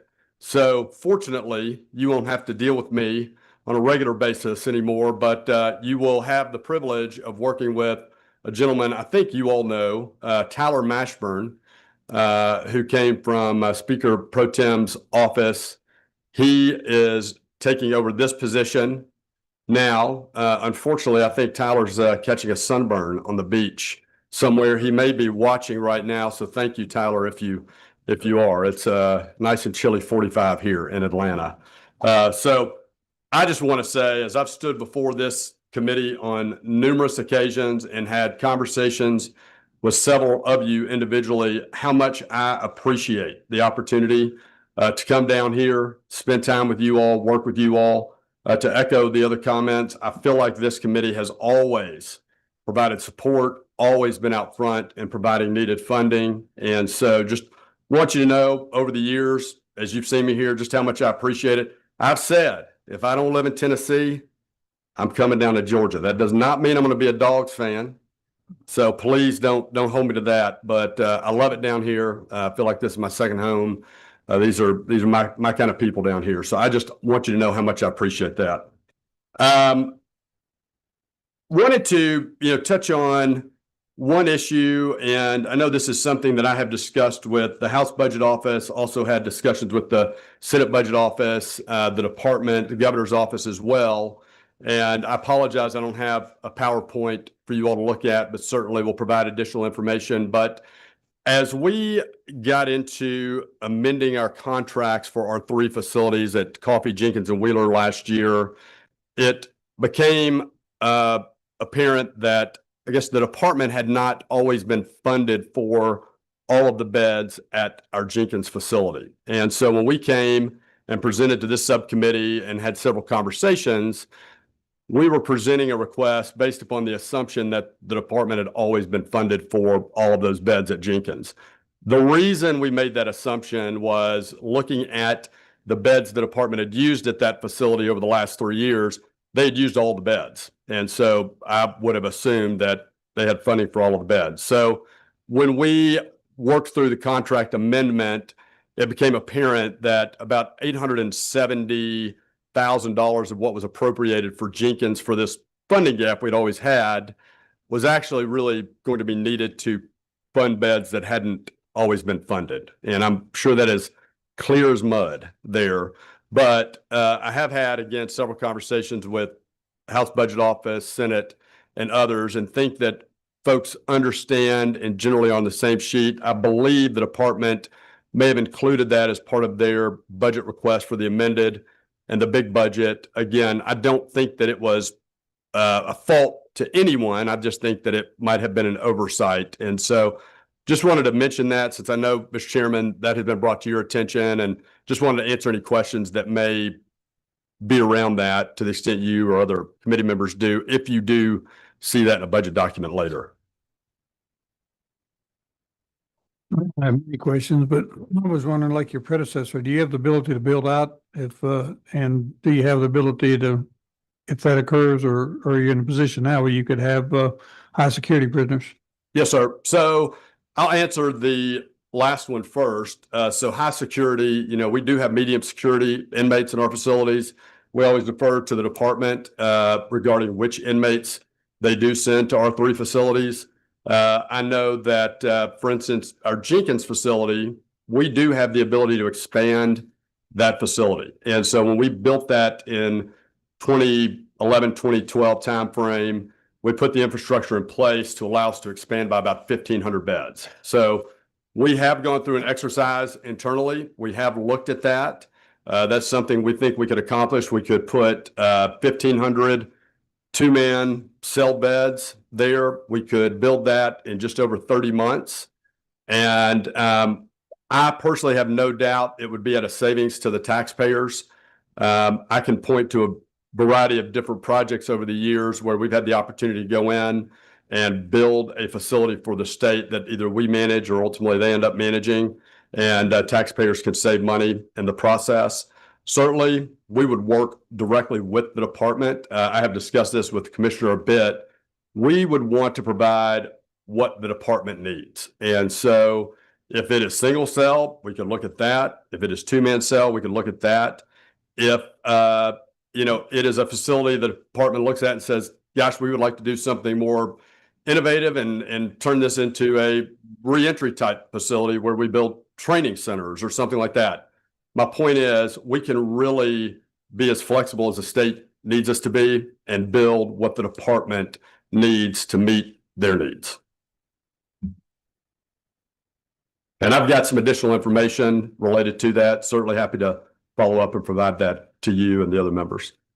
Well, it may be a good idea when when the legislative session rolls around, because we're trying to absorb a lot of information here today, and certainly we have a lot of. I got a whole desk full of paper here. I'm getting confused of which next, but we appreciate what you've done. Are you having a problem with retention? No, I think retention has been better, and I think that's why we've seen the vacancy rate drop considerably. And so I think, again, as we've been able to raise the pay, the areas where our facilities are located, I think folks are looking and saying, you know, good job. And, you know, if we can continue to provide increases, you know, year after year for them, I think it's a great opportunity. So interested to see. I will tell you that the curve, you know, keeps dipping down. And so hopefully we continue to see that going forward. So, and then the last thing, Mr. Chairman, I was going to mention, and I think maybe the department spoke to it a bit. We do have probably 200 to 300 additional beds at our Coffee and Wheeler facilities currently. And so I think the department has looked at that to the extent they need capacity. Certainly, you know, we have the ability to provide some additional beds. Again, would defer to the commissioner and his team as to what their need is, but that's certainly a short-term option that is there for you all to exercise as needed. Always, it's a pleasure to hear from you. Yes, sir. I think the private prisons do a great job. I'm constantly in touch with some of my constituents that ask me why we have private prisons. And I said, you know, we really don't have the ability to provide as much bed space as we need. And if it wasn't for the private prisons, we would really be in a dilemma. So we appreciate what you do. Well, I appreciate that. And I will tell you that only as good as the partnership is, and I've, you know, saying that to individuals on this committee, but, you know, certainly to the department as well. When I say that, I think Emmanuel said it earlier. I'm not just saying that to say it. That's the truth. It's been a great partnership, so we appreciate it. And I always say it to people to bring that to my attention is that they're still overseen by the Department of Corrections. They're really in charge. So, you know, they have monitors and I think they have somebody on each site. So Yes, sir. it's a private prison technically, but in reality, it's not. Trust me, I get a call from the commissioner when he needs to call. So, yes, sir. I agree. We report to him. Yes, sir. Any questions? Thank you. Yes, sir. Thank you. Thank you all. Oh, man, we've waited to see. Mr. Pilgrim. Commissioner, be the last person to go if everybody gets to leave. Never a good spot to be. Either ready to tear me up or go from there, but next I'll do, my name is Gerald Pilgrim. I'm with the State Financing and Investment Commission, also the Building Authority, also the Properties Commission. Unfortunately, they only pay me one salary from the state, and I think the chairman also knows that feelings in his day when he was in state government. First, you know, want to thank everybody for being here. Thank GDC for what they're doing. Want to thank y'all for giving Geo Group some money because I was afraid he was about to pass the hat and we were going to have to come up with money. So Emmanuel did a great job with his presentation, but so glad y'all took care of that for us. I think the number one question, let me see, I think we got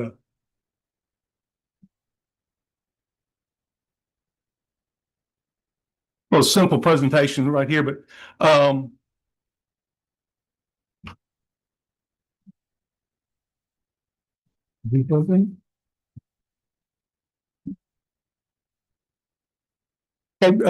make sure some of y'all know, I think y'all see me with GBA, but GISFIC. Make sure y'all understand who GISFIC is. Make sure you have a little bit clear understanding of GISFIC's involvement. So GISFIC is two divisions, the finance and construction.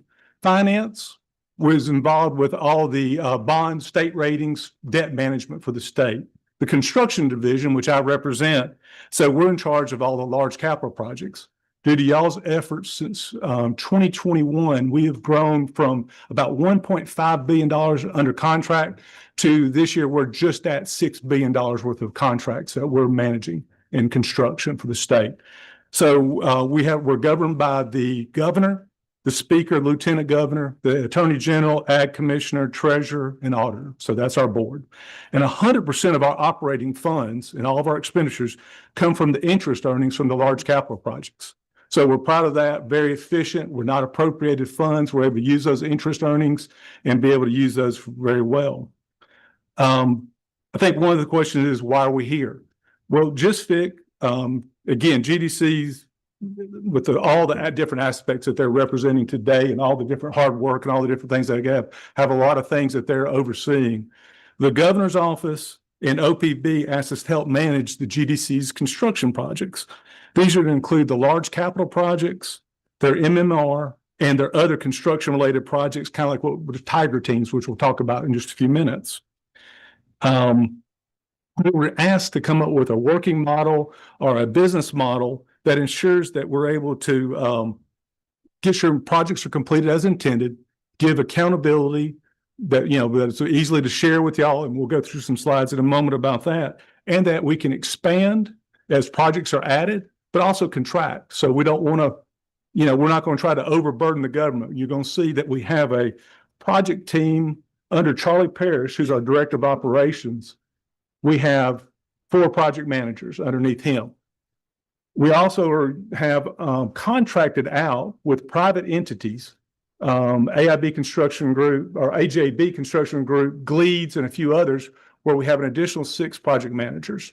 These are running all the construction projects for GDC, all those funds. If y'all don't fund any additional projects, they're ones that will just roll off and we won't have to fund those. So we're able to take care of all that.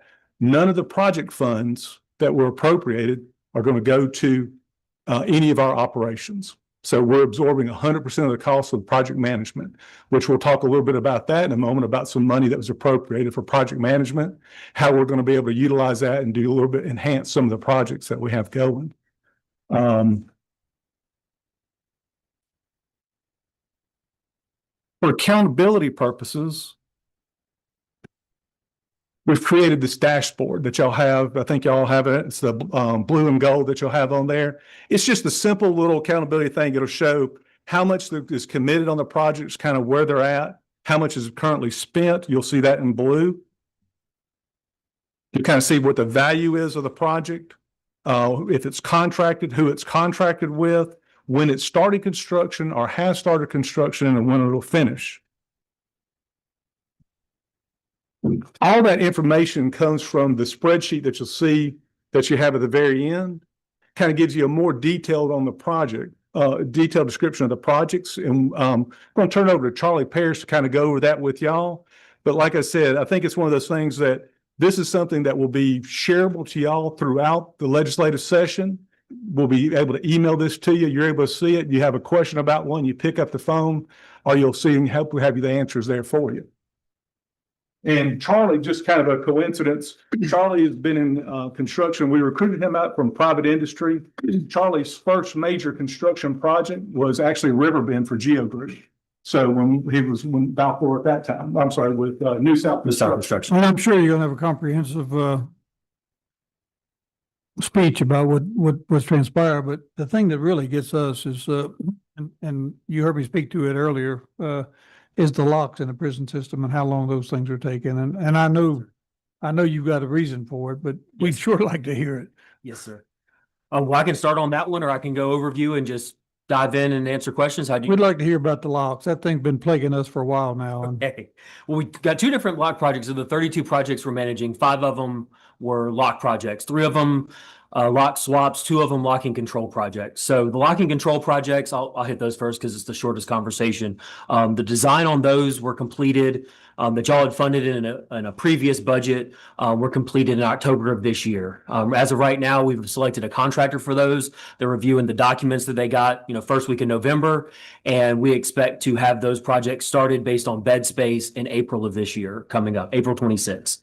So those are right on top of that. We've been working with the GDC team on the completion of those documents that, like I said, had been funded in a prior year, and that one will be ready to get started. We should have a full GMP. That's one of the projects on here you'll notice that doesn't have a committed cost, but we should have a committed cost by January. The couple of months between January and April is just to get some of the long lead time items, the locks themselves, the physical locks for replacement, and some of the head-end equipment for the security electronic system.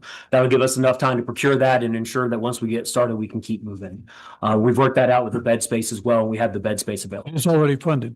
Yes, sir. It's funded, ready to roll. Now, on the 3 lock swap projects, so those are replacements of the locking system that is already in place. So that's at Smith, Phillips, and Macon state prisons. Those projects already have a locking control system. We just need to swap out to a more secure, more modern lock. Those locks were procured immediately. We actually, to speed the process up, directly purchased those locks. We scheduled locks. We got the money for those in July of 25. Sorry, flip fiscal years. So immediately started the fiscal year 2026. We ordered those locks and immediately started walking those facilities. As you know, Commissioner Oliver already alluded to, that's not something you buy, quote, off the shelf. So in order to order those locks, we have to go walk and measure and check every single lock in that facility. So at those 3 facilities, for 500 to 750 locks, we had to go door to door throughout the day to measure the handing, to get them custom fabricated. So that was done in August and September of this year for those 3 facilities. It is complete. The locks are fully ordered and they have been in production since that point. The first deliveries are showing up actually in the next 2 weeks. We'll have enough to get started because we will move faster than the lock production. So we'll have enough on hand to get started the first full week of January at Smith State Prison. We're shuffling it. So we're going to get about a quarter of the locks for Smith State Prison and about a quarter of the locks for Phillips State Prison, so we can start them both quickly. So we have Phillips State Prison set to start in March of 2026. Those 2 will run overlapping with each other, and the locks at that point will keep up with production. The 3rd facility for lock swap is scheduled for November of this year. The locks will actually be ready in June of this year. The constraint on that one is actually that's Macon State Prison is one of our level 5 facilities, and so is Smith State Prison. And we've worked with the security team to ensure that we have the level 5 bed space available in the facility without putting security concerns in place. So that's really what's pushed that one out, but the locks will be 100% ready to roll. And we're going to work with them to maximize the available bed space so we can go as fast as possible. So I'll pause there on the lock projects, and we can talk about whichever ones else you want if you have any questions about those. Actually have, and So in the market, yes, sir. So there was a consolidation in the detention lock market about 1.5 years ago, 2 years ago. One of the major distributors, Brinks, sold to a group, Coastal Group, that are already owned Southern Folgers. Since then, the market has stabilized a fair amount just because of new entries into the market. So we were down to two major lock partners, 2 minor lock partners. We now have another new entry. Willoughby has gotten into the market. They actually make a similar product to the Brinks. So where we have Brinks locks currently, we actually have 2. We can be able to get 2 competitive pricing now. One from Willoughby and one from Brinks, which is now owned by Coastal. So that has helped a little bit. And as of next year, once some final testing, we will have a new entry to the market, actually based in Georgia, that will have a competitor to the Southern lock. So that has made it pretty stable. Additionally, with our Washington State Prison, we were able to enter an agreement with Willoughby and Willow, we're buying the locks from, and they maintained the pricing that we got, which is a discount price on Washington State Prison. So we did not actually, well, I think, yes, the market has probably gone up a couple $100 a piece on those locks in the last year. We were able to maintain the pricing that we submitted at this time. sounds good. We've been wondering. I mean, it's been a long time since we appropriated some of the money, and Yeah. we were getting a little antsy about when we were going to see something occur. Yes, sir. And we've worked with them on the pricing for this year with GDC, and we're covered on there as well. Cause it just scares me to death that people are jimmying the locks and getting out and walking around at night. And, one of the incidents occurred at Smith. I think perhaps somebody got a gun while he was out walking around and killed somebody. Yeah, it's a major deal. These, it's amazing what we see when we walk all these facilities. I'm sure you're getting an education. Yes, sir. I've been in and out of them for about 58 years and in a couple of riots, and there's some things that go on in the prison system that nobody would dream about. Yes, sir. As a I've been in detention construction for all of my career for 20 years. But we get to see some amazing things. I'll put it that way when we go walk these In facilities. fact, I introduced the previous commissioner one time at a meeting and said that his job was he was in charge of the largest gated facility in the community in the state. So, Yes, sir. Any questions on the lock system? so that anybody else got any? Chairman Powell? Oh, I thought you. Wow. Oh, okay. Oh, if you could All right. do your regular presentation now. All right. So overall, you can see on a quick snap, and I know you can't read that, but you have a copy of that chart We have 32 active projects that we've been asked to support the agency on. And just a quick rundown of those, and then I'll kind of go line by line, just let y'all know where each of those are. The big picture is with the money that was appropriated in the amended 25 and in the 26 budgets, we had 32 projects right now. I can report that we intend to complete these projects with the money we have. So that's always good news. And of the 32, 5 of them are emergency projects. So those will get committed as we encounter the emergency issues week to week, and we manage that with with the GDC team. 7 of them are design only, and the construction for those will be in your amended or 27. I'm not sure which one for which, but they're all being requested construction, and from a design standpoint will be ready for construction if they're funded this year. The remaining ones, of the ones that are available for construction, 8 of them are in construction. We have actively started those projects. 2 of them are set to start in the next couple weeks. So I could have had a little bit better stats for you if I had another couple weeks. And then 5 of them are set to start in January. So most of these projects are committed and ready to go, and I'll go through what the status of each one is. And the 5 that are not started, I'll go through those when we go and let you know what we're working on. We have been working on those since we came onto the project, but some of them have more complexities, longer lead times on issues, and I'll talk about those as we get started. So we're moving well. Of the 20 projects that are construction projects, what you will see here, if you go down your committed column, about 14% of those are what I would call fully committed. Kind of in response to the question from earlier, you'll see that most of these 14 of them are somewhere between 80 and 90+% committed.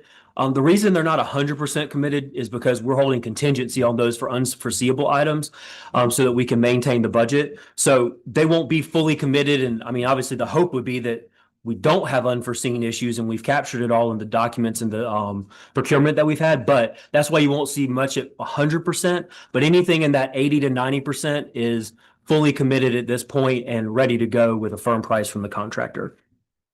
The actual spent column next to that will let you know what the actual cash out the door is. So we are spending the money. A lot of these, the spend will increase over the next couple months, and I'll talk about that. And then, of course, you can see the current budget on how the money y'all sent us was allocated. If you have any questions about the funding source, that's on reference to your left. And we have the design complete dates and the construction start and finish on here. So just kind of rolling through these real quick for y'all. The first one on the list is our project management cost.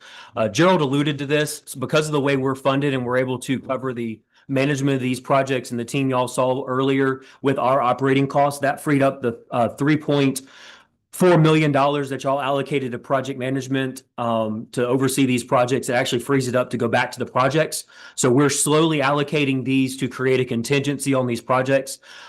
Difference in the way GISFIC is funded as compared to the agency. The agency typically requests y'all for the construction funding, and then they carry the contingency year as the money's actually encumbered and spent.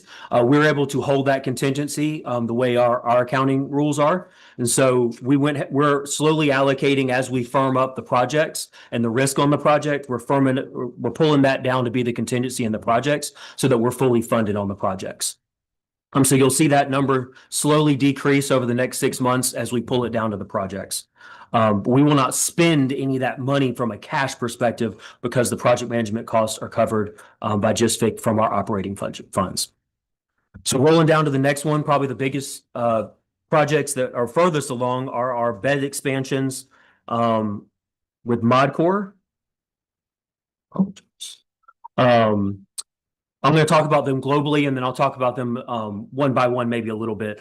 Globally, they're all getting started. ModCore has been in production since June of this year, full production. We had released them in April of this year, actually, and they started design and procurement of materials. They started fabrication in June of this year. Our first location is actually fully punched and is getting completed now. The second of the sites, Lee State Prison, is ongoing currently, expected to finish in December. And we're going to be finishing one a month every month after that. So we'll finish one in December, one in January, and one in February. You can see that's reflected on the sheet. Many of the units are already completed and stored in a Macon facility, and they'll be shook out to the facilities as the facilities are ready to receive them. So that makes sure that we can help maintain our schedules. Right now, each of the facilities have their own unique challenges. I'm not going to go, I'll let y'all ask if y'all want any more granular information. We've had minor issues like unforeseen, unsuitable soils, things like that that we've been using our contingency for. But overall, we have come up with a revised budget since we came up with this project. And right now we're within that budget. Now, y'all allocated about $80 million to the mod cores. And so I want to talk a little bit about, because right now we're above the $80 million, and I want to talk about where that came from and where we're spending the money. Now, the $80 million that was presented to y'all and approved, and yet, as y'all know, there was an initial amount that was requested. The full amount didn't get funded. It was in the mid $90 million, and only about 80 million of it got funded. So that was to cover the mod core units themselves, the mod maxes. That covered the units and nothing else outside the units. What did not get funded, and from that 95 million, and what we've learned about the specific sites since then, has pulled in the additional funding from the amended 25 that y'all gave. And you can see that's line items 966 and 968 on your form. So we pulled in the $20 million to cover what was not funded in that original request of roughly mid 90s millions. That covered the site development outside of the units themselves. So that was the underground piping, the grading, the fencing, the sidewalks, anything else that that facility needed, and each one being unique, what they needed to develop the property and turn it from just the units to a fully functional facility.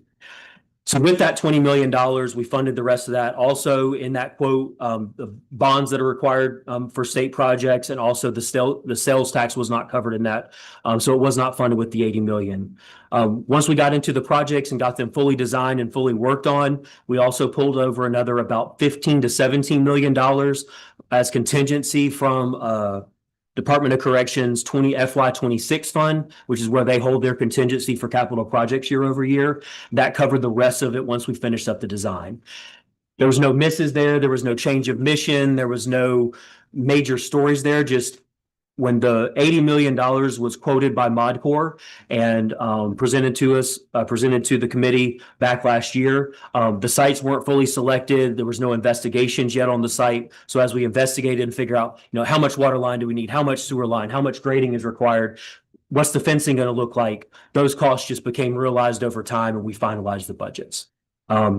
Other than some unsuitable soils, some water pump issues at one facility where the municipal water system couldn't supply us enough pressure, so we had to add a pump and some things like that. We've pretty much been able to hold those budgets once we were able to determine the final cost. So when you look at those 4 line items, you'll realize that was more than the 80 million you spent, but that's kind of where it came from. So I'll pause there for a minute to see if y'all have any questions about that before I continue on the rest of the projects. None that I see. I do appreciate the fact that we finally got into the business of having professionals do this kind of work. For years, we struggled with it in-house in different agencies, and it wasn't always, it didn't always turn out to be what we'd hoped it'd be. Yes, sir. Well, we are very lucky to have a large bench of general contractors to do work with us every year, and many of those are on our task order list. And so we've been able to pick through, and probably the first month was really calling all of our partners and say, where do you have a superintendent that knows correction environments, and finding those people and lining them up with these projects to make sure that we don't just the next person that wins the low bid is able to come in and just, we hope it works out. We're able to target and find the right person. And so we think these will make these projects go much smoother and put even more support on the GDC staff, because they're not having to teach someone how to work in a corrections environment every single day. They're expected to know that. Are you still using these Tiger teams? Is that what they're called? Yes, sir. That's down the list, but we can talk about that real quick. So the Tiger teams have taken the longest to get going, honestly, sir. So it's a new concept to the market. And whenever you give the market a new concept, they freak out at first. So GDC had a vision to that. And as it also with anything, as the more you talk about, you get more granular about how are we going to pay it? How are we going to process? What's the contract need to be? What's the process going to be? We had probably half a dozen meetings back and forth with our legal team, their team, writing the contracts and getting the RFQs ready to go. Once we got those RFQs out, we realized, especially on the lock side, that I don't want to be discouraging to my detention partners, but they like to do work the way they like to do work. And so there was an initial resistance from a lot of partners. They think of projects more from a capital project approach, like a design bid build or a CM or design build partnership. This is more a staff augmentation. It's staff supplementation for the Department of Corrections. And so it took some time to beat the bushes, so to say, sir. I had to make a lot of personal phone calls as well as work with the Department of Corrections folks to get contacts and beat the bushes and find people who are willing to partner in the way that we wanted them to partner. We've been lucky enough to find 2 and a third, if we need it, of those partners, and we're in active negotiations with them right now on the final contract terms. Our plan right now is to initiate that team starting first week of January. We're going to write a 6-month contract with those 2, maybe 3 individuals who we've already pre-selected and sort of have a comfort with, that they know what they're doing. That'll allow us to work out any kinks in sort of a new system.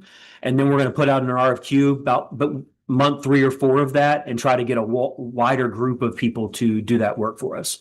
And so everyone's really excited about it. I think it's going to be a great initiative, but it has taken some time to really grease the wheels and leverage some relationships. I got a whole bunch of, we don't do business like that, but if y'all need us, we'll be there, which speaks to the volumes of the partnerships that everyone's been talking about all day. We've had a lot of people say, well, we don't do work that way, but if y'all really need us, let us know and we'll try to figure out a way to do it. So leveraging those relationships took a little bit of time to figure out how to contract it. It's a completely new contract for our agency and honestly, Department of Corrections, and working out the kinks of that as far as getting it written and getting marketing participation was a little bit of a time challenge that we didn't anticipate, but it is ready to roll. I'm working on unit rates, which is always the fun part, beating up what's in it, what's out of it, but we're ready to break ground with teams in January. So. All right. Rolling through the list of the projects, anything else on the Mod Maxes or the Tiger teams? Okay. Anything? So the rest of the projects, I'm going to go through fairly quickly for y'all and just let y'all ask if you have any questions. Kitchen renovation at Hayes is fully bought out, ready to roll, fully designed. It is actually already started construction a couple of weeks ago. We're getting going on that and expect to finish that on schedule by the end of calendar year 26. Fire alarm renovations at Wilcox is slated to start first week of January. We have final contracts being routed internally within state. As soon as those get signed, materials are already being procured and ready to roll. That design was completed and handed over to us in July. So that's been moving well and really no delays or issues. Just took some time to get the long lead time items and get everyone signed up. CCTV, I'm going to tackle these 2 together. Rutledge and Central, we basically ran concurrently. We did our job walks. One of the things that GDC has done on the CCTV projects and the fire alarm projects is come up with a new approach to not require bed space in order to get these projects moving. I mean, it'd be much faster and a simpler initiation approach. Of course, if you just say it's an empty dorm, go work in it, and we rotate that dorm through the facility. What GDC's been doing to minimize the pressure on the bed space in the facility is actually they have come up with a way that we can work in day to day, but still keep it as an occupied function. So in order to do that, though, it takes site-specific walks with our contractors to get firm pricing from them. So we had those walks in the months of July and August on all the fire alarm and CCTV projects. So they could give us a firm and fixed price, not a guess and not one that we hope works out, but a firm fixed price. And so those projects took a little bit of time to get those scheduled and get firm pricing on it. And it usually takes 1 or 2 walks. Usually we walk with the contractor and the GDC team to make sure we have the scope understood. Then we find the partners and then we walk with the partners to get the firm pricing. And so those are ready to roll. And as you can see, don't require additional bed space because of that approach by GDC that has been doing for several years now. We're able to get those projects started. Those are in contract routing as well. We have the partners, we have the price, we're ready to roll. We've walked the facilities and those are slated to start in January. Roof replacement at Smith State Prison. That project actually is starting this week, later this week, first of next week. We've been waiting for the roofing materials to show up. That price has been fixed for a while. That design was done under previous contract with Department of Corrections from previous year's funding. So that one is ready to roll. I'm going to skip Macon for a second. PDS replacement at Valdosta, we were able to leverage a partner that was already available to us on the state procurement registry and get that one to market and procure long lead time items more quickly. So we got them released several months ago. Their materials are now procured and they are set to get started in the next 2 weeks as well. So long lead times available, firm price, ready to roll in a couple of weeks. Already talked about the lot projects. I'll skip down to those. The 6 design projects. So y'all also funded 6 design projects for locking controls in the amended 2025. We were able to put that out to bid. We have interviewed firms. We actually got a great response to that. We got 9 firms. We selected 5 firms that we felt like were qualified and selected 4 of those 5 firms on the 6 projects. We're in the negotiation phase with them on their design fees and scheduling the initial walks for that. And we expect to have those designs completed by June of 2026, which is the end of the fiscal year. And so if y'all continue funding on those for construction, which has been requested in the the amended 26 and in the 27, we'll be ready to roll on those projects as soon as they're funded. The care unit, this is the medical unit that was funded as a Just Fit capital project, and the FY26 project is also ongoing. The site is fully developed. The site will be fully developed this month and ready for the ModCorps units. Unfortunately, that unit has been a little bit delayed from our initial schedule. We were planning to deliver those units in December and January. That has been delayed a couple of months, and is now the ModCorps units themselves are coming in February, and we will need about a month to finish up the facility itself. The fencing around it, the final grading, testing all the systems. And so we'll be able to turn that over to Department of Corrections. I apologize, I have a typo in this. In April of 2026. I'm sorry, I'm in the wrong column. April of 2026. Yes, sir, that's on the. So that project is moving well. The initial issues with the ModCorps was really just, as a commissioner already kind of alluded to earlier, nothing that lack of effort or anything from our partners. We're the first to do this, and these are custom units, especially the medical unit, and the engineering and the permitting and setting up all those contracts on ModCorps side took longer than they expected. They a little bit overpromised, under-delivered. So we got that set up though now. The next 3 are capital projects. Autry State Prison, first phase turnover in July, final phase in January of 27. As noted, we've been working on that project since January. GDC had already had some designs completed. We started on those in January, as soon as that was funded.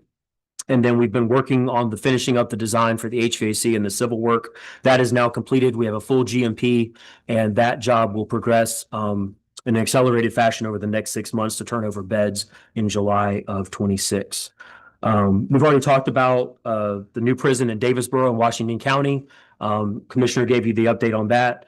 That project is now fully graded. 80-90% of the pipe work's in, and we're starting going vertical on the buildings. Precast is actually being delivered next week for the first building, and that'll continue on and progress. Actually, in an accelerated fashion, we'll start with 1 building at a time, and we'll be building actually 3 buildings at a time in the next 4 months.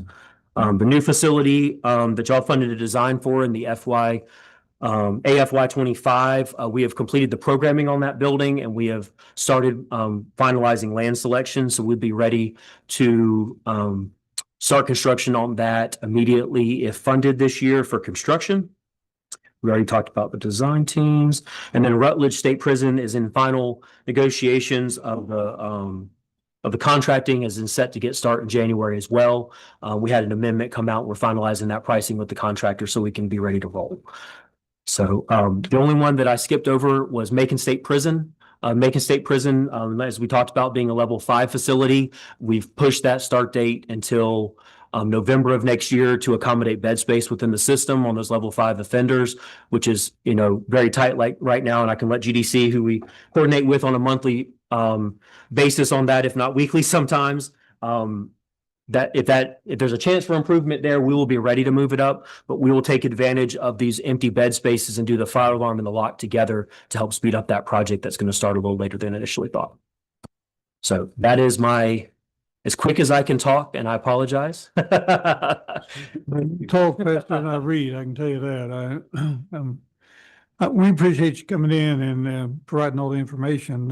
It's going to take a while for me and probably some of the others to digest all this, but I'm sure you'll be back for the legislative session and amended budget, and Yes, sir.